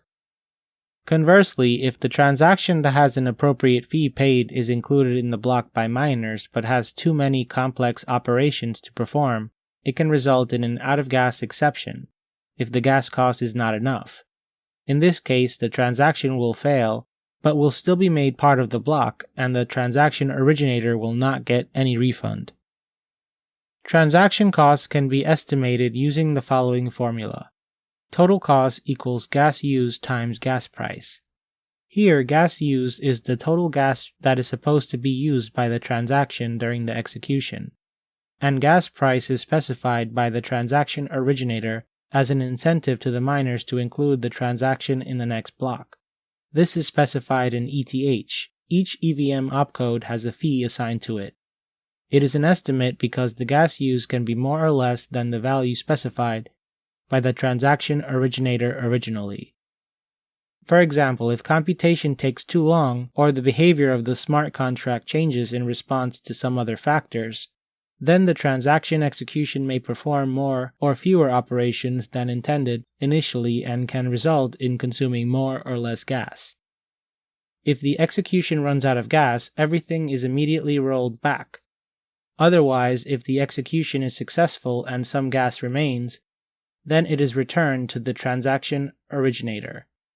Each operation costs some gas. A high-level fee schedule of a few operations is shown as an example here.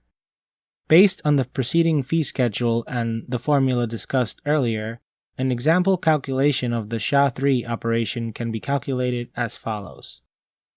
SHA-3 costs 30 gas. Assume that the current gas price is 25 GUE, and convert it into ETH, which is 0.000000025 Ethereum. After multiplying both, we get 0.000000075 Ethereum. In total, 0.000000075 Ethereum is the total gas that will be charged. Fee schedule. Gas is charged in 3 scenarios as a prerequisite to the execution of an operation: the computation of an operation, for contract creation or message calls, an increase in the use of memory, a list of instructions and various operations with the gas values has been provided in the previous section. Now let's move on to another topic, clients and wallets, which are responsible for mining, payments, and management functions such as account creation on an Ethereum network. Wallets and client software. As Ethereum is under heavy development and evolution, there are many components, clients, and tools that have been developed and introduced over the last few years. Wallets. A wallet is a generic program that can store private keys, and based on the addresses stored within it, it can compute the existing balance of Ether associated with the addresses by querying the blockchain. It can also be used to deploy smart contracts. In this chapter, we will introduce the MetaMask wallet, which has become the tool of choice for developers. Having discussed the role of wallets within Ethereum, let's now discuss a number of common clients. The following is a non-exhaustive list of the client software and wallets that are available with Ethereum. Geth. This is the official Go implementation of the Ethereum client. ETH, this is the C++ implementation of the Ethereum client. Parity, this implementation is built using Rust and developed by Parity Technologies. Trinity, Trinity is the implementation of the Ethereum protocol. It is written in Python. Light clients, simple payment verification (SPV) clients download only a small subset of the blockchain. This allows low-resource devices such as mobile phones, embedded devices, or tablets to be able to verify the transactions. A complete Ethereum blockchain and node are not required in this case, and SPV clients can still validate the execution of transactions. SPV clients are also called light clients. This idea is similar to Bitcoin SPV clients. The critical difference between clients and wallets is that clients are full implementations of the Ethereum protocol, which support mining, account management, and wallet functions. In contrast, wallets only store the public and private keys, provide essential account management, and interact with the blockchain for usually only payment, transfer of funds purposes. Next, we discuss the installation procedure and usage of some of these clients. Installation and usage. First, we describe Geth and explore various operations that can be performed using this client. Geth. The following installation procedure describes the installation of Ethereum clients on Mac OS and Linux. The Geth client can be installed by using the following command on an Ubuntu system. On a Mac OS using Homebrew, Geth can be installed by executing the following commands. If an older version of Ethereum Geth client is already installed, it can be upgraded by issuing the following command. Once installation is complete, Geth can be launched simply by issuing the Geth command at the terminal. It comes pre-configured with all the required parameters to connect to the live Ethereum network, mainnet. This will produce output similar to the following. When an Ethereum client starts up, it starts to synchronize with the rest of the network. There are 3 types of synchronization mechanisms available, namely full, fast, and light. Full. In this synchronization mode, the Geth client downloads the complete blockchain to its local node. This means that it gets all the block headers and block bodies, and validates all transaction and blocks since the Genesis block. Currently, as at early 2020, the Ethereum blockchain size is roughly 210 gigabytes, and downloading and maintaining that could be a problem. Usually, SSDs are recommended for a full node, so that disk latency cannot cause any processing delays. Fast. The client downloads the full blockchain, but it retrieves and verifies only the previous 64 blocks from the current block. After this, it verifies the new blocks in full. It does not replay and verify all historic transactions since the Genesis block. Instead, it only does the state downloads. This also reduces the on-disk size of the blockchain database quite significantly. This is the default mode of Geth client synchronization. Light. This is the quickest mode and only downloads and stores the current state tree. In this mode, the client does not download any historic blocks and only processes newer blocks. Synchronization mode is configurable on the Geth client via the flag. Here the value can be either fast, full, or light. Ethereum account management using Geth. New accounts can be created via the command line using Geth or OpenEthereum, formerly Parity Ethereum, command line interface. This process is shown in the next section for Geth, which we installed in the previous installation and usage section. Creating a Geth new account. Execute the following command to add a new account. $Geth account new. This command will produce output similar to the following. The list of accounts can be displayed using the Geth client by issuing the following command. $Geth account list. This command will produce output similar to the following. In this example, we saw how to create a new account and obtain a list of accounts. Next, we'll see different methods to interact with the blockchain. How to query the blockchain using Geth. There are different methods available to query with the blockchain. First, in order to connect to the running instance of the client, either a local IPC or RPC API can be used. There are 3 methods of interacting with the blockchain using Geth. 1. Geth console. 2. Geth attach. 3. Geth JSON RPC. Geth console and Geth attach are used to interact with the blockchain using an REPL JavaScript environment. Geth JSON RPC will be discussed in the APIs, tools, and the apps section. Geth console. Geth can be started in console mode by running the following command: $Geth console.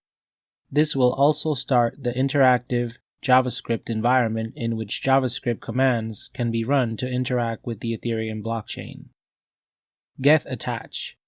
When a Geth client is already running, the interactive JavaScript console can be invoked by attaching to that instance.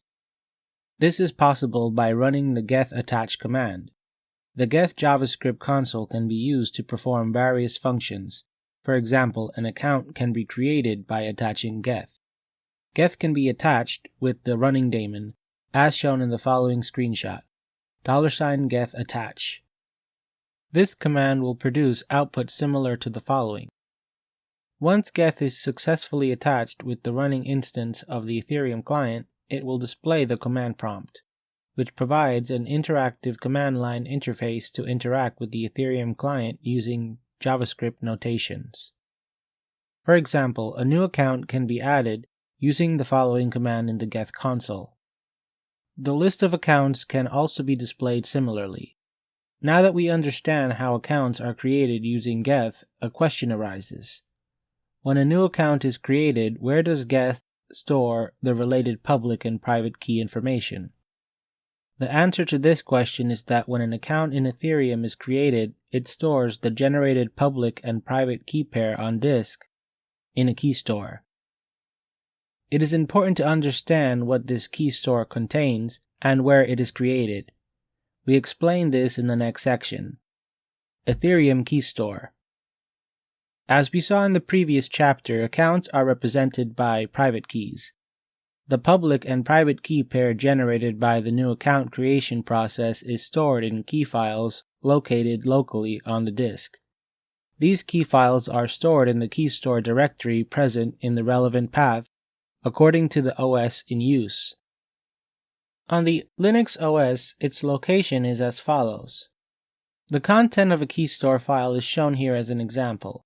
Can you correlate some of the names with what we have already learned in Chapter 3, Symmetric Cryptography, and Chapter 4, Public Key Cryptography? It is a JSON file. In the following example, it has been formatted for better visibility. The private key is stored in an encrypted format in the key store file. It is generated when a new account is created using the password and private key. The key store file is also referred to as a UTC file, as the naming format of it starts with UTC, with the date timestamp therein. A sample name of the key store file is shown here. On Mac OS, the key store file is stored at the following location: ~library/ethereum/keystore. As the key store file is present on the disk, it is very important to keep it safe. It is recommended that it is backed up as well. If the key store files are lost or overwritten or somehow corrupted, there is no way to recover them. This means that any ether associated with the private key will be irrecoverable too. Now we have described the elements of the password key store file and what they represent. The key purpose of this file is to store the configuration, which when provided with the account password, generated a decrypted account private key. This private key is then used to sign transactions. Address. This is the public address of the account that is used to identify the sender or receiver. Crypto. This field contains the cryptography parameters. Cipher. This is the cipher used to encrypt the private key. In the following diagram, AES 128CTR indicates the advanced encryption standard, 128-bit encounter mode. Remember that we covered this in Chapter 3, symmetric key cryptography. Ciphertext. This is the encrypted private key. Cipher params. This represents the parameters required for the encryption algorithm.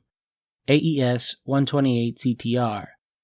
IV. This is the 128-bit initialization vector for the encryption algorithm. KDF. This is the key derivation function. It is script in this case. KDF params. These are the parameters for the key derivation function, KDF. Declen. This is the derived key length. It is 32 in our example. N. This is the iteration count. P. This is the parallelization factor. The default value is 1. R. This is the block size of the underlying hash function. It is set to 8, which is the default setting. Salt. This is the random value of salt for the key derivation function, KDF. MAC. This is the CACAC 256 hash output obtained following concatenation of the second leftmost 16 bytes of the derived key together with the ciphertext. ID. This is a random identification number. Version. The version number of the file format, currently version 3. Now we will explore how all these elements work together. This whole process can be visualized in the following diagram. As shown in the preceding diagram, we can divide the process into different steps. 1. First, the password is fed into the KDF. 2. KDF takes several parameters, namely declen, N, P, R, and salt, and produces a decryption key. 3. The decryption key is concatenated with an encrypted private key, ciphertext. The decryption key is also fed into the cipher algorithm AES 128CTR. 4. The concatenated decryption key and ciphertext are hashed using the SHA-3 hash function. 5. MAC is fed into the checking function where the hash produced from step 4 is compared with the MAC. If both match, then the password is valid. Otherwise, the password is incorrect.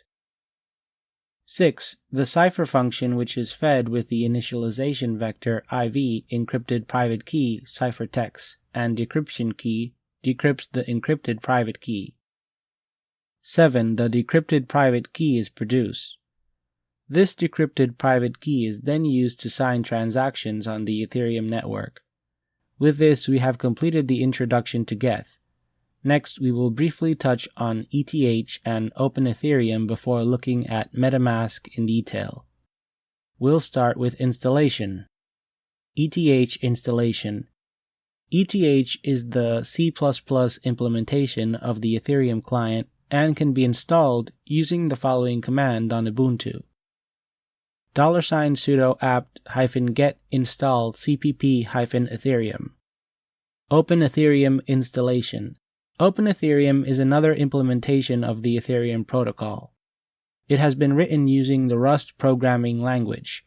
The key aims behind the development of Open Ethereum are high performance, a small footprint, modularization, and reliability.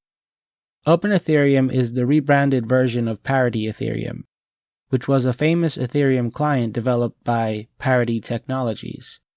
Parity Ethereum has been transitioned into a DAO-based ownership and maintainer model that is expected to provide a decentralized platform for collaboration, governance, and further development of the Parity Ethereum codebase.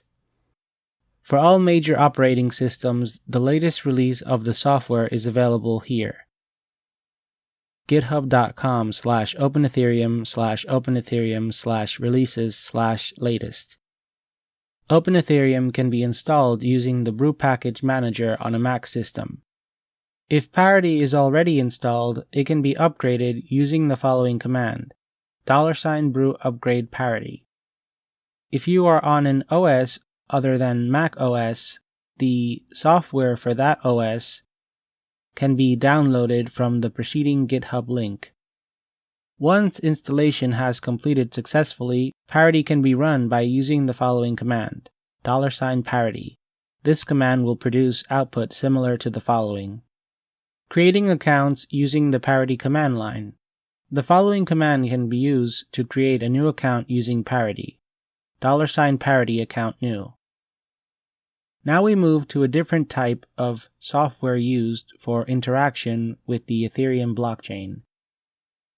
Various wallets are available for Ethereum for desktop, mobile, and web platforms. A popular wallet that we will use for examples in the next chapter is named MetaMask, which is a tool of choice when it comes to development for Ethereum. MetaMask. MetaMask runs as a plugin or add-on in the web browser.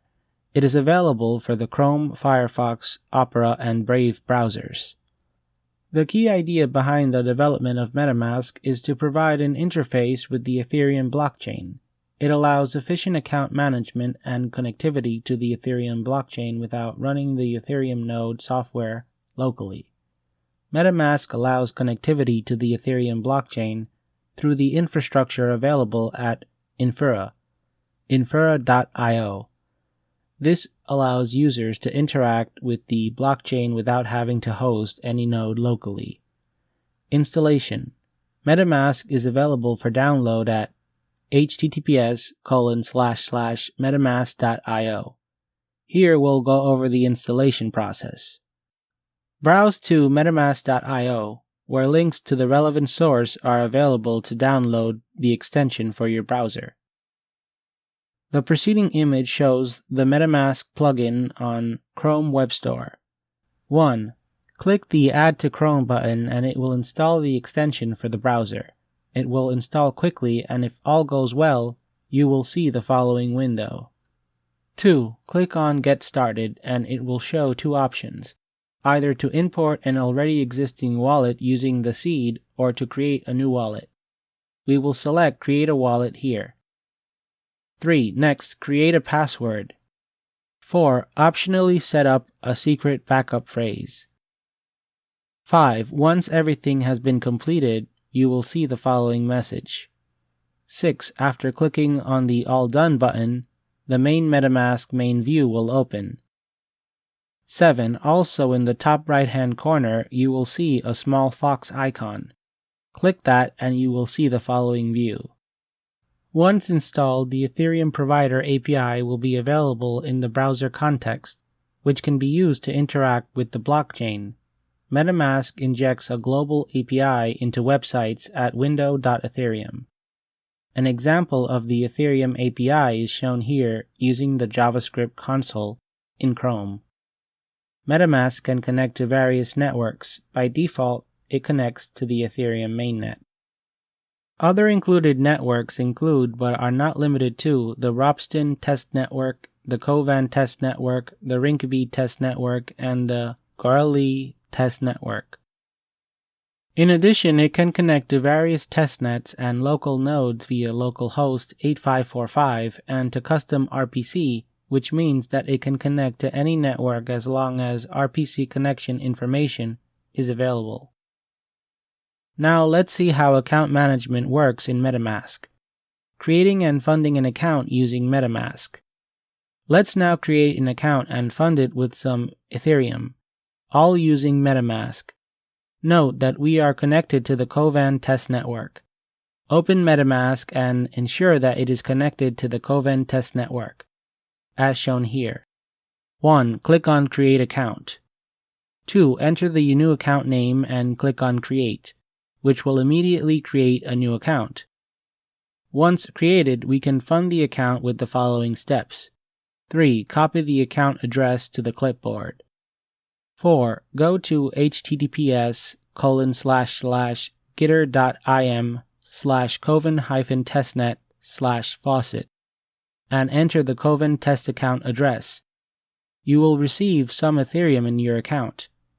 Now notice in MetaMask that 3 Ethereum are available. 5. Now create another account and transfer some Ethereum from Kovan test account to the new account. 6. You will observe that there is an Advanced Options button. Click it to customize gas. We can now see several options related to gas and transaction fees.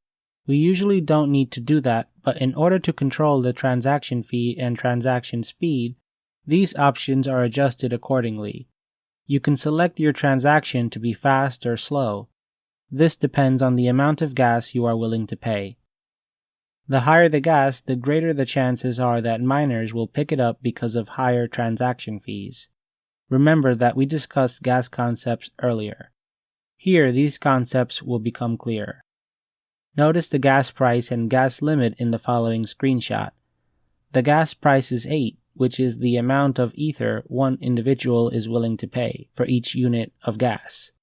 The gas limit is 21,000, which is the maximum amount of gas the transaction sender is willing to spend. Now, can we calculate the gas using the preceding information? Note that the gas price is in Gwei, which is also called nanoether and represents the 9th power of the Ethereum in fractions. This means that 0.000000001 ether is in fact 1 Gwei. Notice that there are 8 zeros after the decimal point. Now, if the gas price is 8 and the gas limit is 21,000 Gwei, we use the following simple formula of 21,000 times 8 times 0.000000001 to get 0.000168, which is exactly what is shown in the following screenshot. 7. Confirm the transaction. Now, notice that the ether has been sent to the other account. Also note the detailed logs and information pertaining to the transaction. This information can also be viewed in the Block Explorer. The Explorer can be opened by clicking on the blue-colored right arrow pointing at 45 degrees, as shown in the preceding diagram, or by following this link to the transaction summary. With this, we have completed our introduction to MetaMask. We will now focus on account management using the Geth client. MetaMask and its use in development will be discussed at length in the next chapter, Chapter 13, Ethereum Development Environment.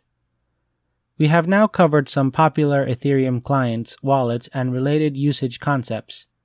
Next, we will introduce two of the most important elements of the Ethereum blockchain, nodes and miners. Miners perform the most important operation of the Ethereum blockchain, called mining.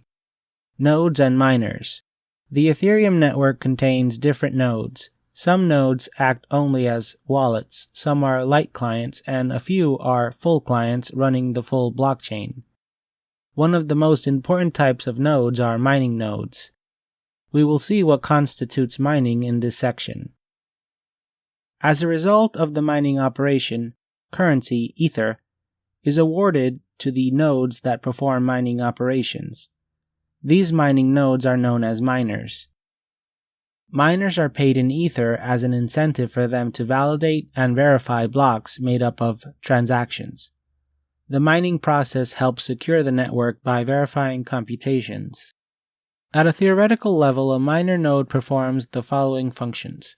It listens for the transactions broadcasted on the Ethereum network and determines the transactions to be processed. It determines stale Almer blocks and includes them in the blockchain. It updates the account balance with the reward earned from successfully mining the block. Finally, a valid state is computed and the block is finalized, which defines the results of all state transitions. The current method of mining is based on POW, which is similar to that of Bitcoin. When a block is deemed valid, it has to satisfy not only the general consistency requirements, but it must also contain the POW for a given difficulty. The POW algorithm is due to be replaced by the POS algorithm with the release of Serenity. There is no set date for the release of Serenity, as this will be the final version of Ethereum. Considerable research work has been carried out to build the POS algorithm, which is suitable for the Ethereum network. An algorithm named Casper has been developed that will replace the existing POW algorithm in Ethereum. This is a security deposit based on the economic protocol where nodes are required to place a security deposit before they can produce blocks. Nodes have been named bonded validators in Casper, whereas the act of placing the security deposits is named bonding. Miners play a vital role in reaching a consensus regarding the canonical state of the blockchain. The consensus mechanism that they contribute to is explained in the next section. The consensus mechanism. The consensus mechanism in Ethereum is based on the greedy, heaviest observed subtree, Ghost, protocol proposed initially by Zohar and Sompolsky in December 2013. Ethereum uses a simple version of this protocol, where the chain that has the most computational effort spent on it to build it is identified as the definite version. Another way of looking at it is to find the longest chain, as the longest chain must have been built by consuming adequate mining efforts. The Ghost protocol was first introduced as a mechanism to alleviate the issues arising out of fast block generation times that led to stale or orphaned blocks. In Ghost, stale blocks or Ammers are added in calculations to figure out the longest and heaviest chain of blocks. The following diagram shows a quick comparison between the longest and heaviest chains. The preceding diagram shows two rules of figuring out which blockchain is the canonical version of truth. In the case of Bitcoin, shown on the left-hand side in the diagram, the longest chain rule is applied, which means that the active chain, true chain, is the one that has the most amount of POW done. In the case of Ethereum, the concept is similar from the point of view of the longest chain, but it also includes Ammers, the orphaned blocks, which means that it also rewards those blocks that were competing with other blocks during mining to be selected and perform significant POW, or were mined exactly at the same time as others but did not make it to the main chain. This makes the chain the heaviest instead of the longest because it also contains the orphaned blocks. This is shown on the right-hand side of the diagram. As the blockchain progresses, more blocks are added to the blockchain, governed by the consensus mechanism. On occasion, the blockchain can split into two. The phenomenon is called forking. Forks in the blockchain. A fork occurs when a blockchain splits into two. This can be intentional or non-intentional. Usually, as a result of a major protocol upgrade, a hard fork is created, while an unintentional fork can be created due to bugs in the software. It can also be temporary, as discussed previously. In other words, the longest and heaviest chain. This temporary fork occurs when a block is created almost at the same time and the chain splits into two, until it finds the longest or heaviest chain to achieve eventual consistency. The release of Homestead involved major protocol upgrades, which resulted in a hard fork. The protocol was upgraded at block number 1,150,000, resulting in the migration from the first version of Ethereum known as Frontier to the second version. The latest version is called Byzantium, which is the first part of the Metropolis release. This was released as a hard fork at block number 4,370,000. An unintentional fork, which occurred on November 24, 2016 at 14 hours 12 minutes and 7 seconds UTC, was due to a bug in Ethereum's Geth client journaling mechanism. As a result, a network fork occurred at block number 2,686,351. This bug resulted in Geth failing to prevent empty account deletions in the case of the empty out-of-gas exception. This was not an issue in Parity, another popular Ethereum client. This means that from block number 2,686,351, the Ethereum blockchain is split into two, one running with the Parity clients and the other with Geth. This issue was resolved with the release of Geth version 1.5.3. As a result of the DAO hack, which was discussed in Chapter 10, Smart Contracts, the Ethereum blockchain was also forked to recover from the attack. To facilitate consensus, a POW algorithm is used. In Ethereum, the algorithm used for this purpose is called EdHash, which will be covered in the next section. EdHash. EdHash is the name of the POW algorithm used in Ethereum. Originally, this was proposed as the Dagger-Hashimoto algorithm, but much has changed since the first implementation, and the POW algorithm has now evolved into what's known as ethash. Similar to Bitcoin, the core idea behind mining is to find a nonce, a random arbitrary number, which once concatenated with the block header and hashed, results in a number that is lower than the current network difficulty level. Initially, the difficulty was low when Ethereum was new, and even CPU and single GPU mining was profitable to a certain extent, but that is no longer the case. Now, only either pooled mining or large GPU mining farms are used for profitable mining purposes.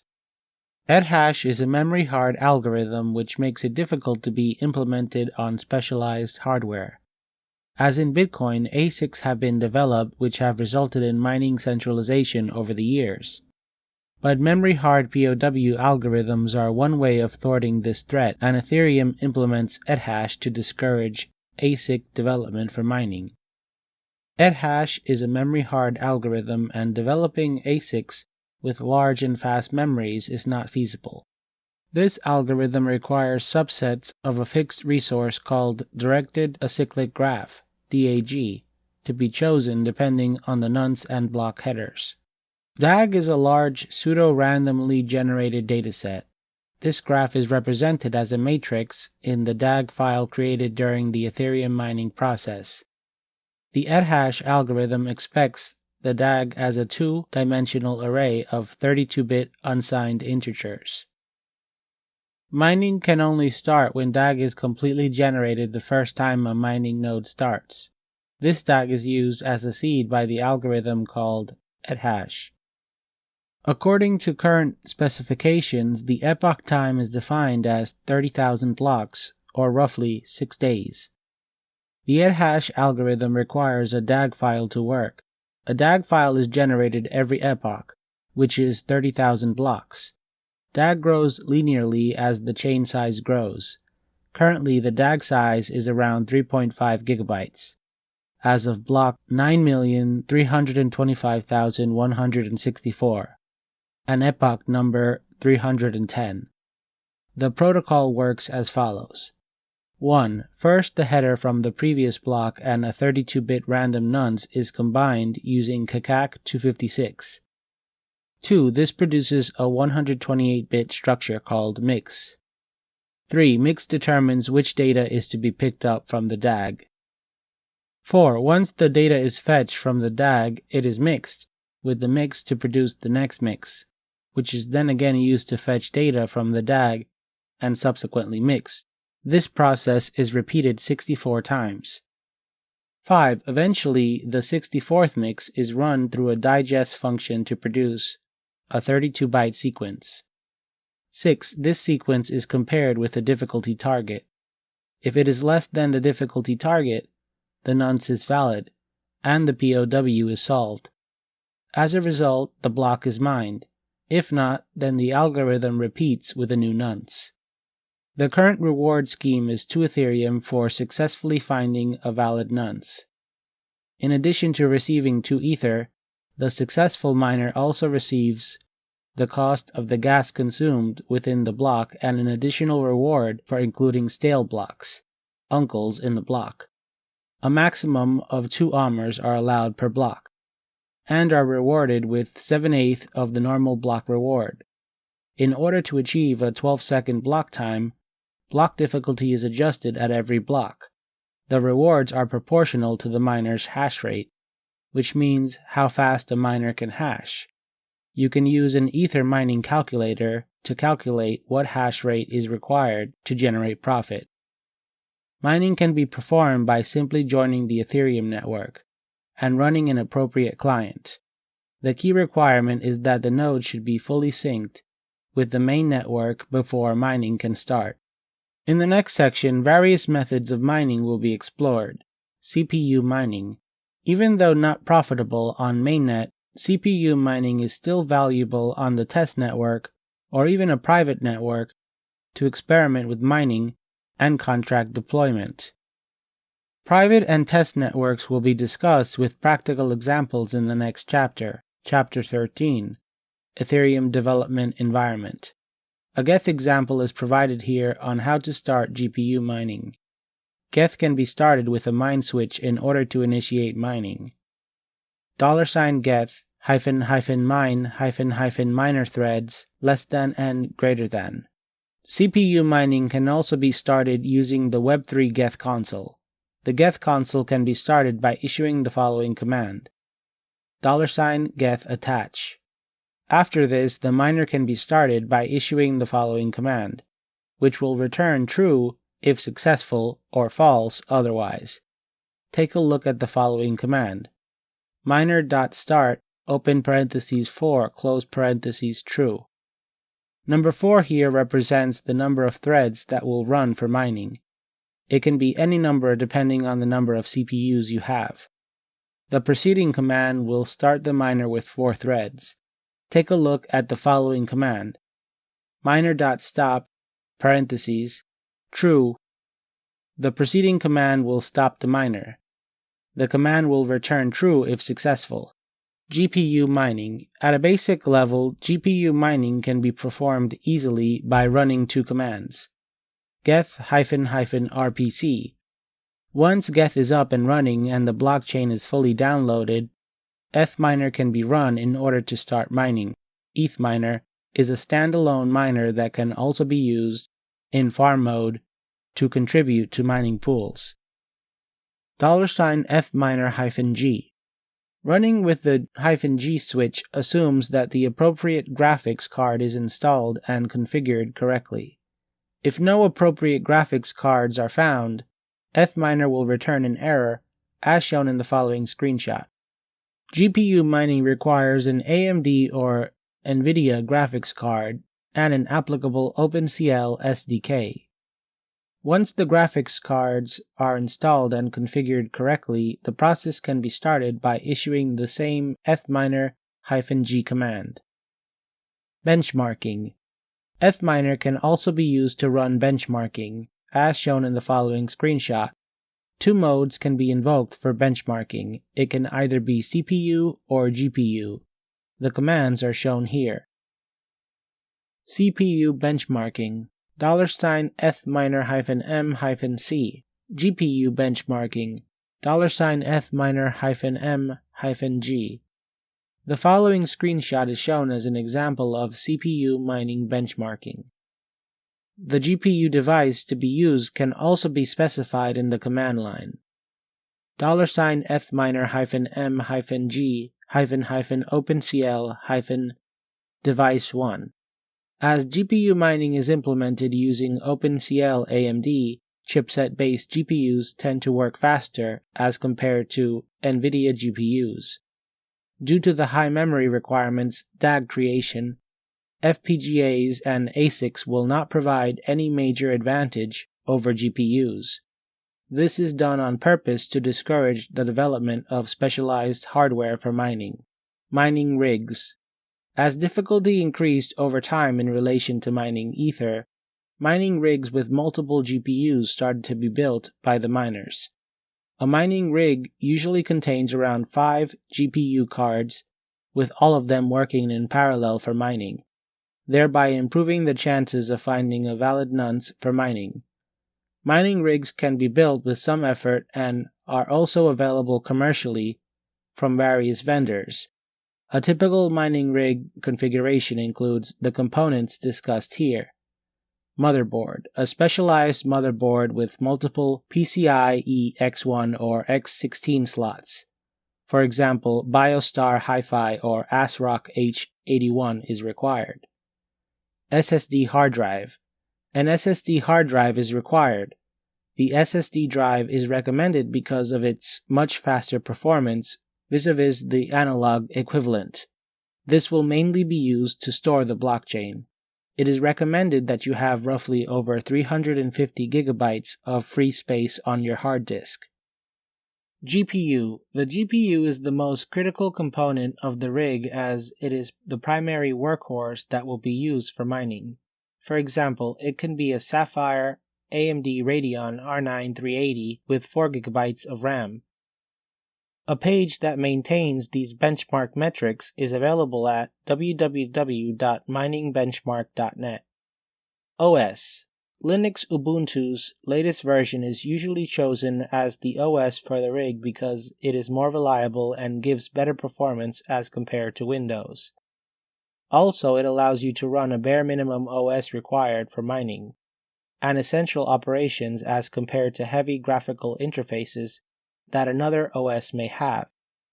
There is also another variant of Linux available, called Ethos, that is specially built for Ethereum mining and supports mining operations natively.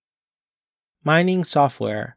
Finally, mining software such as Ethminer and Geth are installed. Additionally, some remote monitoring and administration software is also installed so that rigs can be monitored and managed remotely if required. It is also important to put proper air conditioning or cooling mechanisms in place, since running multiple GPUs can generate a large amount of heat. This also necessitates the need to use an appropriate monitoring software that can alert users if there are any problems with the hardware, for example if the GPUs are overheating. Power supply units, PSUs. In a mining rig, there are multiple GPUs running in parallel. Therefore, there is a need for a constant powerful supply of electricity, and it is necessary to use PSUs that can take the load and provide enough power to the GPUs in order for them to operate. Usually 1000 watts of power is required to be produced by PSUs. An excellent comparison of PSUs is available at thegeekpub.com/11488/best-power-supply-mining-cryptocurrency. Mining pools.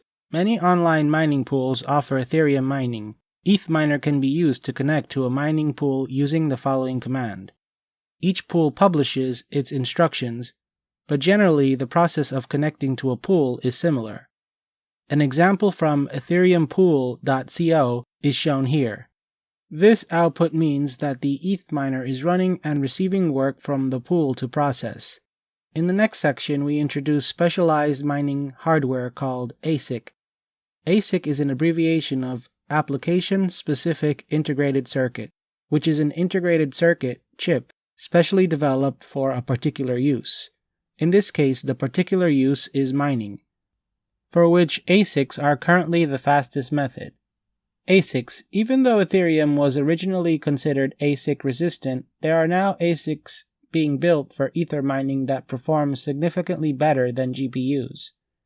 ASIC resistance in Ethereum comes from the fact that the ethash consensus algorithm, introduced earlier in this chapter, requires a large amount of memory to store the DAG, since maintaining such a large memory of usually around 4 GB is quite difficult on ASICs.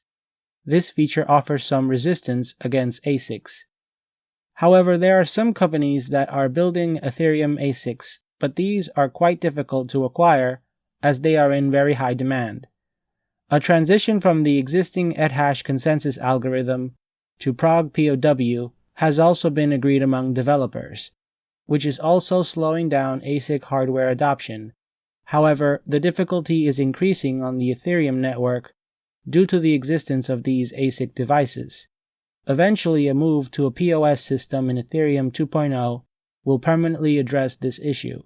So far, we have covered various clients, installation, relevant commands, and mining. Next, we will introduce some basic concepts related to Ethereum APIs, development, and protocols. APIs, tools, and dApps. The Web3 JavaScript API provides an interface to the Ethereum blockchain via JavaScript.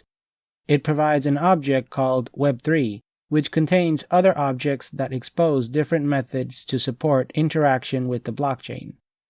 This API covers methods related to administration of the blockchain, debugging, account-related operations, supporting protocol methods for Whisper, as well as storage and other network-related operations. This API will be discussed in detail in the next chapter, Chapter 13, Ethereum Development Environment, where we will see how to interact with the Ethereum blockchain with it. Applications, dApps, and DAOs developed on Ethereum. There are various implementations of DAOs and smart contracts in Ethereum, most notably the DAO, which was recently misused due to a weakness in the code and required a hard fork for funds to be recovered that had been siphoned out by the attackers. The DAO was created to serve as a decentralized platform to collect and distribute investments. Augur is another DApp that has been implemented on Ethereum, which is a decentralized prediction market. Tools. Various frameworks and tools have been developed to support decentralized application development, such as Truffle, MetaMask, Ganache, and many more. We will talk about these in Chapter 14, Development Tools and Frameworks. Earlier in this chapter, we looked at different methods to connect to the blockchain. In other words, the Geth console and Geth attach. Now we will demonstrate the use of another method that is commonly used, the Geth JSON RPC API. Geth JSON RPC API. JSON RPC is a remote procedure call mechanism that makes use of JSON data format to encode its calls. In simpler terms, it is an RPC encoded in JSON. JSON stands for JavaScript Object Notation. It is a lightweight and easy-to-understand text format used for data transmission and storage. A remote procedure call is a distributed systems concept. It is a mechanism used to invoke a procedure in a different computer. It appears as if a local procedure call is being made because there is a requirement to write code to handle remote interactions. For this chapter, it is sufficient to know that the JSON RPC API is used in Ethereum extensively to allow users and dApps to interact with the blockchain. There are a number of methods available to interact with the blockchain. One is to use the Geth console, which makes use of the Web3 API to query the blockchain. The Web3 API makes use of the JSON RPC API. Another method is to make JSON RPC calls directly without using the Web3 API. In this method, direct RPC calls can be made to the Geth client over HTTP. By default, Geth RPC listens at TCP port 8545. Now we will look at some examples involving utilization of the JSON RPC API. We will use a common utility curl, curl.hacks.se, for this purpose. Examples. For these examples to work, first the Geth client needs to be started up with appropriate flags. If there is an existing session of Geth running with other parameters, stop that instance and run the Geth command as shown here, which will start Geth with the RPC available. The user can also control which APIs are exposed. $Geth -RPC -RP CAPI quotation ETH, NET, Web3, personal, close quotation mark. In this command, Geth is started up with -RPC and -RP CAPI flags, along with a list of APIs that are exposed. The RPC flag enables the HTTP RPC server. The RP CAPI flag is used to define which APIs are made available over the HTTP RPC interface. This includes a number of APIs such as ETH, Net, Web3, and Personal. For each of the following examples, run the curl command in the terminal, as shown in each of the following examples.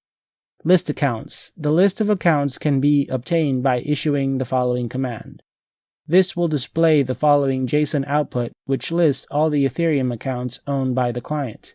Check if the network is up. We can query if the network is up by using the command shown here. This will display the output as shown here with the result true, indicating that the network is up. Providing the Geth client version. We can find the Geth client version using this command. This will display the Geth client version.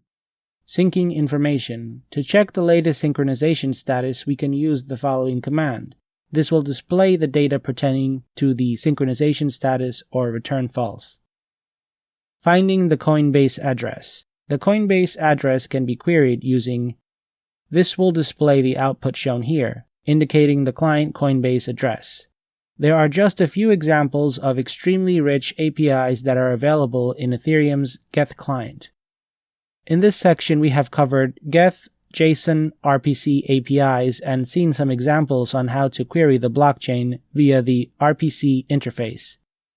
In the next section, we will introduce a number of supporting protocols that are part of the complete decentralized ecosystem based on the Ethereum blockchain. Supporting protocols. Various supporting protocols are available to assist the complete decentralized ecosystem. This includes the Whisper and Swarm protocols. In addition to the contracts layer, which is the core blockchain layer, there are additional layers that need to be decentralized in order to achieve a complete decentralized ecosystem. This includes decentralized storage and decentralized messaging. Whisper, which is being developed for Ethereum, is a decentralized messaging protocol, whereas Swarm is a decentralized storage protocol. Both of these technologies provide the basis for a fully decentralized web, and are described in the following sections. Whisper. Whisper provides decentralized peer-to-peer messaging capabilities to the Ethereum network. In essence, Whisper is a communication protocol that dApps use to communicate with each other. The data and routing of messages are encrypted within Whisper communications. Whisper makes use of the Dev P2P wire protocol for exchanging messages between nodes on the network. Moreover, it is designed to be used for smaller data transfers and in scenarios where real-time communication is not required. Whisper is also designed to provide a communication layer that cannot be traced and provides dark communication between parties. Blockchain can be used for communication, but that is expensive, and a consensus is not really required for messages exchanged between nodes. Therefore, Whisper can be used as a protocol that allows censor-resistant communication. Whisper messages are ephemeral and have an associated time to live, TTL. Whisper is already available with Geth and can be enabled using the -SHH option while running the Geth Ethereum client. Swarm. Swarm has been developed as a distributed file storage platform. It is a decentralized, distributed, and peer-to-peer storage network. Files in this storage are addressed by the hash of their content. This is in contrast to the traditional centralized services, where storage is available at a central location only. It has been developed as a native base layer service for the Ethereum Web3 stack. Swarm is integrated with Dev P2P, which is the multi-protocol network layer of Ethereum. Swarm is envisaged to provide a distributed denial of service DDoS resistant and fault-tolerant distributed storage layer for Ethereum Web 3.0. Similar to SHH in Whisper, Swarm has a protocol called BZZ, which is used by each Swarm node to perform various Swarm protocol operations. The following diagram gives a high-level overview of how Swarm and Whisper fit together and work with the Ethereum blockchain. With the development of Whisper and Swarm, a complete decentralized ecosystem emerges, where Ethereum serves as a decentralized computer, Whisper as a decentralized means of communication, and Swarm as a decentralized means of storage. In simpler words, Ethereum, or more precisely EVM, provides compute services, Whisper handles messaging, and Swarm provides storage. If you recall in Chapter 2, Decentralization, we mentioned that decentralization of the whole ecosystem is highly desirable as opposed to decentralization of just the core computation element. The development of Whisper for decentralized communication and Swarm for decentralized storage is a step toward decentralization of the entire blockchain ecosystem. Now, we will briefly introduce the programming languages that are being used in the development of smart contracts on the Ethereum blockchain. Also, we will cover the underlying instruction set that underpins the operation of EVM. Programming languages. Code for smart contracts in Ethereum is written in high-level languages such as Serpent, low-level Lisp-like languages, LLL, Solidity, or Viper, and is converted into the bytecode that the EVM understands for it to be executed. Solidity is one of the high-level languages that has been developed for Ethereum. It uses JavaScript-like syntax to write code for smart contracts. Once the code is written, it is compiled into bytecode that's understandable by the EVM using the Solidity compiler called Sulk. LLL is another language that is used to write smart contract code. Serpent is a Python-like high-level language that can be used to write smart contracts for Ethereum. Viper is a newer language that has been developed from scratch to achieve a secure, simple, and auditable language. LLL and Serpent are no longer supported by the community and their usage has almost vanished. The most commonly used language is Solidity, which we will discuss at length in this chapter. For example, a simple program in Solidity is shown as follows. This program is converted into bytecode, as shown in the following subsection.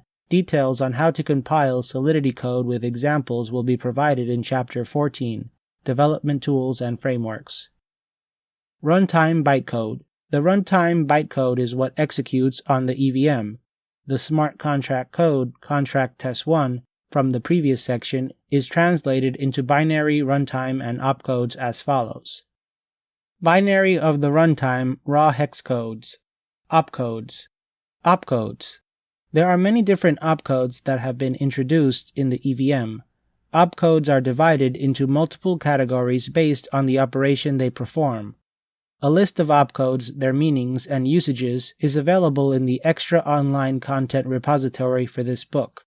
Here, static.pack-ethereum.com/download/altcoins_projects_and_more-bonus_content.pdf.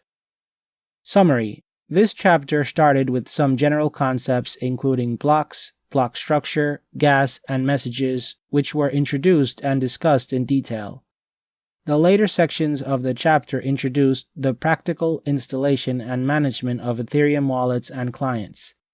The two most commonly used clients, Geth and OpenEthereum, were discussed. We also explored an introduction of programming languages for programming smart contracts in Ethereum. Supporting protocols and topics related to challenges faced by Ethereum were also presented. Ethereum is under continuous development and new improvements are being made by a dedicated community of developers on a regular basis. Ethereum improvement proposals available at github.com/ethereum/EIPS are also an indication of the magnitude of research and the keen interest exhibited by the community in this technology. In the next chapter, we will explore Ethereum smart contract development, along with the relevant tools and frameworks.